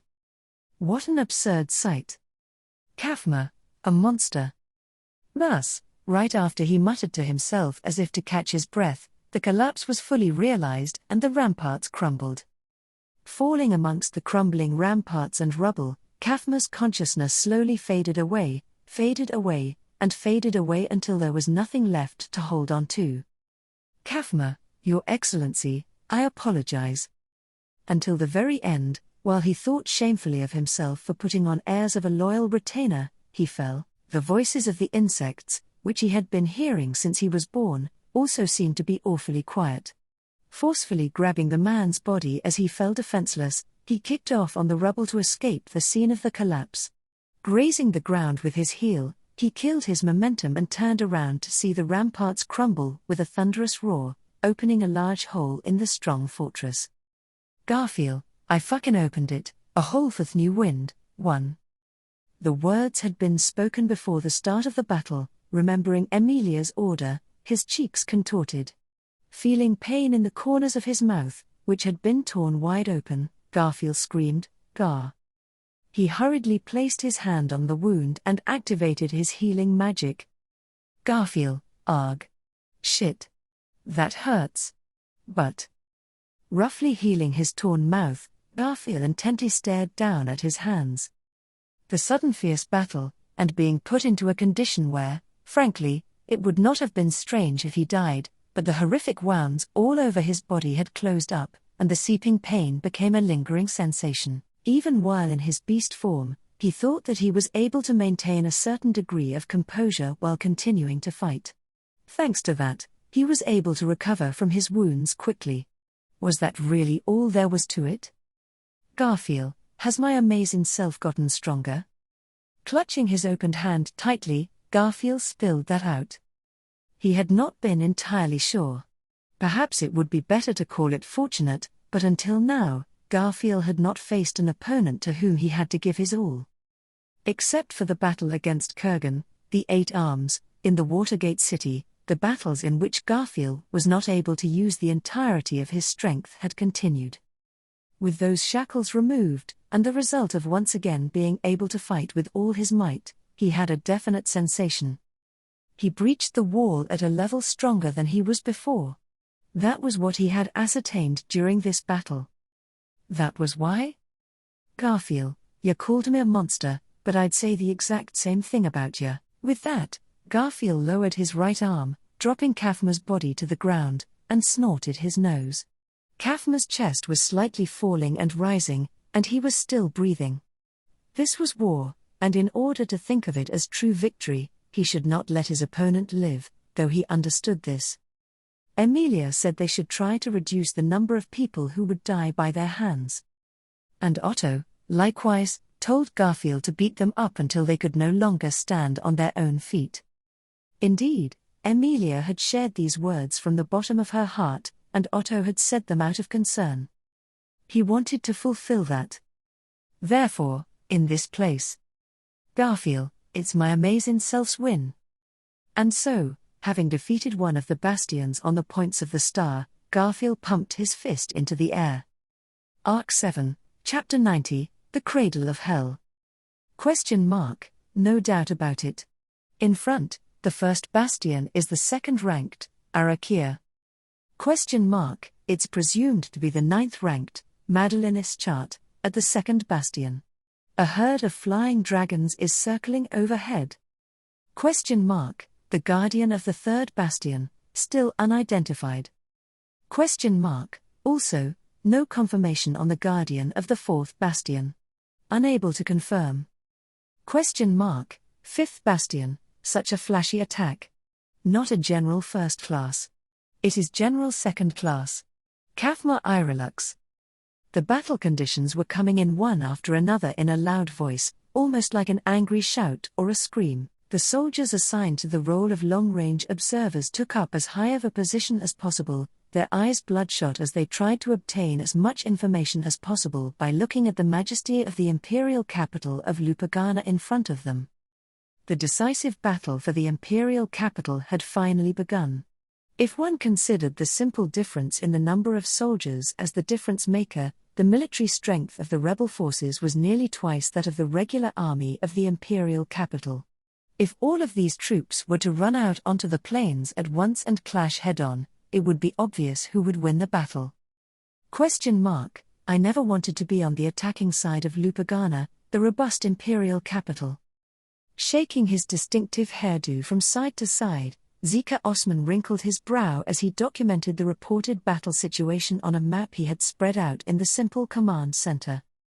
As a general second class of the Empire, he carried out his duty as a general and still had a high level of loyalty to Wallachia, so it could be said that the imperial capital was the armor that protected the heart that he needed to protect. He would never have considered himself being in a position where he had to capture the imperial capital and vanquish the existence of the one who, perversely, called himself the emperor on the throne. ? The situation, however, will not wait for your incessant whining to cease. No, not only you. Time passes equally for everyone. Zika, Abel Dono. Abel, return to the battle situation. Obtain the reports from the long-range observers. Priority should be given to the third and fourth bastions. No matter how trivial it is. We will identify the guardians there. Zika, right away. Strengthen the long-range observations on the third and fourth. Without a doubt, a general first class is on the battlefield. Zika nodded and ordered his nearest subordinate, causing the air to fluctuate at a dizzying pace. Savoring the dry air on his skin, Abel squinted from behind his Oni mask at the imperial capital in the distance, outside the cloth-covered command center, where the star-shaped ramparts protected the city. As noted previously, in terms of military strength, the rebels outnumbered the regular army. However, the assembled rebels lacked a sense of coordination, a rabble that rushed off in haste likely as to not relinquish glory and military achievement to others. In addition, the enemy, whom they needed to attack, was confined to the innermost part of the imperial capital, which painted a picture of robustness and solidity. As was discussed when capturing the fortress city of Garrel, some held the belief that in cases where the attacker was attempting to defeat the defender, if it only boiled down to pure military strength, they would require 3 times the number of men. Considering that the defensive measures of the imperial capital were far superior to those of Garrel, the difference was all the more pronounced. Above all, Abel, the existences that disturb the balance of military strength the most are the powerful who are equivalent to 1,000 men in strength. Zika, it is a decisive battle in the defense of the imperial capital. Although the battle has started earlier than expected, how many of the 9 divine generals have been recalled? Even though the rebels could be surmised as a rabble, if they were to get hit on the head and doused with water, they would turn tail with their ears ready to listen. If that happened, then they would be able to incorporate them into their tactics and shape them. That is, if the water was simply a wake-up call and not something that made them close their eyes forever, which was no easy task when confronted with the 9 divine generals. Abel, at minimum, Arakia, Madeline Ischat, and Moguro Hagane will be in play. Kafma Irelux is equivalent to a general first class on merit alone, and Olbart Dunkel Ken may refuse to participate due to his injured arm, but that is unlikely. Zika, there will be no participation by General First Class Goes or General First Class Groovy. Is that what you expect? Abel, Goes Ralphon may or may not be alive, and Groovy Gumlet may or may not have been recalled from the West, it depends, but the latter is difficult to mobilize. The uncertainty concerning the West's movements is neither orchestrated by this side nor theirs.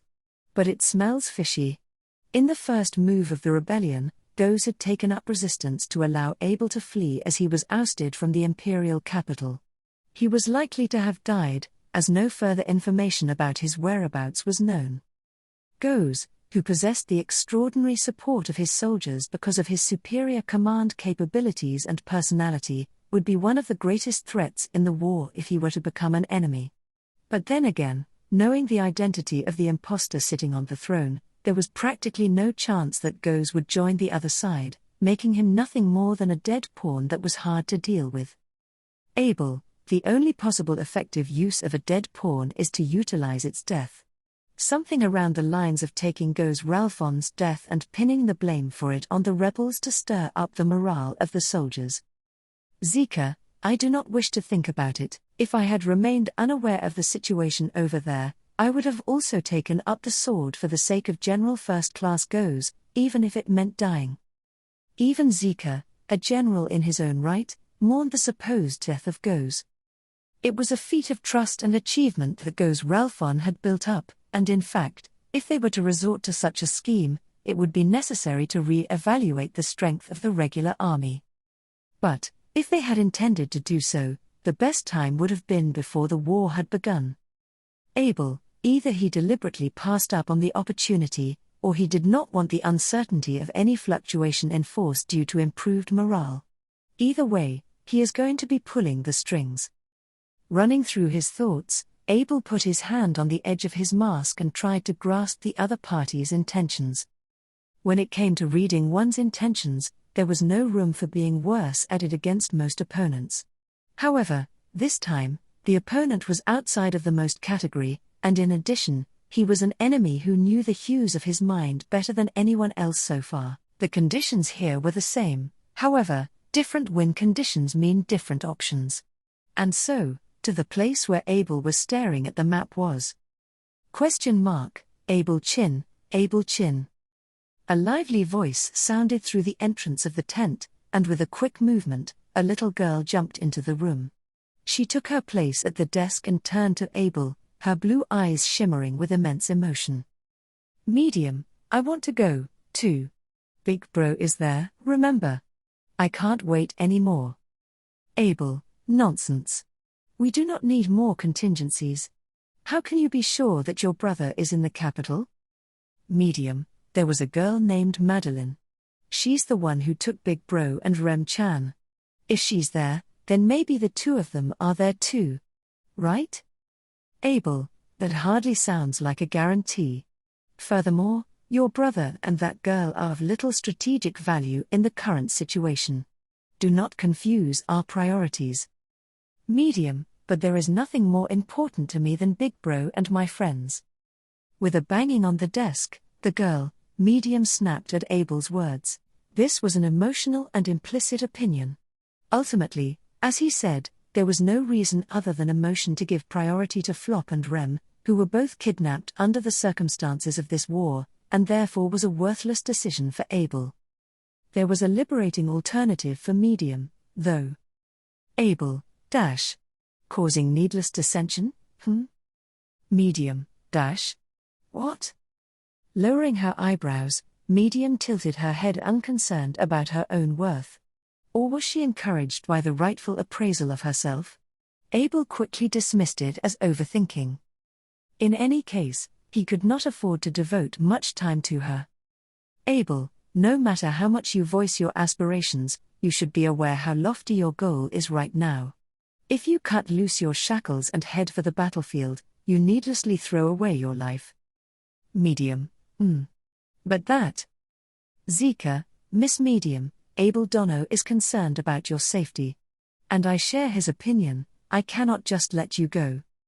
Looking up and down, Abel and Medium glared at each other respectively, and Zika, who interrupted them, rebuked them in a calm tone. Zika, the general in command, was also aware of the unpredictable situation of the battle. Nevertheless, he must have been quite distressed trying to keep the unreasonable Medium at bay.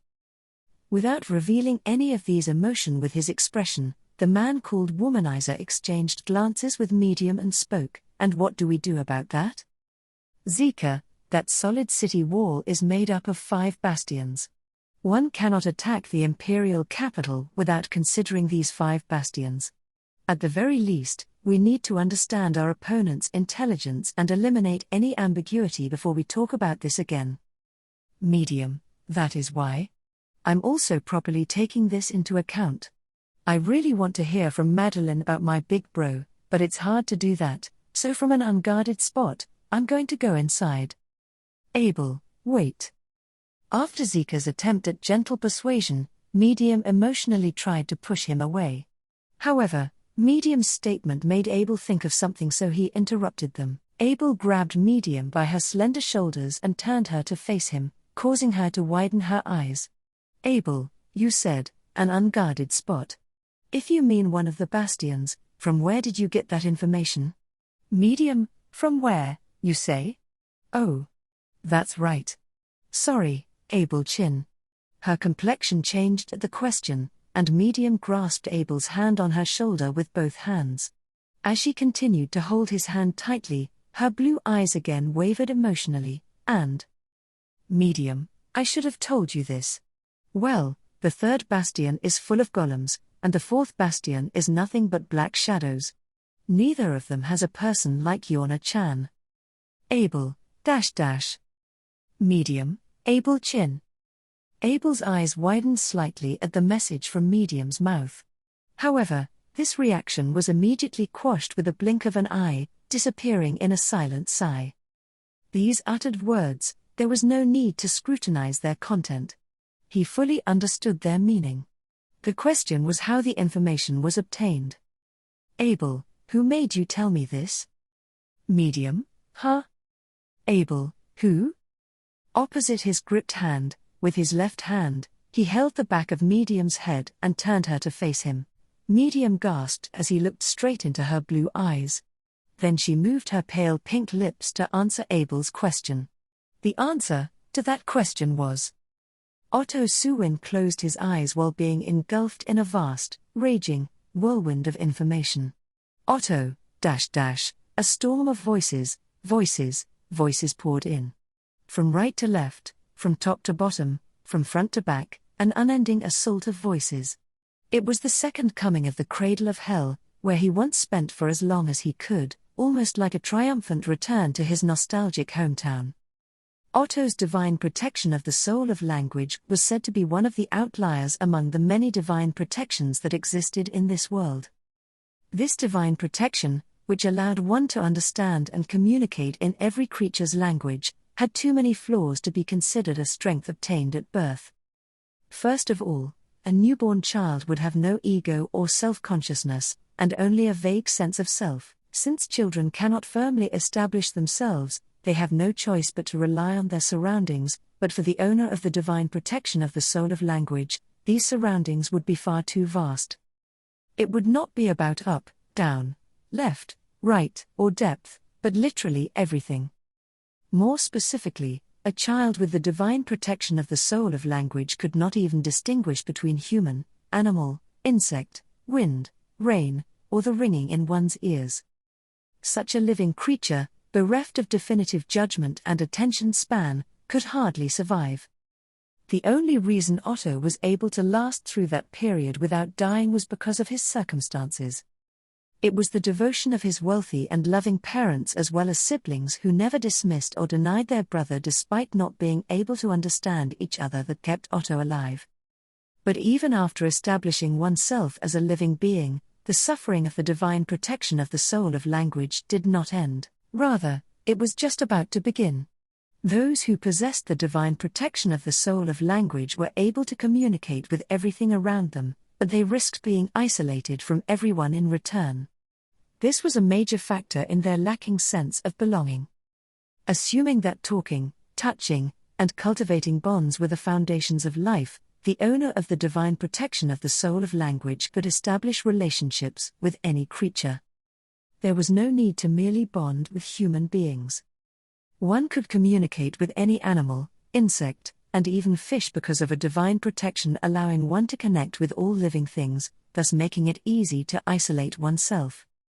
One could be trapped in an eternal prison of doubt as to who one was. Due to that, all of the previous holders of the divine protection of the soul of language met an early demise.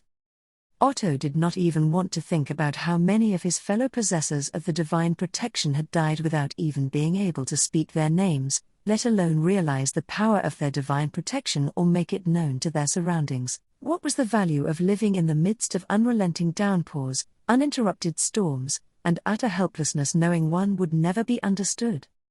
In fact, he had never heard of any accomplished possessor of the divine protection of the soul of language. And Otto understood that feeling all too well. Literally, the cradle of hell was a place where one was forced to listen endlessly to lullabies enticing one to death. Otto, In this nostalgic hell, Otto consciously narrowed the focus of the voices he had lent an ear to. It was the same way people picked up only the voices in a crowded place or at a party that talked about topics that were relevant and interesting to them. It was a domain only a handful of possessors of the divine protection of the soul of language had been able to enter in, which could adjust the effects of the divine protection. It was that kind of constantly active divine protection that would lose its impact when its effect were adjusted. Otto, too, usually set his divine protection to the lowest setting so that his head was not filled with so many words. He increased the volume of the weakened divine protection and raised its intensity to the maximum. Otto, when Subaru pestered him about the divine protection of the soul of language before, he had called it a channel. He thought that did not sound so bad, so he opened a channel. The countless voices that popped into Otto's ears and mind were all related to the battlefield centered around the imperial capital. Many of them were accompanied by avoidance, loathing, fear, and anger, and pretty much useless, but he scrutinized them all. Anyhow, Otto, I have asked a lot of Garfield, too. When Emilia made the decision to enter the battle for the imperial capital, Otto concluded that it was Garfield who would have to shoulder the most difficult role in this battle. Because of their prowess as combatants, Emilia and Garfield were the ones taking on the dangerous enemies in battle. However, they could not let Emilia fight to the death. Of course, Emilia's life took top priority, even before recovering Subaru and Rem. Therefore, if Emilia was in danger, he would make her back down, no matter what she said. Everyone in the camp, except Emilia, had been notified of this commonly acknowledged fact. However, it was not an option to come all the way to the Empire and return empty-handed. They must bring Subaru and Rem back home with them. In order to achieve this goal, Garfield was responsible for sustaining the most wounds and spilling the most blood. Garfield may or may not be aware of this. Did Garfield understand how reckless and cruel the instructions were for the role he was entrusted with? Otto was certainly aware that he had been terribly self-serving and unreasonable in his instructions, and Garfield probably thought he was being reckless, but did he truly get the gist of it? Or perhaps Garfield took it as a sign of trust? Otto, I do not like this. Muttering a few words, Otto thought of Garfield's innocent look of trust. Even if he was giving unreasonable instructions, Garfield believed that Otto had an idea and that it was his role to see it through. In the same manner, Otto anticipated Garfield would see his instructions that way and entrusted him with a role only he could fulfill. At first glance, this was an exchange of mutual trust. However, Otto, as someone involved, believed that this was not a fair balance of what each side had to bear. Garfield was the one in harm's way wherever they went. Not Otto. All I do is sit back in my comfort zone, feeling pain and guilt. And when all is said and done, Garfield would say, as I'd expect of Otto bro. I am not sure how I feel about that. You've gotta be kidding. Otto, if I can bear it, I should bear it myself. Do not run away from your responsibilities, Otto Suin. Otto placed his hand over his mouth as he reminded himself. When their camp had finally decided on a course of action to take on the Empire's upheaval, Otto warned Emilia, "You're going down a thorny path." In response to Otto's words, Emilia stoutly held her chest and chose her path. It was probably a stupid idea, a foolish path. If Otto were alone, he would never have chosen this approach of all danger and little gain. But there was something important in the little that was gained, and Otto was relieved that Emilia had chosen a path that he never would have chosen on his own. He was inwardly delighted. Thus, he could not be the odd one out. Out of several possibilities, it was Otto who had chosen this path. If blood needed to be spilled for that purpose, he did not want to leave the bloodshed to others. Therefore, Otto-san, you can be a real dummy sometimes. Suddenly, amidst the flood of meaningless voices, he heard a clear voice and blinked his eyes. In an instant, the sound of hellish rain and storms faded away, and before Otto turned around to squeeze through the channel, his eyes met Petra's, whose eyebrows were lowered with dismay. She went up to Otto and offered him a white handkerchief, saying, "Take this. Petra, your nosebleed is really gushing. I'm a little scared." Otto, nose. "Ah, I failed to notice it." "Petra, so it seems, please sit down. You don't have to stand, right?" Otto looked at the handkerchief offered to him in a daze. Irritably pulling Otto's hand, Petra made him sit down on the grassy field. She then put a handkerchief against Otto's face and wiped off the blood. "Petra, is that what happens when you overuse your divine protection?" Otto, "Yes. If I increase the number I am listening to and the range, this is what happens. I do not really resort to this, but it is an emergency." Petra, "So that you don't lose to Garf-san?" Otto, " Petra, as I thought. Otto-san, you really are an idiot." As Petra stared at him, Otto scratched his head, saying, "Guilty as charged." Petra's point was correct in a broad sense, although subtly different from what she was trying to say. If she had been smart, she might have known what Otto really meant and rephrased it. Petra, the fastest growing member of the camp, was getting sharper and more strong-willed by the day. "Petra, even if Otto-san has lots of nosebleeds, I don't think he can ever be like Garf-san." Otto, "Certainly, the amount of blood we shed cannot be compared with each other. Unlike Garfield, I bleed to death much more easily. But I should at least be prepared to bleed myself." Petra, "Is it because Otto-san told everyone to go?" Otto, "I truly am no match for Petra-chan." Otto laughed as his nose was pinched to flush out the blood that had accumulated. Considering only the events that had taken place, it was Emilia who had decided that she would participate in this battle, and it was Emilia who had declared that they would do it, so Petra's point was way off the mark. But the reality was that Petra was correct. It was Otto who had led her to say that. No, those were precisely the words Otto had wanted her to say. Otto, "In fact, I am not hurting myself for nothing either. I hate to say this, but my divine protection is very useful in war. I cannot afford not to use it." Petra, Otto, "It is difficult to find someone that can help us because of the circumstances, but it is worth just getting the information. I just entrusted Medium-san with a message. If Abel-san can make effective use of it, then the state of battle." Petra-chan? Petra, tilde. Otto attempted to at least make amends by explaining the usefulness of his actions, but Petra's response was one of cold and growing dismay. Saying good grief, Petra ran her hand through her light brown hair and looked into Otto's round eyes. "Petra, I am not the slow-witted child you believe me to be, Otto-san." Otto, "No, yes. I think Petra is a very quick-witted girl." Petra, "In that case, Otto-san, I don't think you're as smart as you think you are." Otto, "That is a tough one to respond to." I am not so conceited to believe that I am one of these all-seeing schemers no one else can match. Otto's self-assessment for why he had been able to make it this far would be the number of rules of thumb and small tricks he had, as well having excellent crisis management skills. If they started comparing intellect, he would fall far short to the all-seeing schemers. However, it seemed that this notion of Otto's had missed the mark here. Petra, right now, that's not the kind of intellect I'm talking about. Otto-san, I have no intention of being the kind of helpless child you think I am. Otto, that is. Petra, I believe I can be of proper assistance. For instance. Saying that, Petra tightly squeezed the hand of the baffled Otto.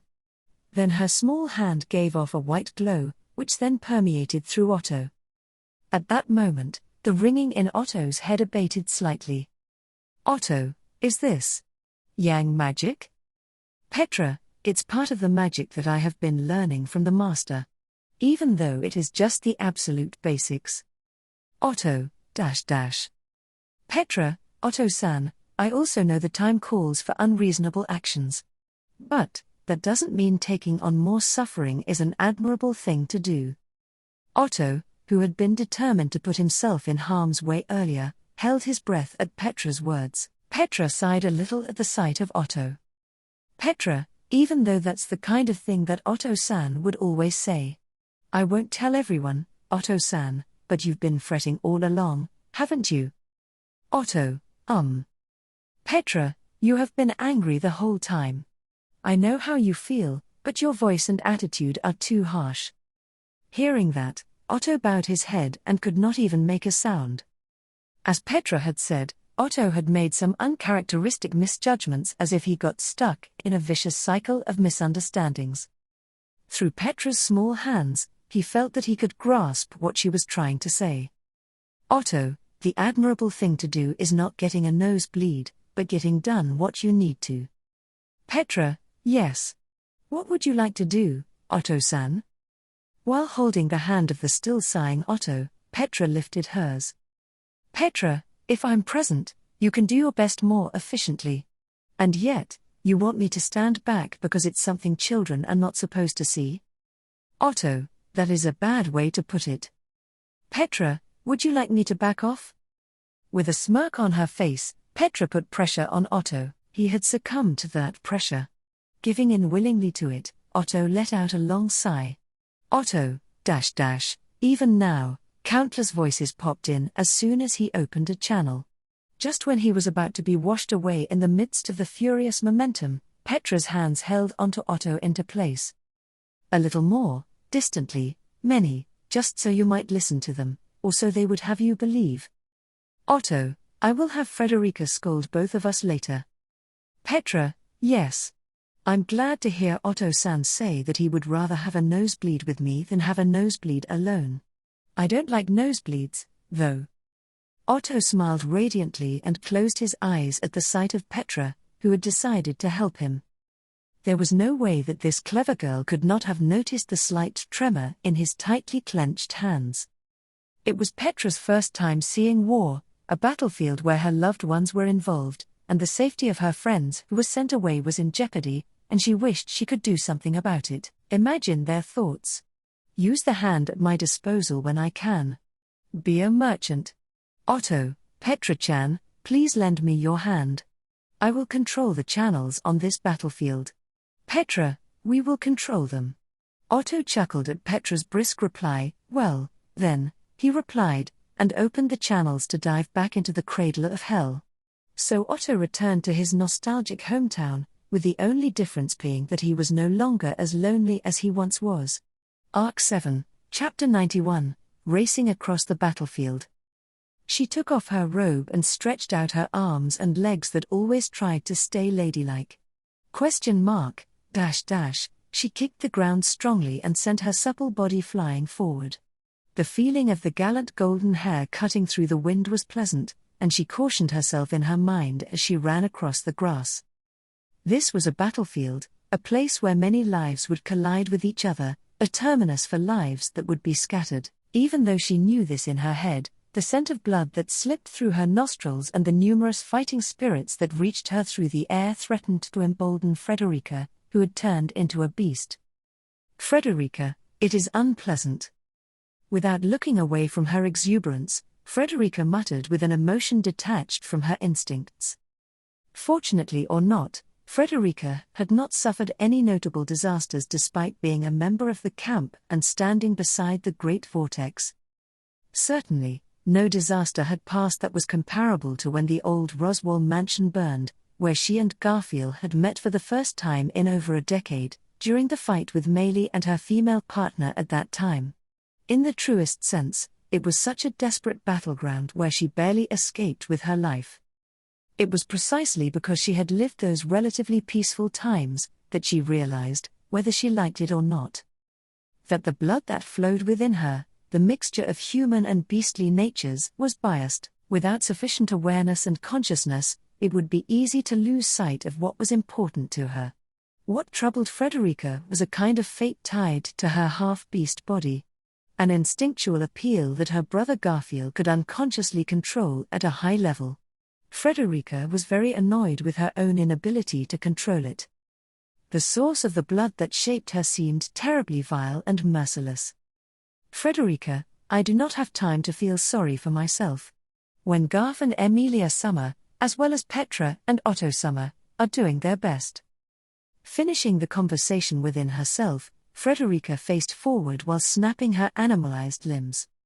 Both the exuberance that swayed her and the anxiety about the uncertain future were negative emotions induced by Frederica's own uncertain position within her camp. Naturally, Frederica and her comrades were represented by Emilia.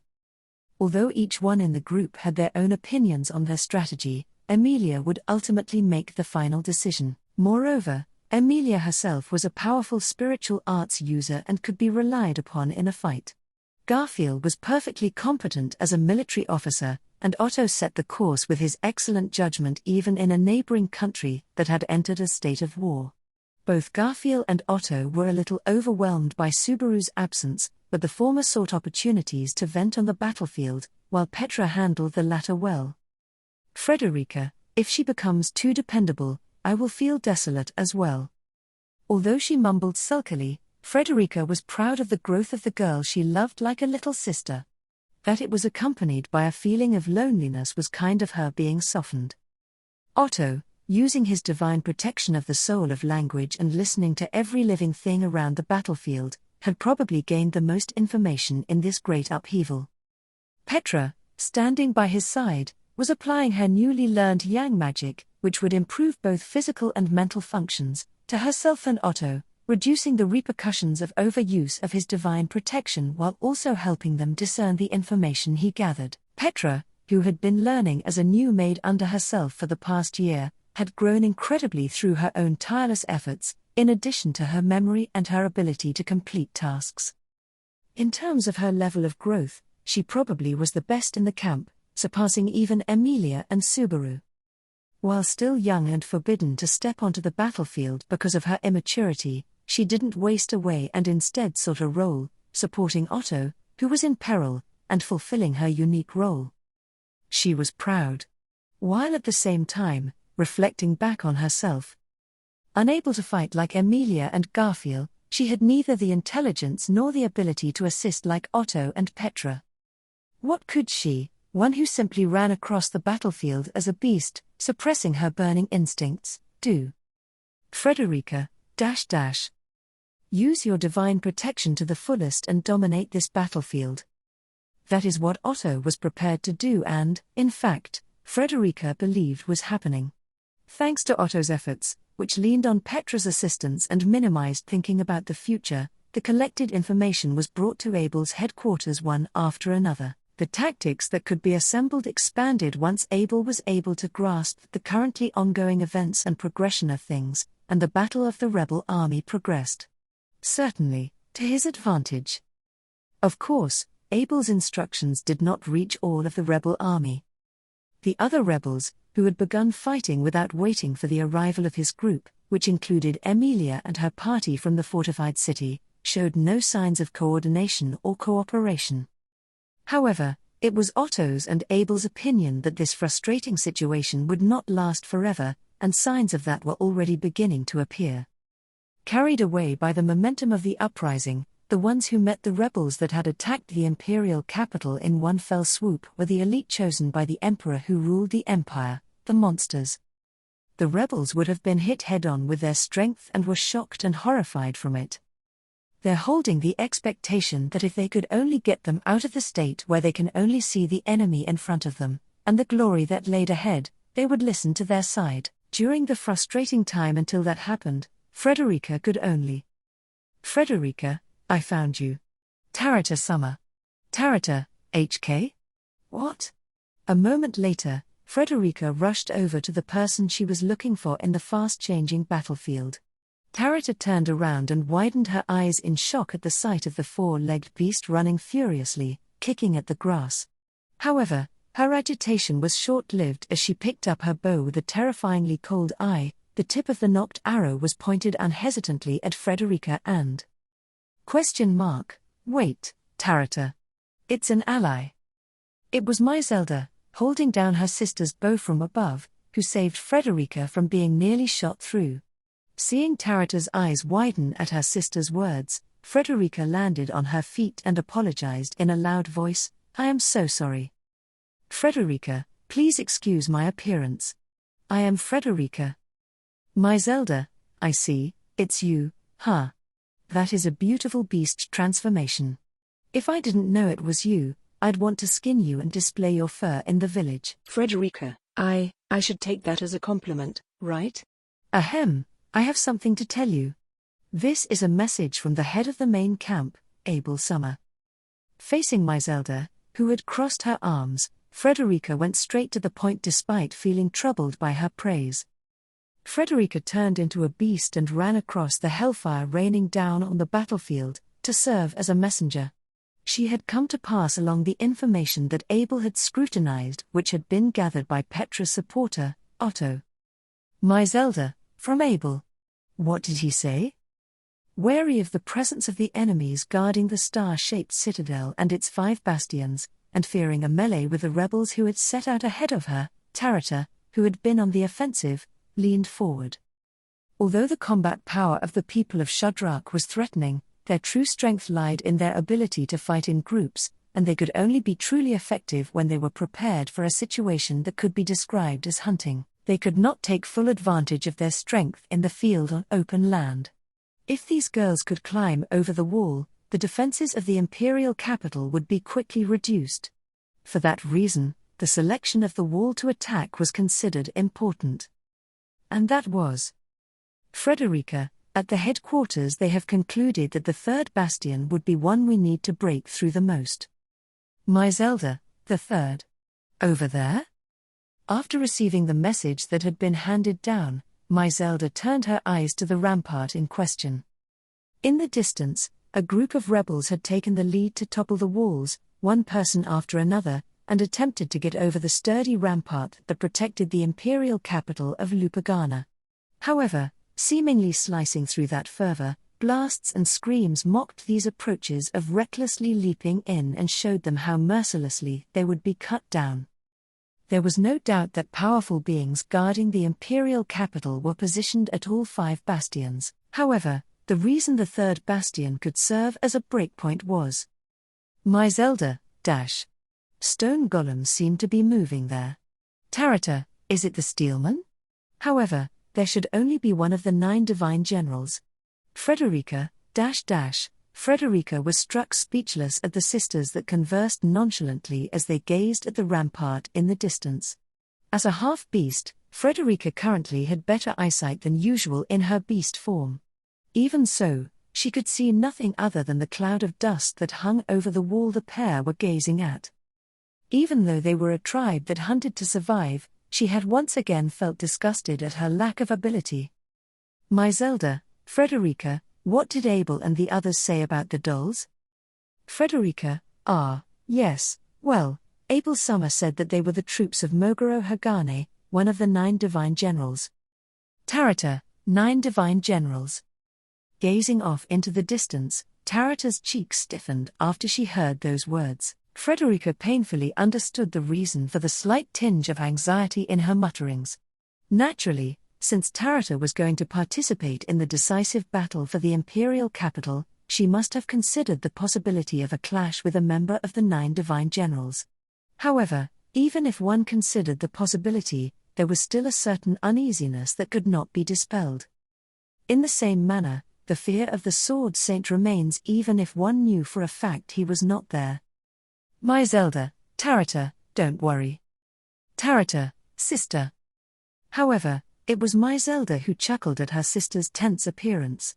She clapped her sister on the shoulder so firmly, her powerful eyes shining brightly. My Zelda, even if it's against a divine general, will never be outdone again. If it's that divine general, I'll get my revenge, and if it's not that one, then I'll be mad. Any questions? Asking Tarata with a shrug of the shoulders, my Zelda showed her right leg, which had been replaced below the knee by a wooden stick. Frederica could not decide if these were words of true madness, or if they were meant to encourage her sister. Tarata, no questions.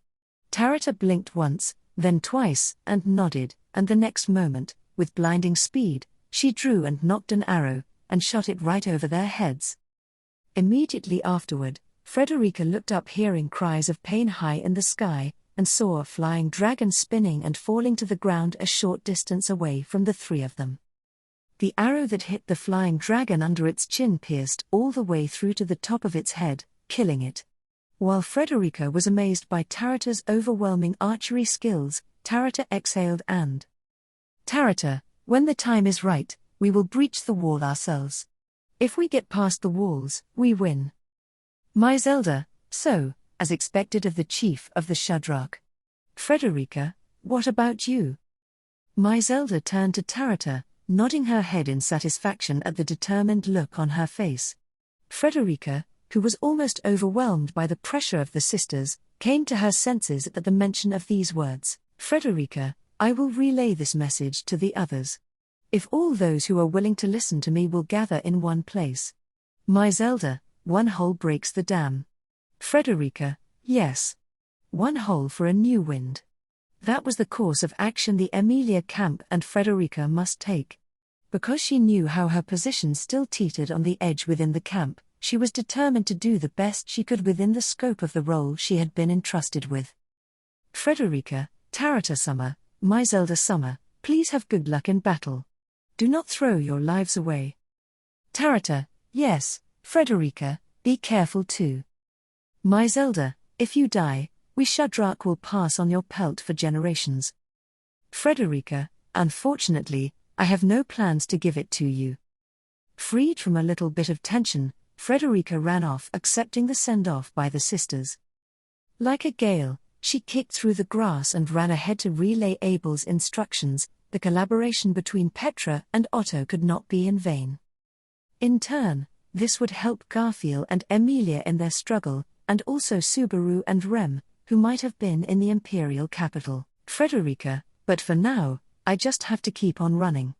Leaving a slight trail of swaying grass and lingering shadows, the beastified Frederica disappeared. She was a golden leopard, a 4-footed beast that bore no resemblance to her original tall beautiful looks, yet was so refined that even a hunter would have to admire her beauty. According to the information provided by Frederica, Tarata and my Zelda were ready to mobilize the Shadrach to challenge the third bastion. And, just when she had made up her mind to do so. Tisk, I can't cut them down. There's too many of them in the way. With a crude voice, a man with an eye patch holding twin swords dropped from the sky. Dexterously handling his 2 long swords, the man slashed away the wings of a flying dragon and then jumped to the side of the other flying dragon that dropped down at the same time, cutting off its head as it tried to bite him. A brilliant sword strike, and the one who unleashed it and turned around was my Zelda, Jamal. I guess your face isn't satisfying to look at. Jamal, I don't know what you're talking about. I'm so sick of this shit. If we don't get into the imperial capital somehow, I'll never know if Katya's safe or not. Todd, you bastard, I hope you're protecting her. Sputtering and swearing, Jamal yelled, scratching his dark brown, curly hair.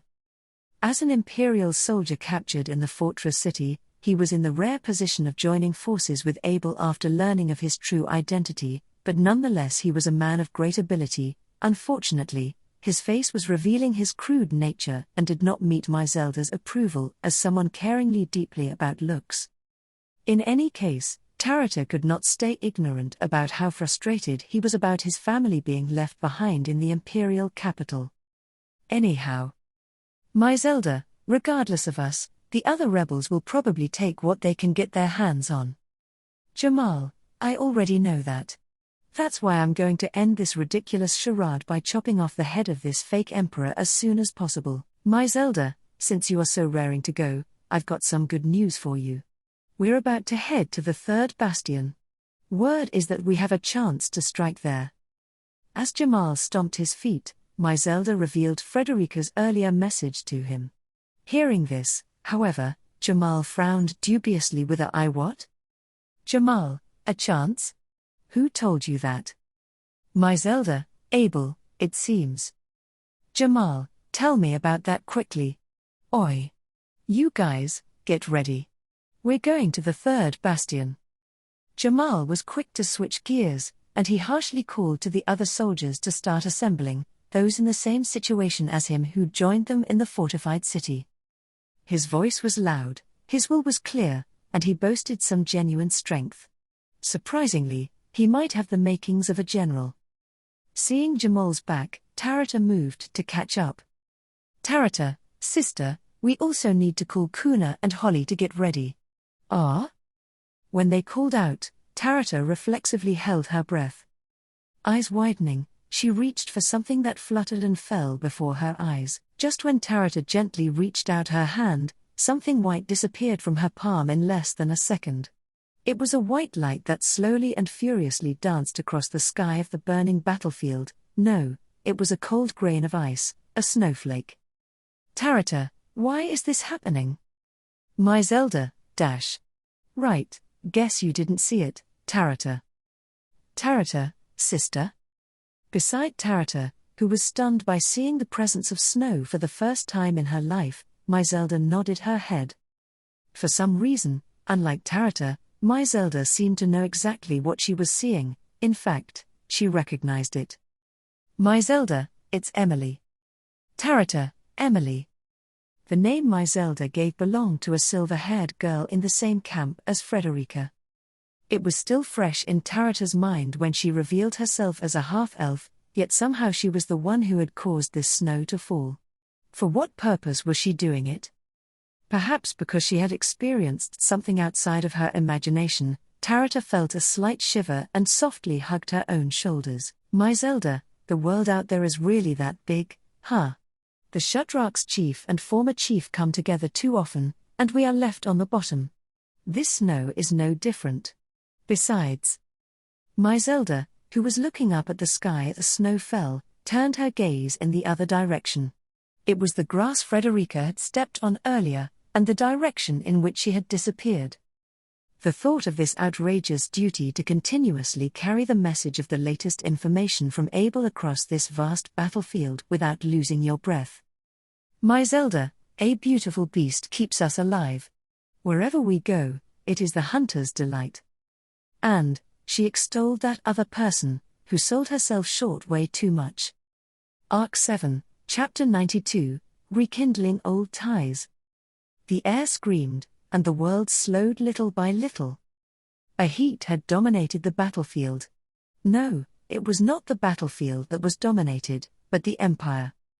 The heat had overtaken the entire empire, and the land was engulfed in an unprecedented upheaval. Many raised their voices, raised their weapons, proclaimed their ideals, and heated their enthusiasm. It propagated outward, becoming bigger, wider, faster, stronger, and hotter.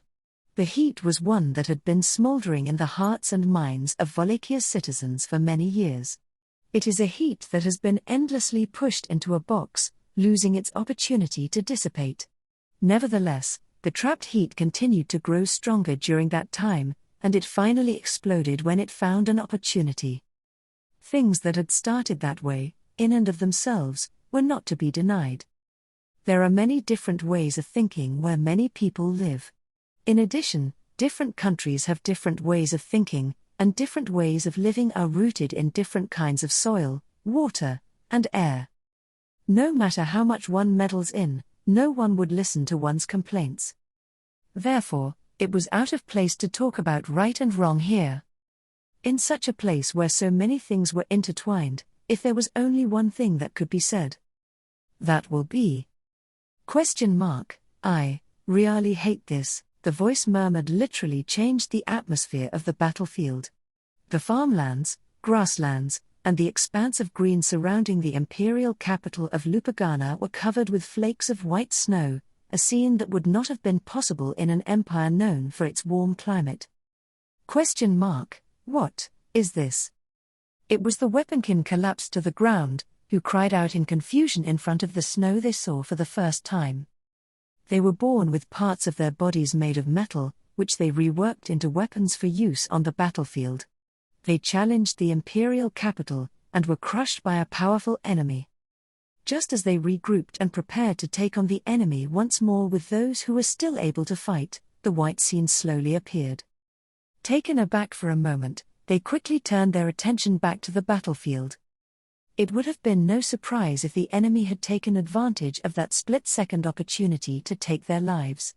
However, the enemy did not seem to regard the weaponkin as a threat anymore, and did not take advantage of the opportunity. They pulled up their humiliation, wielded their anger in their blades, spears, and axes to destroy their enemies for the dignity of their race, and it was at this time that they realized that their bodies were numb and unable to move as they intended. Again, the Wallachian Empire was a country where the climate remained warm throughout the year. Of course, if one's hometown was situated high in the mountains, along the border with neighboring countries, or close to the Great Waterfall, one had the opportunity to experience a different climate, but this was not the case for the weaponkin. That said, one could hardly blame them.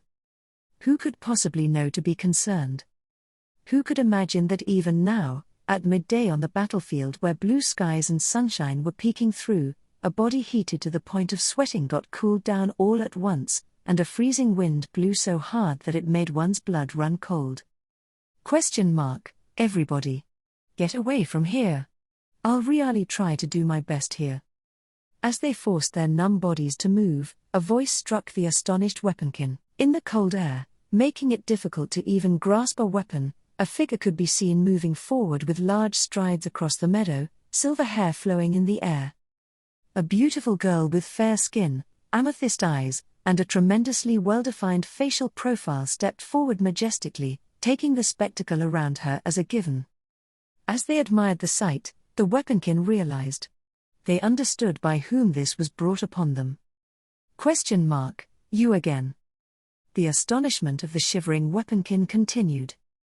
As the silver-haired girl advanced forward, a voice called down to her, Madeleine Ischart, the small figure standing on top of the city wall, a dragonkin with 2 black horns on her head. She was the monster who reigned supreme as the 9th of the 9 divine generals and had crushed the weaponkin's battle line with a single stroke.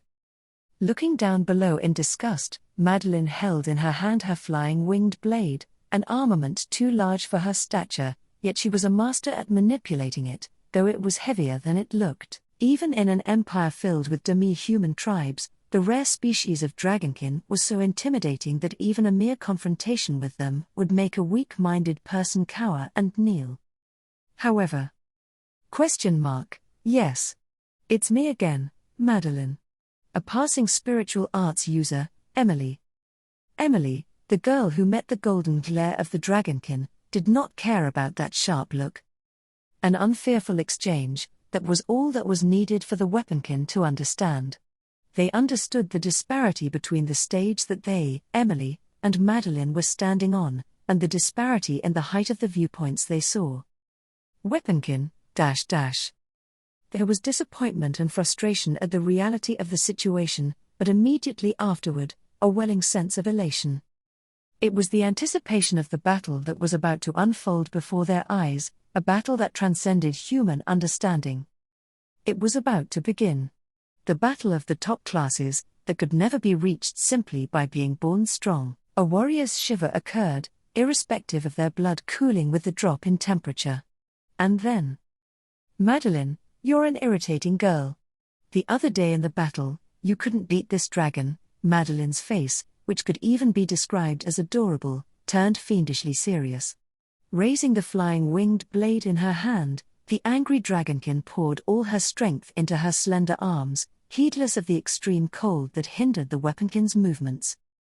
They intuited. The moment that flying winged blade was wielded, a battle that would be remembered throughout history would begin. "Emilia, here." The next moment, a block of ice as large as a castle crashed to the ground just beyond Emily's reach, and Madeline's figure on the ramparts was swallowed up in the icy shards beyond with a roar. A large block of ice slammed into the rampart, and Emilia thought, good in her spirit. The battle between the rebels surrounding the imperial capital and the regular army trying to defend it had begun, and it left Emilia's head in quite a mess. Let's do the best that we can and reduce the number of people who die by all means. That was the policy that Emilia had set forth, a goal that her colleagues accepted without opposition, even though they knew that would be difficult. Yet, when Emilia and the others arrived at their destination, the rebels who arrived earlier had already begun the battle. From the imperial capital's point of view, they are all the same rebels, but each tribe has its own agendas. It was not a battle that began in an orderly manner, with all the tribes lining up to fight. One can understand that without even thinking about it. Abel had said rather nasty things to the impatient Emilia, but they themselves, who had entered the battle from the fortified city, took up positions and joined the battle, albeit delayed. Of Emilia and the others, the two main players in the battle were herself and Garfield. Beatrice and Petra could not fight, and Otto and Frederica both had other roles to play. It was very frustrating for Emilia, as she could only fight, but she had learned that the division of roles was very important, so she decided to leave it all up to everyone's specialties. Abel, Lupagana, the imperial capital, is surrounded by star-shaped ramparts. It is a city that is hard to attack and easy to defend. The only way to conquer the city is to capture the 5 bastions. Emilia, the 5 bastions? Abel, it is a star-shaped wall. You can command the battlefield in depth and at a distance from these 5 bastions. Conversely, if we take these points, we can greatly reduce the opponent's strength. For that reason. Emilia, for that reason. Abel, from the rebels who strike first, we will determine the enemy's force distribution. If they can reduce the opponent's strength, even if only slightly, then that would be satisfactory. Emilia, then the people who strike first will be in danger. You absolutely can't do that. Even though it was Abel's role to come up with a winning strategy, Emilia could not accept that approach. Hence, she had departed for battle, for the sake of capturing the much-needed bastions at the vertices of the star. Honestly, though, she was unable to find the decisive factor as to which one she ought to rush to. "Otto, Emily, I will tell you where to go. I have a plan." As Emilia was about to take off, Otto offered to help her. Emilia was unsure what to say to Otto, due to him looking so reckless to her that she was not sure what to say to him. "Petra, don't worry, Emily. Leave him to me." Because Petra told her so, Emilia could believe her, and she was able to start on her way.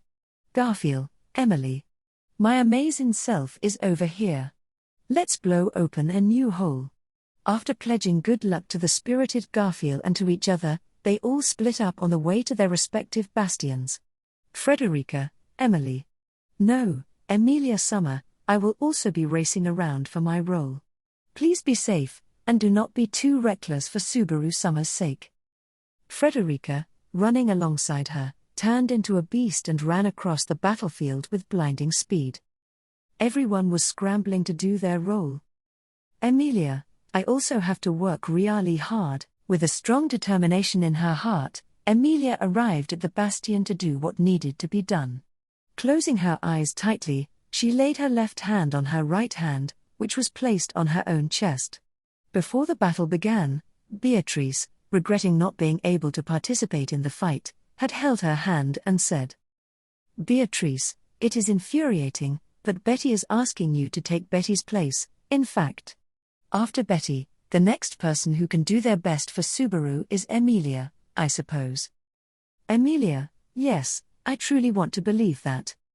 Whether it was because of Beatrice's trust, or because of everyone's cooperation, Emilia's body and mind were in surprisingly good shape. Her flustered heart and her confused mind had calmed down, and she was very calm. Very calmly, Emilia balanced her role with what she wanted to do. Emilia's role was to defeat Madeline, who was guarding her bastion. What Emilia wanted to do was to prevent as many people from dying as possible.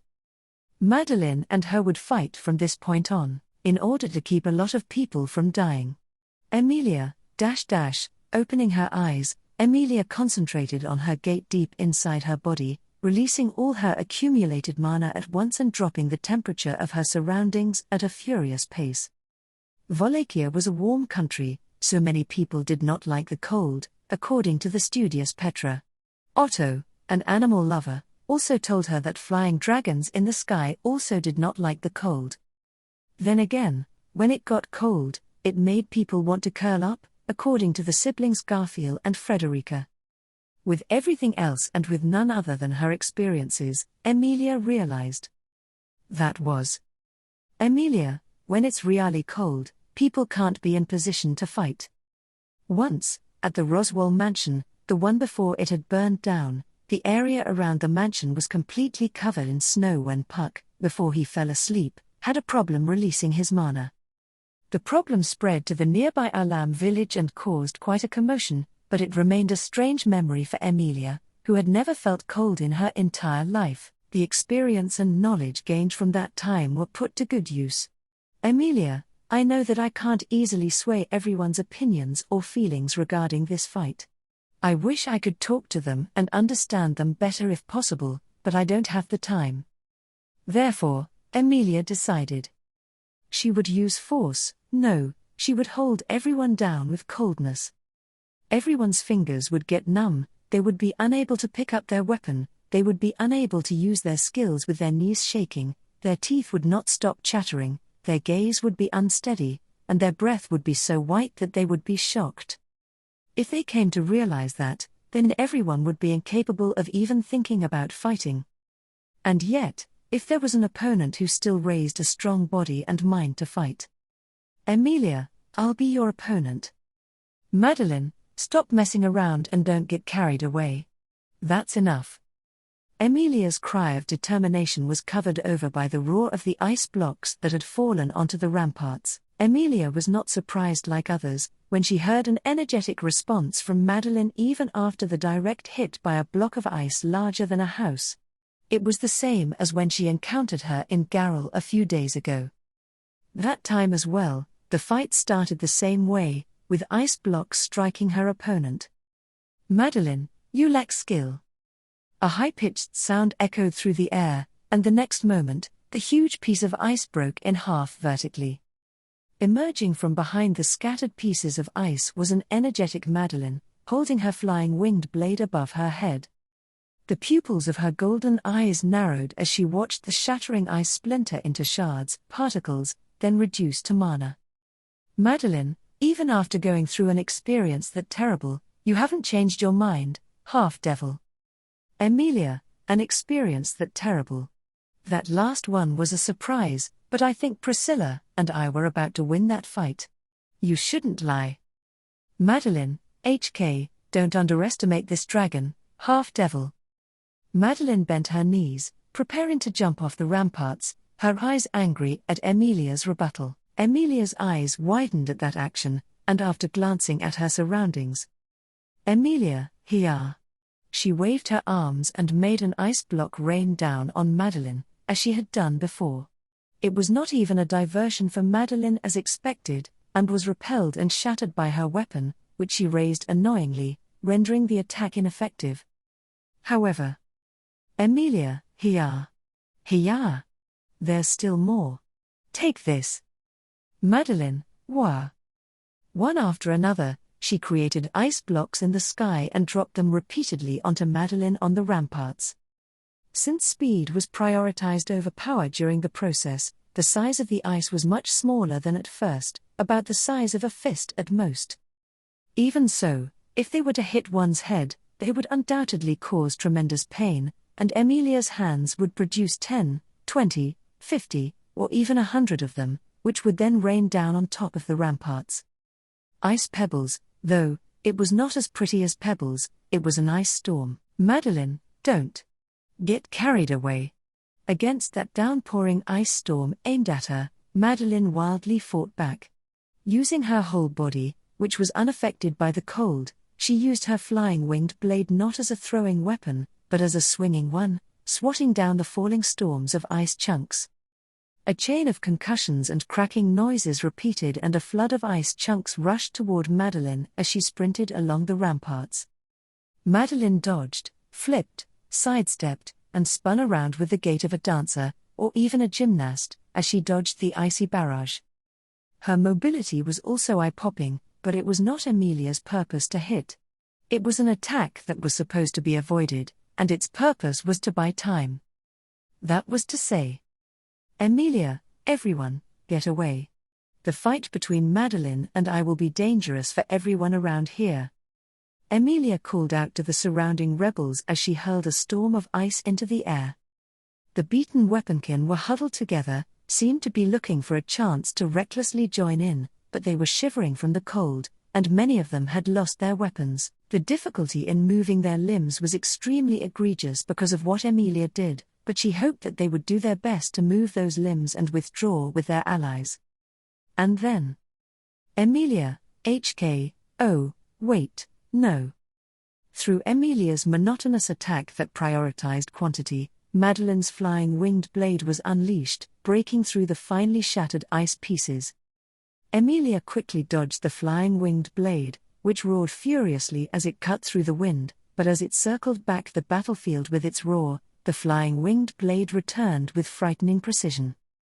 The whirlwind of death that reaped everything in its path came to Emilia, mercilessly shredding everything.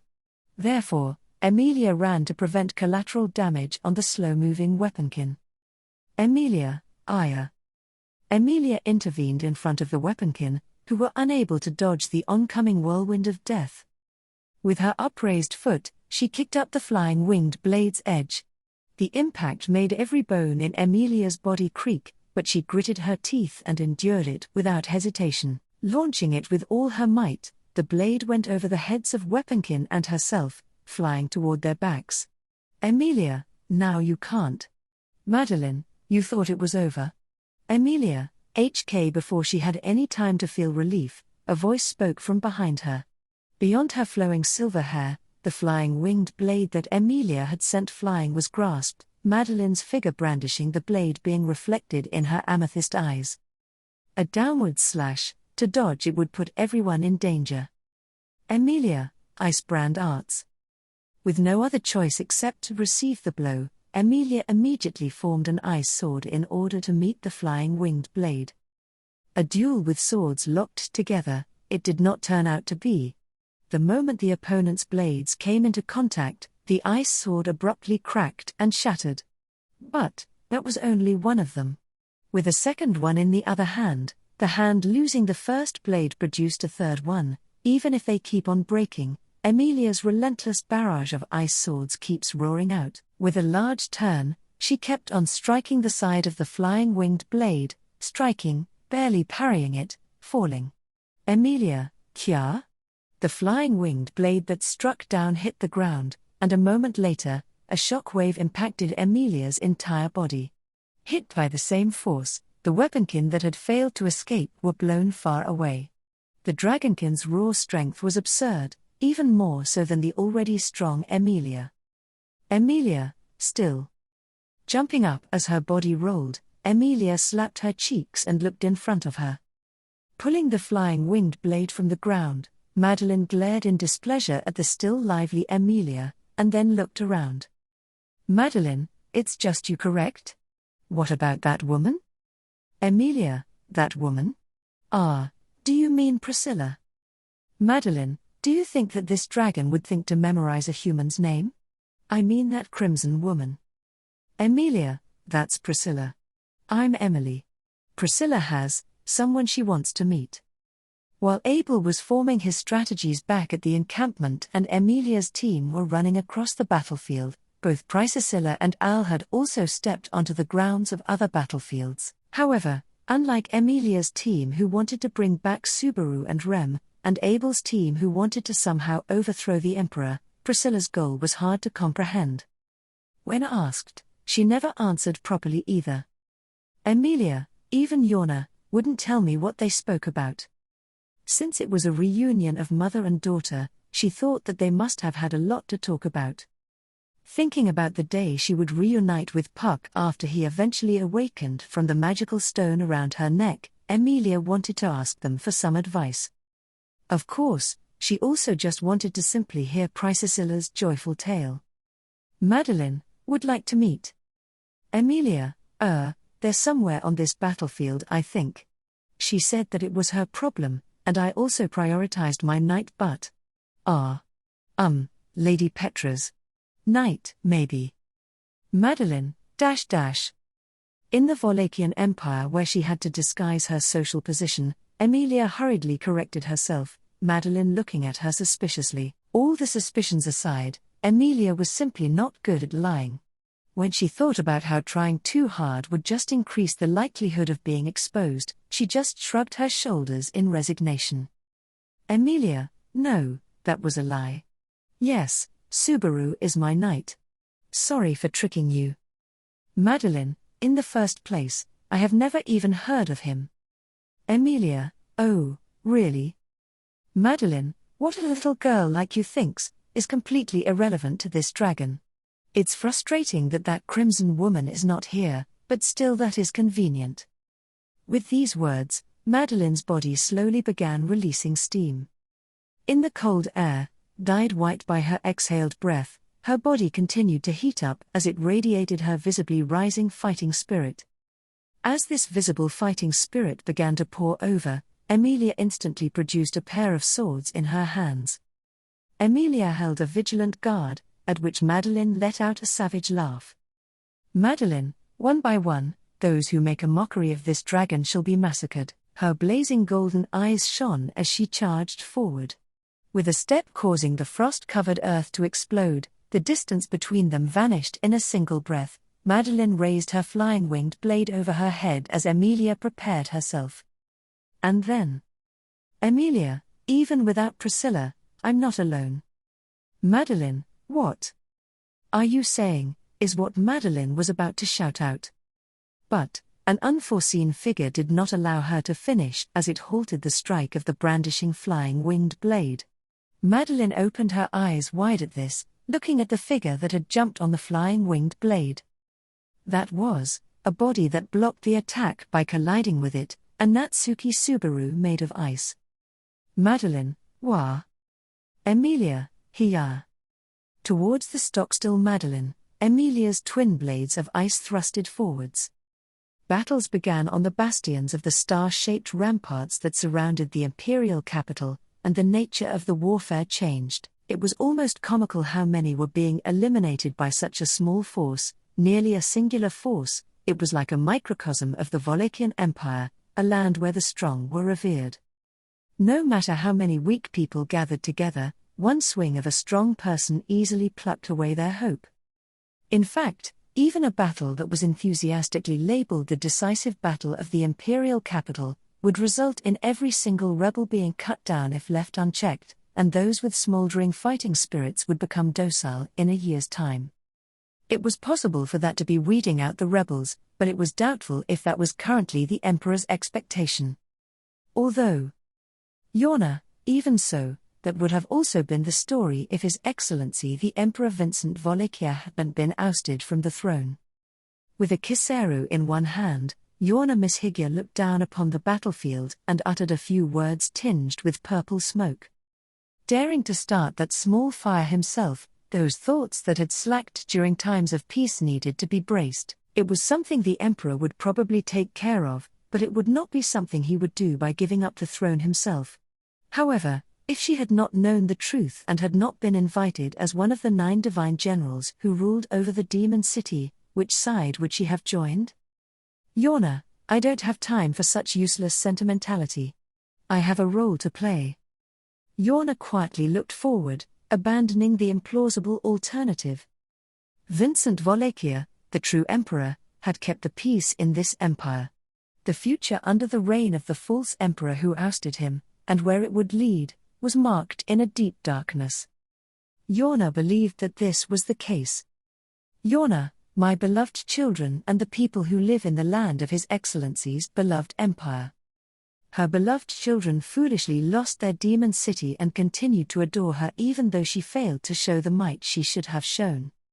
The people of the empire loved by a man who she once loved, and who she still continued to love with undiminished affection. Moreover, she wanted to give none other than her children, with whom she had shared her soul, a world appropriate for them to live in.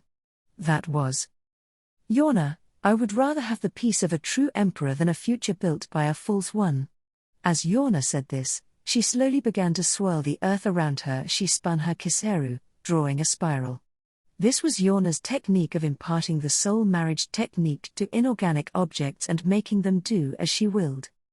A technique that others could never imitate due to the capacity of their souls, however, unlike in the demon city, where she had spent a long and intimate time imbuing her thoughts and feelings, the soil of the imperial capital was slow to move. Perhaps Yorna's own mixed feelings about the empire were not unrelated, though. Yorna, I'm sorry I am not in the best of shape, but I shall be your partner. In front, Yorna's gaze looked up at the top of the ramparts, and then further above them. The reason for that was plain and simple. Her opponent who she should pierce with her gaze was higher than the ramparts and flying freely in the sky above the battlefield, transforming her shins into flames. The Spirit Eater concealed the destruction contained within her slender body. Yorna. Yorna, General First Class Arakia, you are still fighting as flamboyantly as ever. Even from a distance, I could recognize you at a glance. The brown-skinned dog person with a tree branch in one hand and an eye patch over her left eye, Arakia. She casted a wary eye at Yorna, who appeared below her, and while her skin scorched with hostility, Yorna looked around her surroundings, narrowing her eyes at the burnt farmland. It was at this bastion, Arakia's, that there was the most flamboyant of interceptions in response to the rebels' attack. Of course, this was due to the fact that she herself was powerful, but perhaps it was also meant to show off her power to those around her. Yorna was not the only one who had spotted Arakia at first glance as the guardian of this bastion. Even if one of the military men did not know who Arakia really was, it was easy to recognize that she had tremendous power, more than just Arakia's own aims, that was. Did somebody put that idea in your head, Arakia? Arakia, HK. Yorna, you. Behind her, stepping onto the black grassy field that had been burnt to a crisp, the voice of the arrived person shook the battlefield. Both Arakia and Yorna gasped, and their eyes widened. Yorna raised her eyebrows at the appearance of a voice that should not have been audible, but was.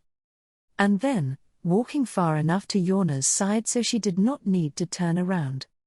What is it, dear mother? Even after having died once, are you still unable to let go of your child?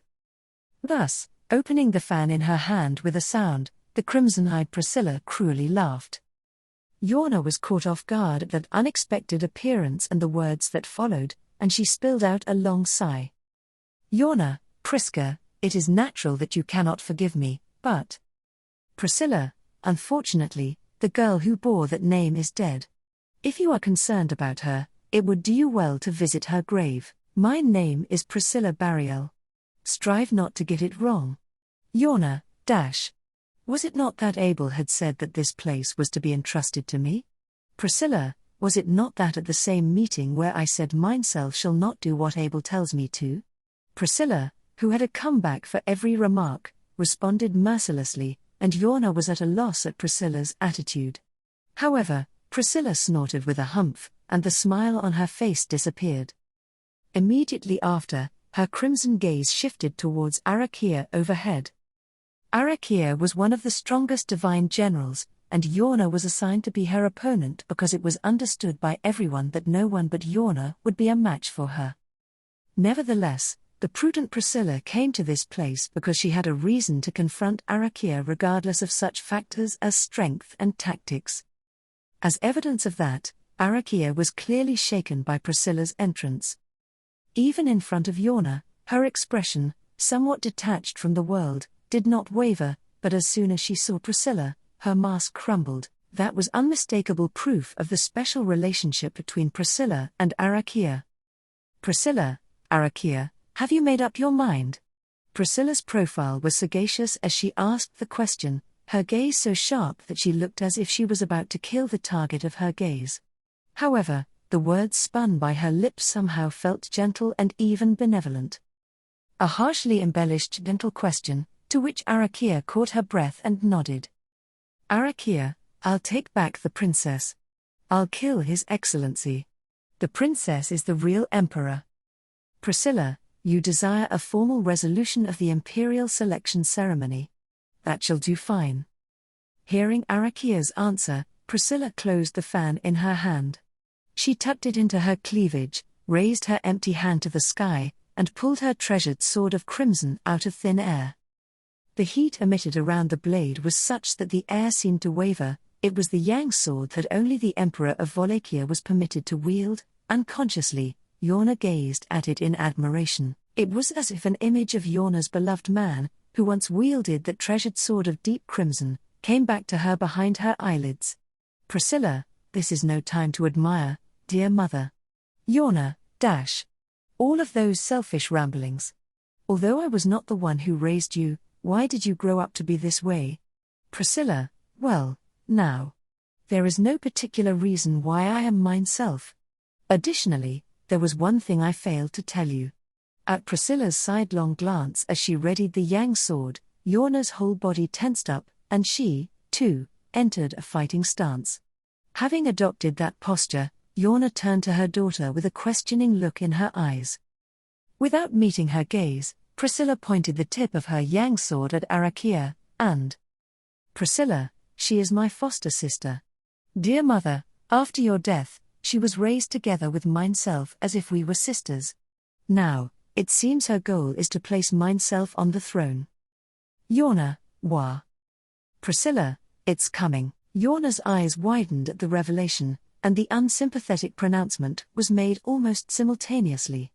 Swelling flames covered the sky, and in order to turn the already burnt field into grounds of scorched earth, that enormous heat rained down. Beyond that, painting the world a color of red, Arakia shouted. Arakia, I will take the princess back, with my own power. That's what I've been told. Gazing from afar at the flames controlled by Arakia's excessively setting the world ablaze, Todd Fang sensed that the atmosphere of the battlefield was changing with the direction of the wind. Todd, there's no doubt that the first move was effective, but the great firepower broke the fighting spirit of the invading rebels, and the first invaders would always be people who were recognized for their ability. There was no way that a group could maintain its morale while it was being burned without any way to do anything about it.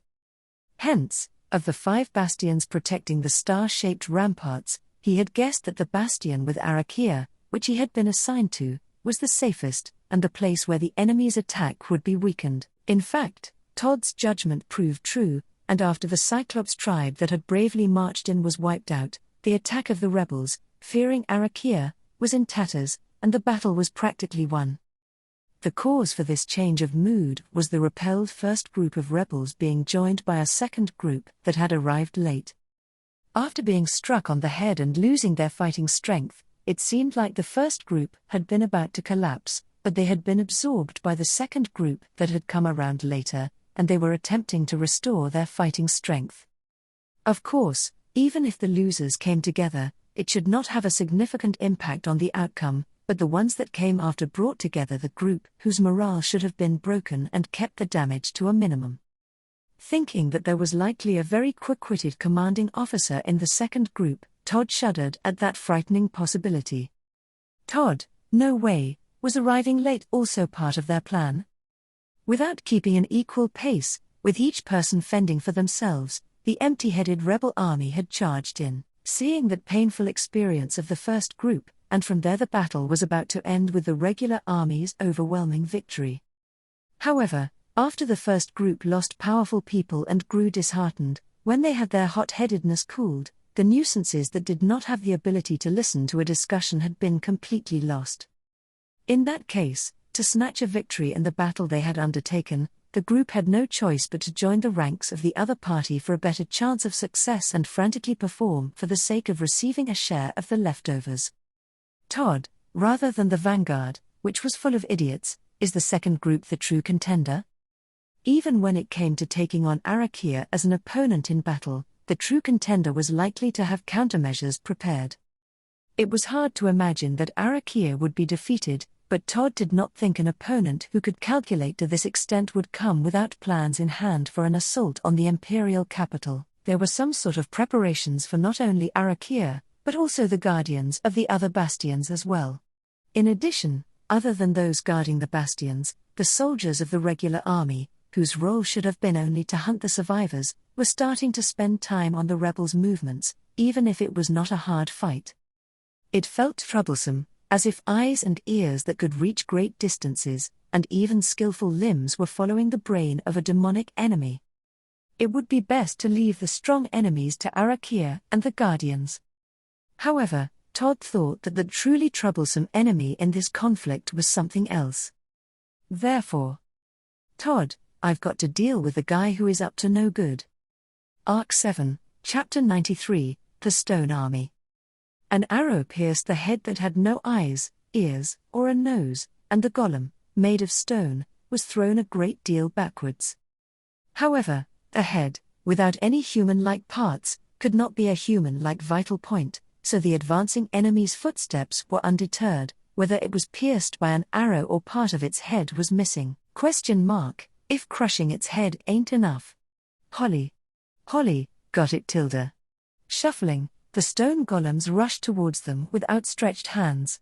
The sight of them, no bigger than human beings, coming at them with their inhuman movements evoked a sense of disgust. Channeling that antipathy into her fingers as she drew the bowstring, the strong bow made a sound like a thunderclap. 3 arrows were released at the same time. They struck the stone golem's torso, not piercing it nor hitting a critical point, but smashing it to pieces, stopping the golem's movement. If its whole body were broken to pieces, even the stone golem would cease to move. However, with this amount, you can't take them out one by one. Kuna looked up to reach the target rampart, the third bastion, which she had been told was a hole in the enemy's formation, but when she managed to reach it, the number and nature of the enemy soldiers deployed made her feel hopeless. The third bastion was supposed to be guarded by Moguro Hagane, one of the 9 divine generals. Fortunately, Moguro himself was not visible on the rampart. Was it because they had not reached Moguro yet, or was Moguro themselves somewhere else? Either way. Holly, it's as if they're ants gathered around a tree's sap tilde. I can't knock them down like this tilde. Kuna, this is no time for your whining. Shoot, shoot, shoot, shoot. Shoot as many as you can. Holly, geez tilde. Kuna, you're so strict tilde. Raising her voice in a way similar to a shriek, Holly pulled an arrow from the quiver on Kuna's back and fired them one after another from her powerful bow. 2 or 3 stone golems were destroyed with each shot, but that was not enough to keep up with the number of enemies. Because there were hundreds, thousands even, of stone golems, too many to count. Kuna, tisk, what are we supposed to do? Clicking her tongue and distancing herself from the enemy, Kuna cursed Abel for giving her these orders. She only knew of them from rumors, but Moguro Hagane was a special kind of demi-human called a steelfolk. Unlike the weaponkin, whose bodies were only partially made of metal, she had heard that they were existences whose bodies were entirely made out of minerals. In that case, were all the countless stone golems in front of them also steelfolk? Holly, they all look so lifeless tilde. They really look like dolls tilde. 1. Kuna, I have the same opinion. What kind of a gimmick do these guys have?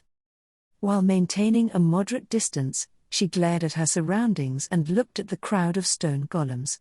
Thanks to their lack of eyes, the stone golems did not seem to have any self-consciousness. They simply surrounded those who approached them, beating and bludgeoning them to death with their tough limbs and monstrous strength. Those who had been unable to escape were caught up to, and died tragically as they were exposed to the violence of the sheer numbers.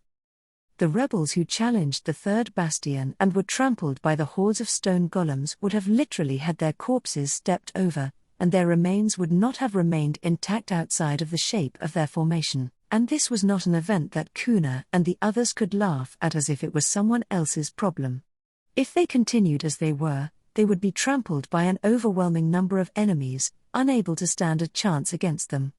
Before that happened, Kuna, if things get really bad, we're going to have to retreat, but... Holly, hey. Kuna. Look at that tilde. Kuna, huh? Both of them were forced to stomp the grass of the farmland that had now become a battlefield and shoot while running away. As Kuna turned around at the sound of Holly's voice, something surprising entered her field of vision. A figure stood still on the battlefield, and then the stone golem rushed in and slammed their stone arms down on them. It seemed as if the target would be knocked down by the blow and left to die in a puddle of blood. Don't get in my way, you stone golem. It was my Zelda who howled, her ferocious beauty contorted in anger. As she shouted angrily, she swung her club held in both her hands, crushing the head and upper body of the stone golem that had leapt towards her, effectively beating it at its own game. No, she was not the only one who had chosen to attack the stone golems rather than run away from them. Get out of my way, get out of my way, get the fuck out of my way. You're all shame of the Empire who don't understand the authority of His Excellency the Emperor, so don't fucking get in my way. The slash was released with a guttural cry, and it brilliantly separated the stone golem's neck and torso, and further split the flying head vertically in midair. If that was not enough, he slashed the torso diagonally, slashed off the arm from the shoulder, and when he saw that it had stopped moving, he kicked it down and moved on to the next one. A rough-looking man with an eye patch similarly dove into the stone golems, as my Zelda had.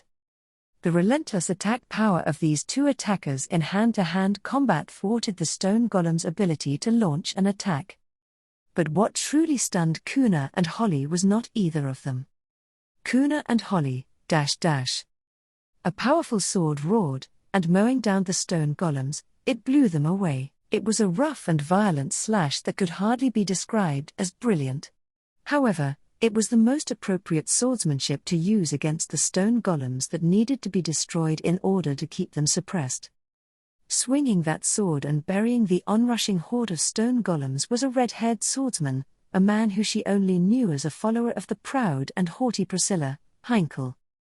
A man who looked somewhat dead inside had joined the war front before anyone could notice, and cut down the stone golems one after another without speaking. The scene lacked a sense of reality, much like a nightmare on a night of poor sleep.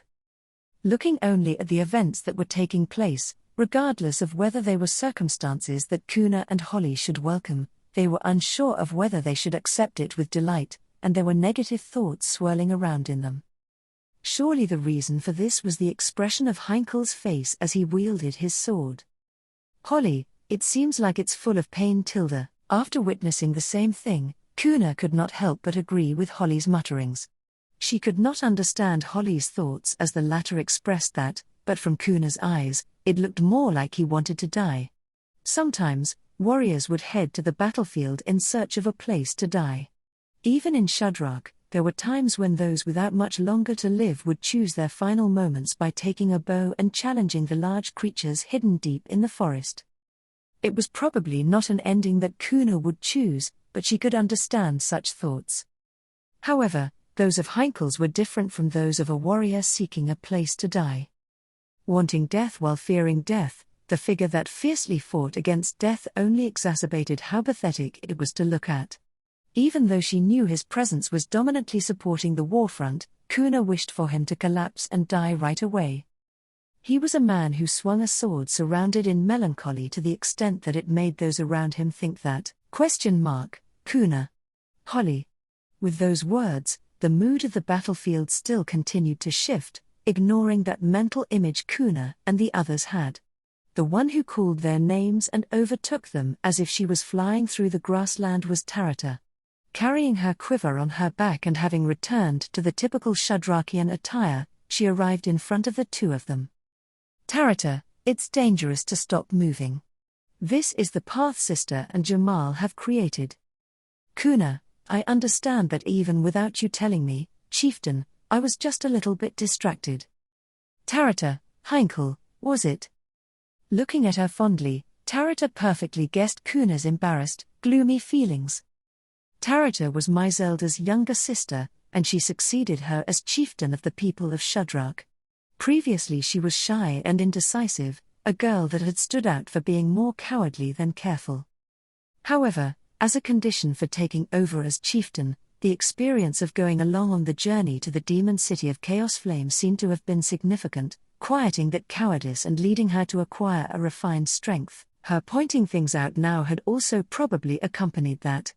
Holly, chieftain, don't you find it creepy, Tilda? Tarata, I think creepy is too direct, but, if it's true that he's desperate, and that he will become our war strength, then I have no objection to fighting alongside him.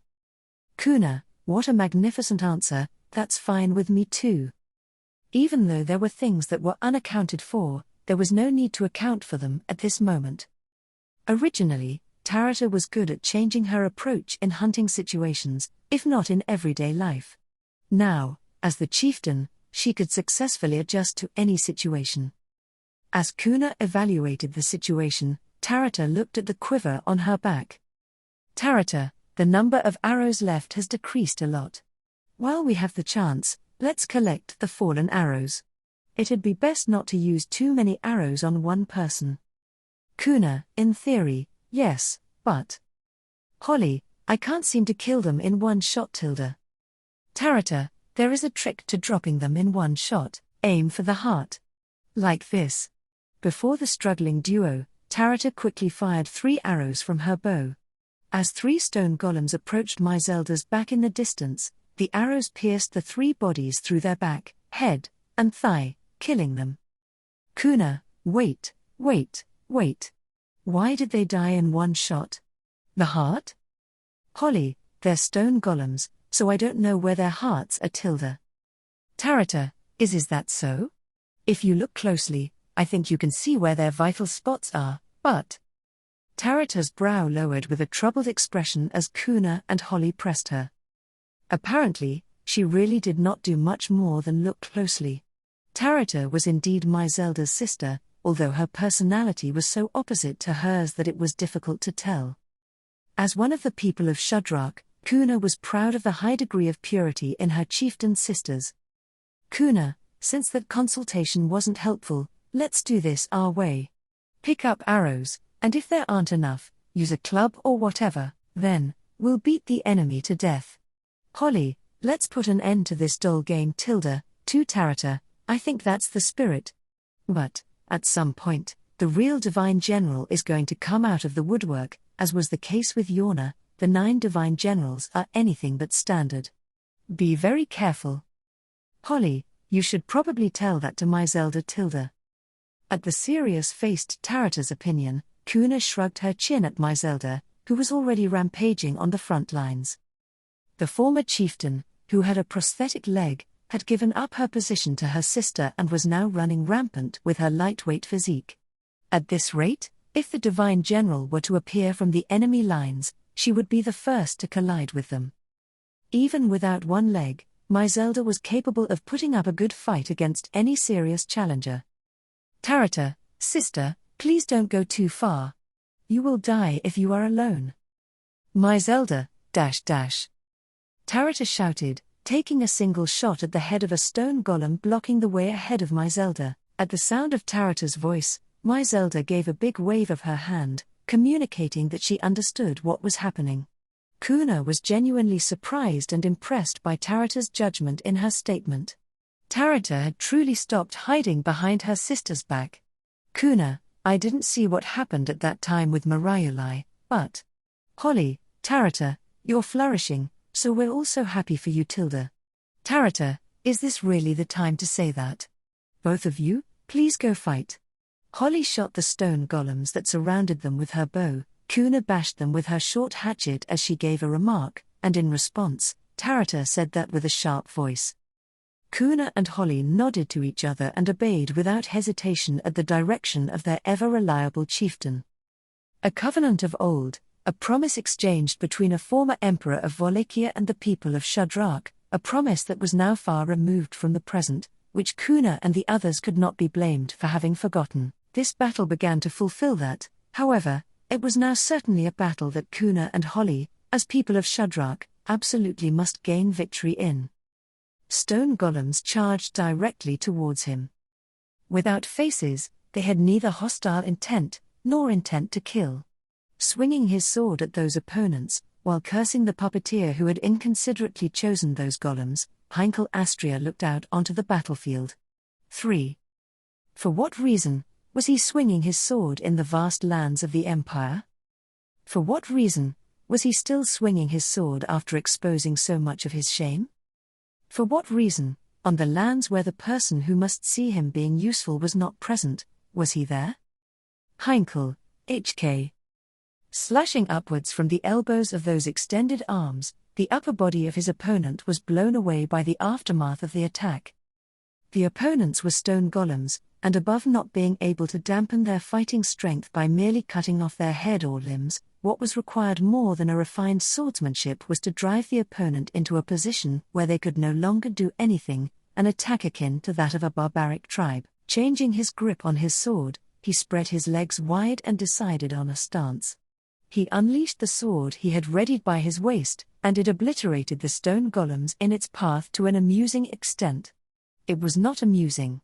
There was nothing about this that was amusing. He had no such memories of the sword ever being enjoyable to swing. For him, the sword had never been anything but a shackle that was heavier than it appeared. Heinkel, fuck. While spewing curses, he landed a blow on the enemy that had entered his sword's range. Filling his head was nothing but the doubts of for what reason, and blowing away all those hindrances in the way of his vision, he swung his sword. He swung it.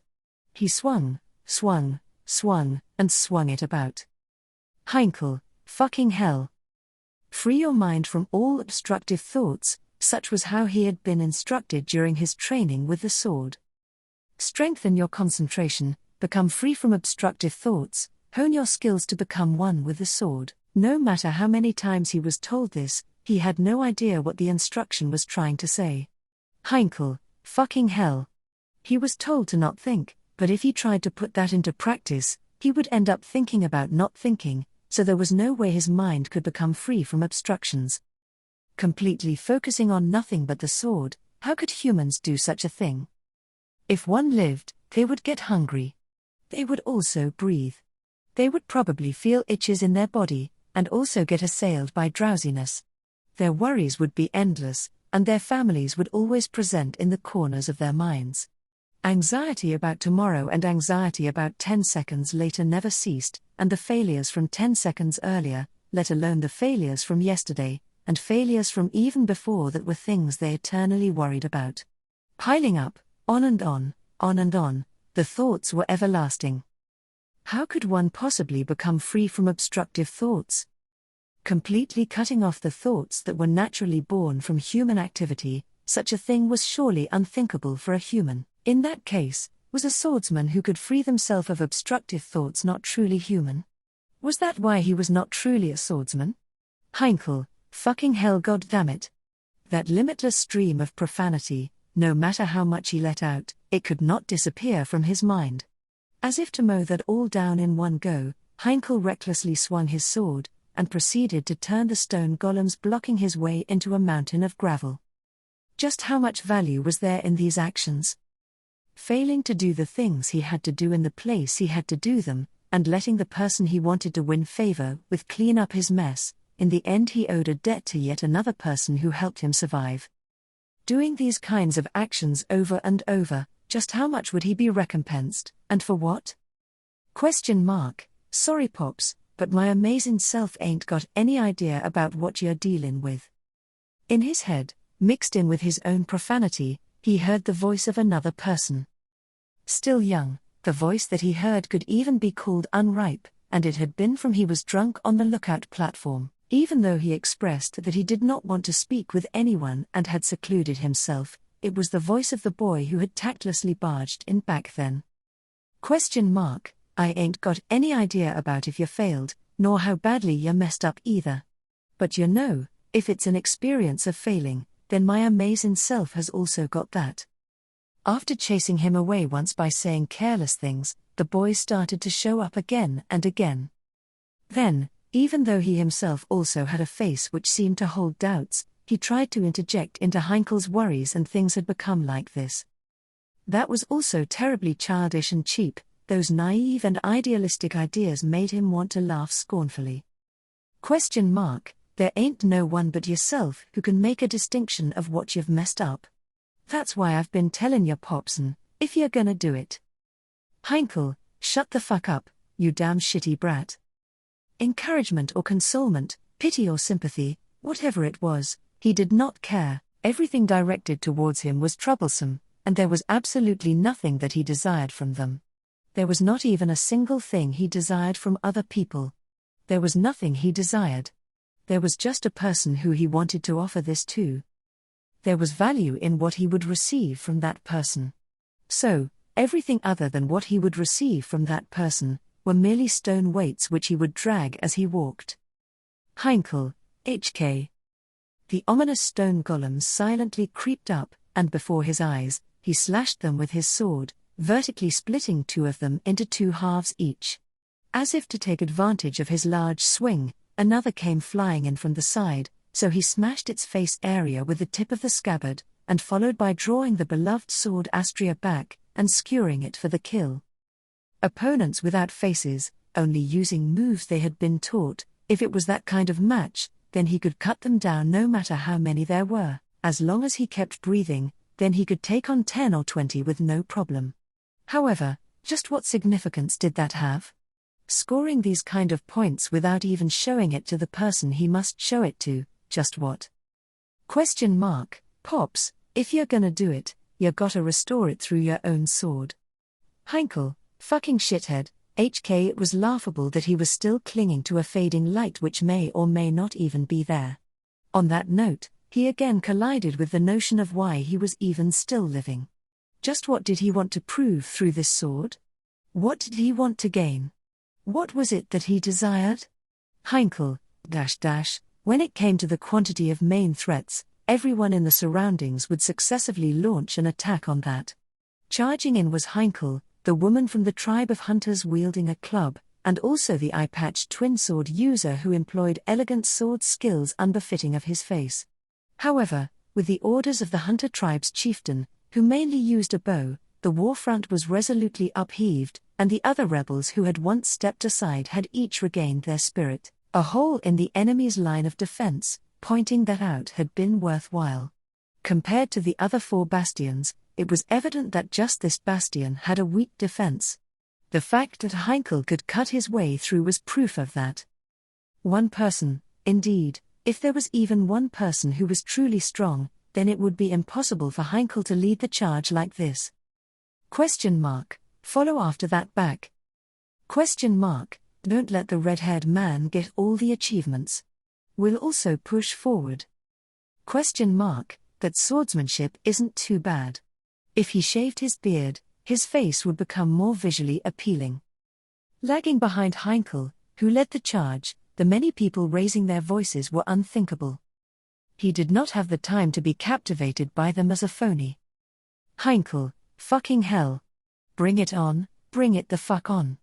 With just this, I won't even be able to score points, trying to accept the situation before his eyes more severely, more pragmatically. Heinkel lifted his head. The stone golems standing directly opposite him, their formation was blown away from a sideward sword slash, and trying to look at the imminent ramparts, he funneled power into his knees as he leapt towards them. Immediately taking hold of the ramparts, if he eradicated the enemies atop the wall, then the capture of the 3rd bastion. To be clear, it was not that he would slay some enemy general, so would it really be a contribution? So then, to compensate for his failure in that fortress city, would Heinkel be the one to connect the spider threads of what Priscilla wished for? At the very least, even if it was only a little. You killed me, most. Heinkel, Indeed, the moment he recklessly took hold of the ramparts, a voice struck Heinkel. His lungs felt paralyzed, and a hoarse breath leaked out of his throat. It was not that he had suffered an attack, nor had he avoided an attack, it was just that he heard a voice. With that alone, Heinkel's entire body trembled with fear. The various thoughts from just before flashed through his head, about being free from obstructive thoughts, about his own desires, about recovering for his failures. They were all painted over with white, and vanished from sight. What he did understand was what he had happened across. A threat to which he could not do a single thing about. That was killed me, most. Therefore, I also kill you. An emotionless voice resounded, and before Heinkel's eyes, the tall and thick wall began to change. It was not the stone golems lined up atop the wall. It was not the stone golems deployed to try and protect the ramparts either.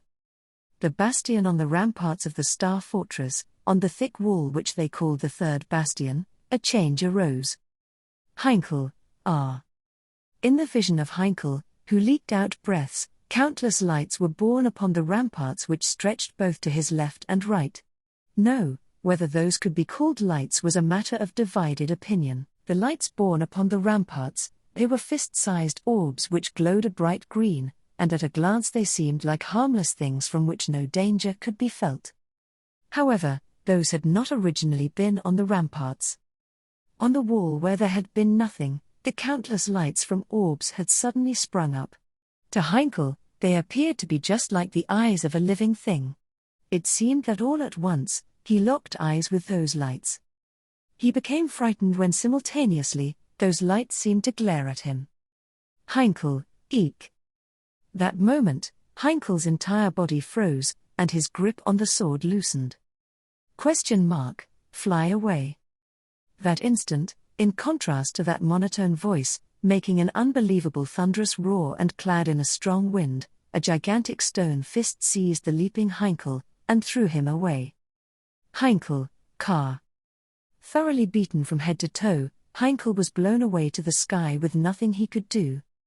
Similar to how he was handling the opponents of stone golems until a moment ago, the expression of being kicked around would be fitting. Heinkel was spraying blood everywhere as he soared, and then he saw it. Within his revolving vision, the circumstances of the surface had completely changed. That was not the result of the blown-away Heinkel's consciousness being hazy, as there was a definite change that was hard to look away from. Mogoro, 8th of the 9 divine generals, Mogoro Hagane. It was the etiquette of a warrior on a battlefield, a grand estimation in its own introduction, however, that scale was far too abnormal.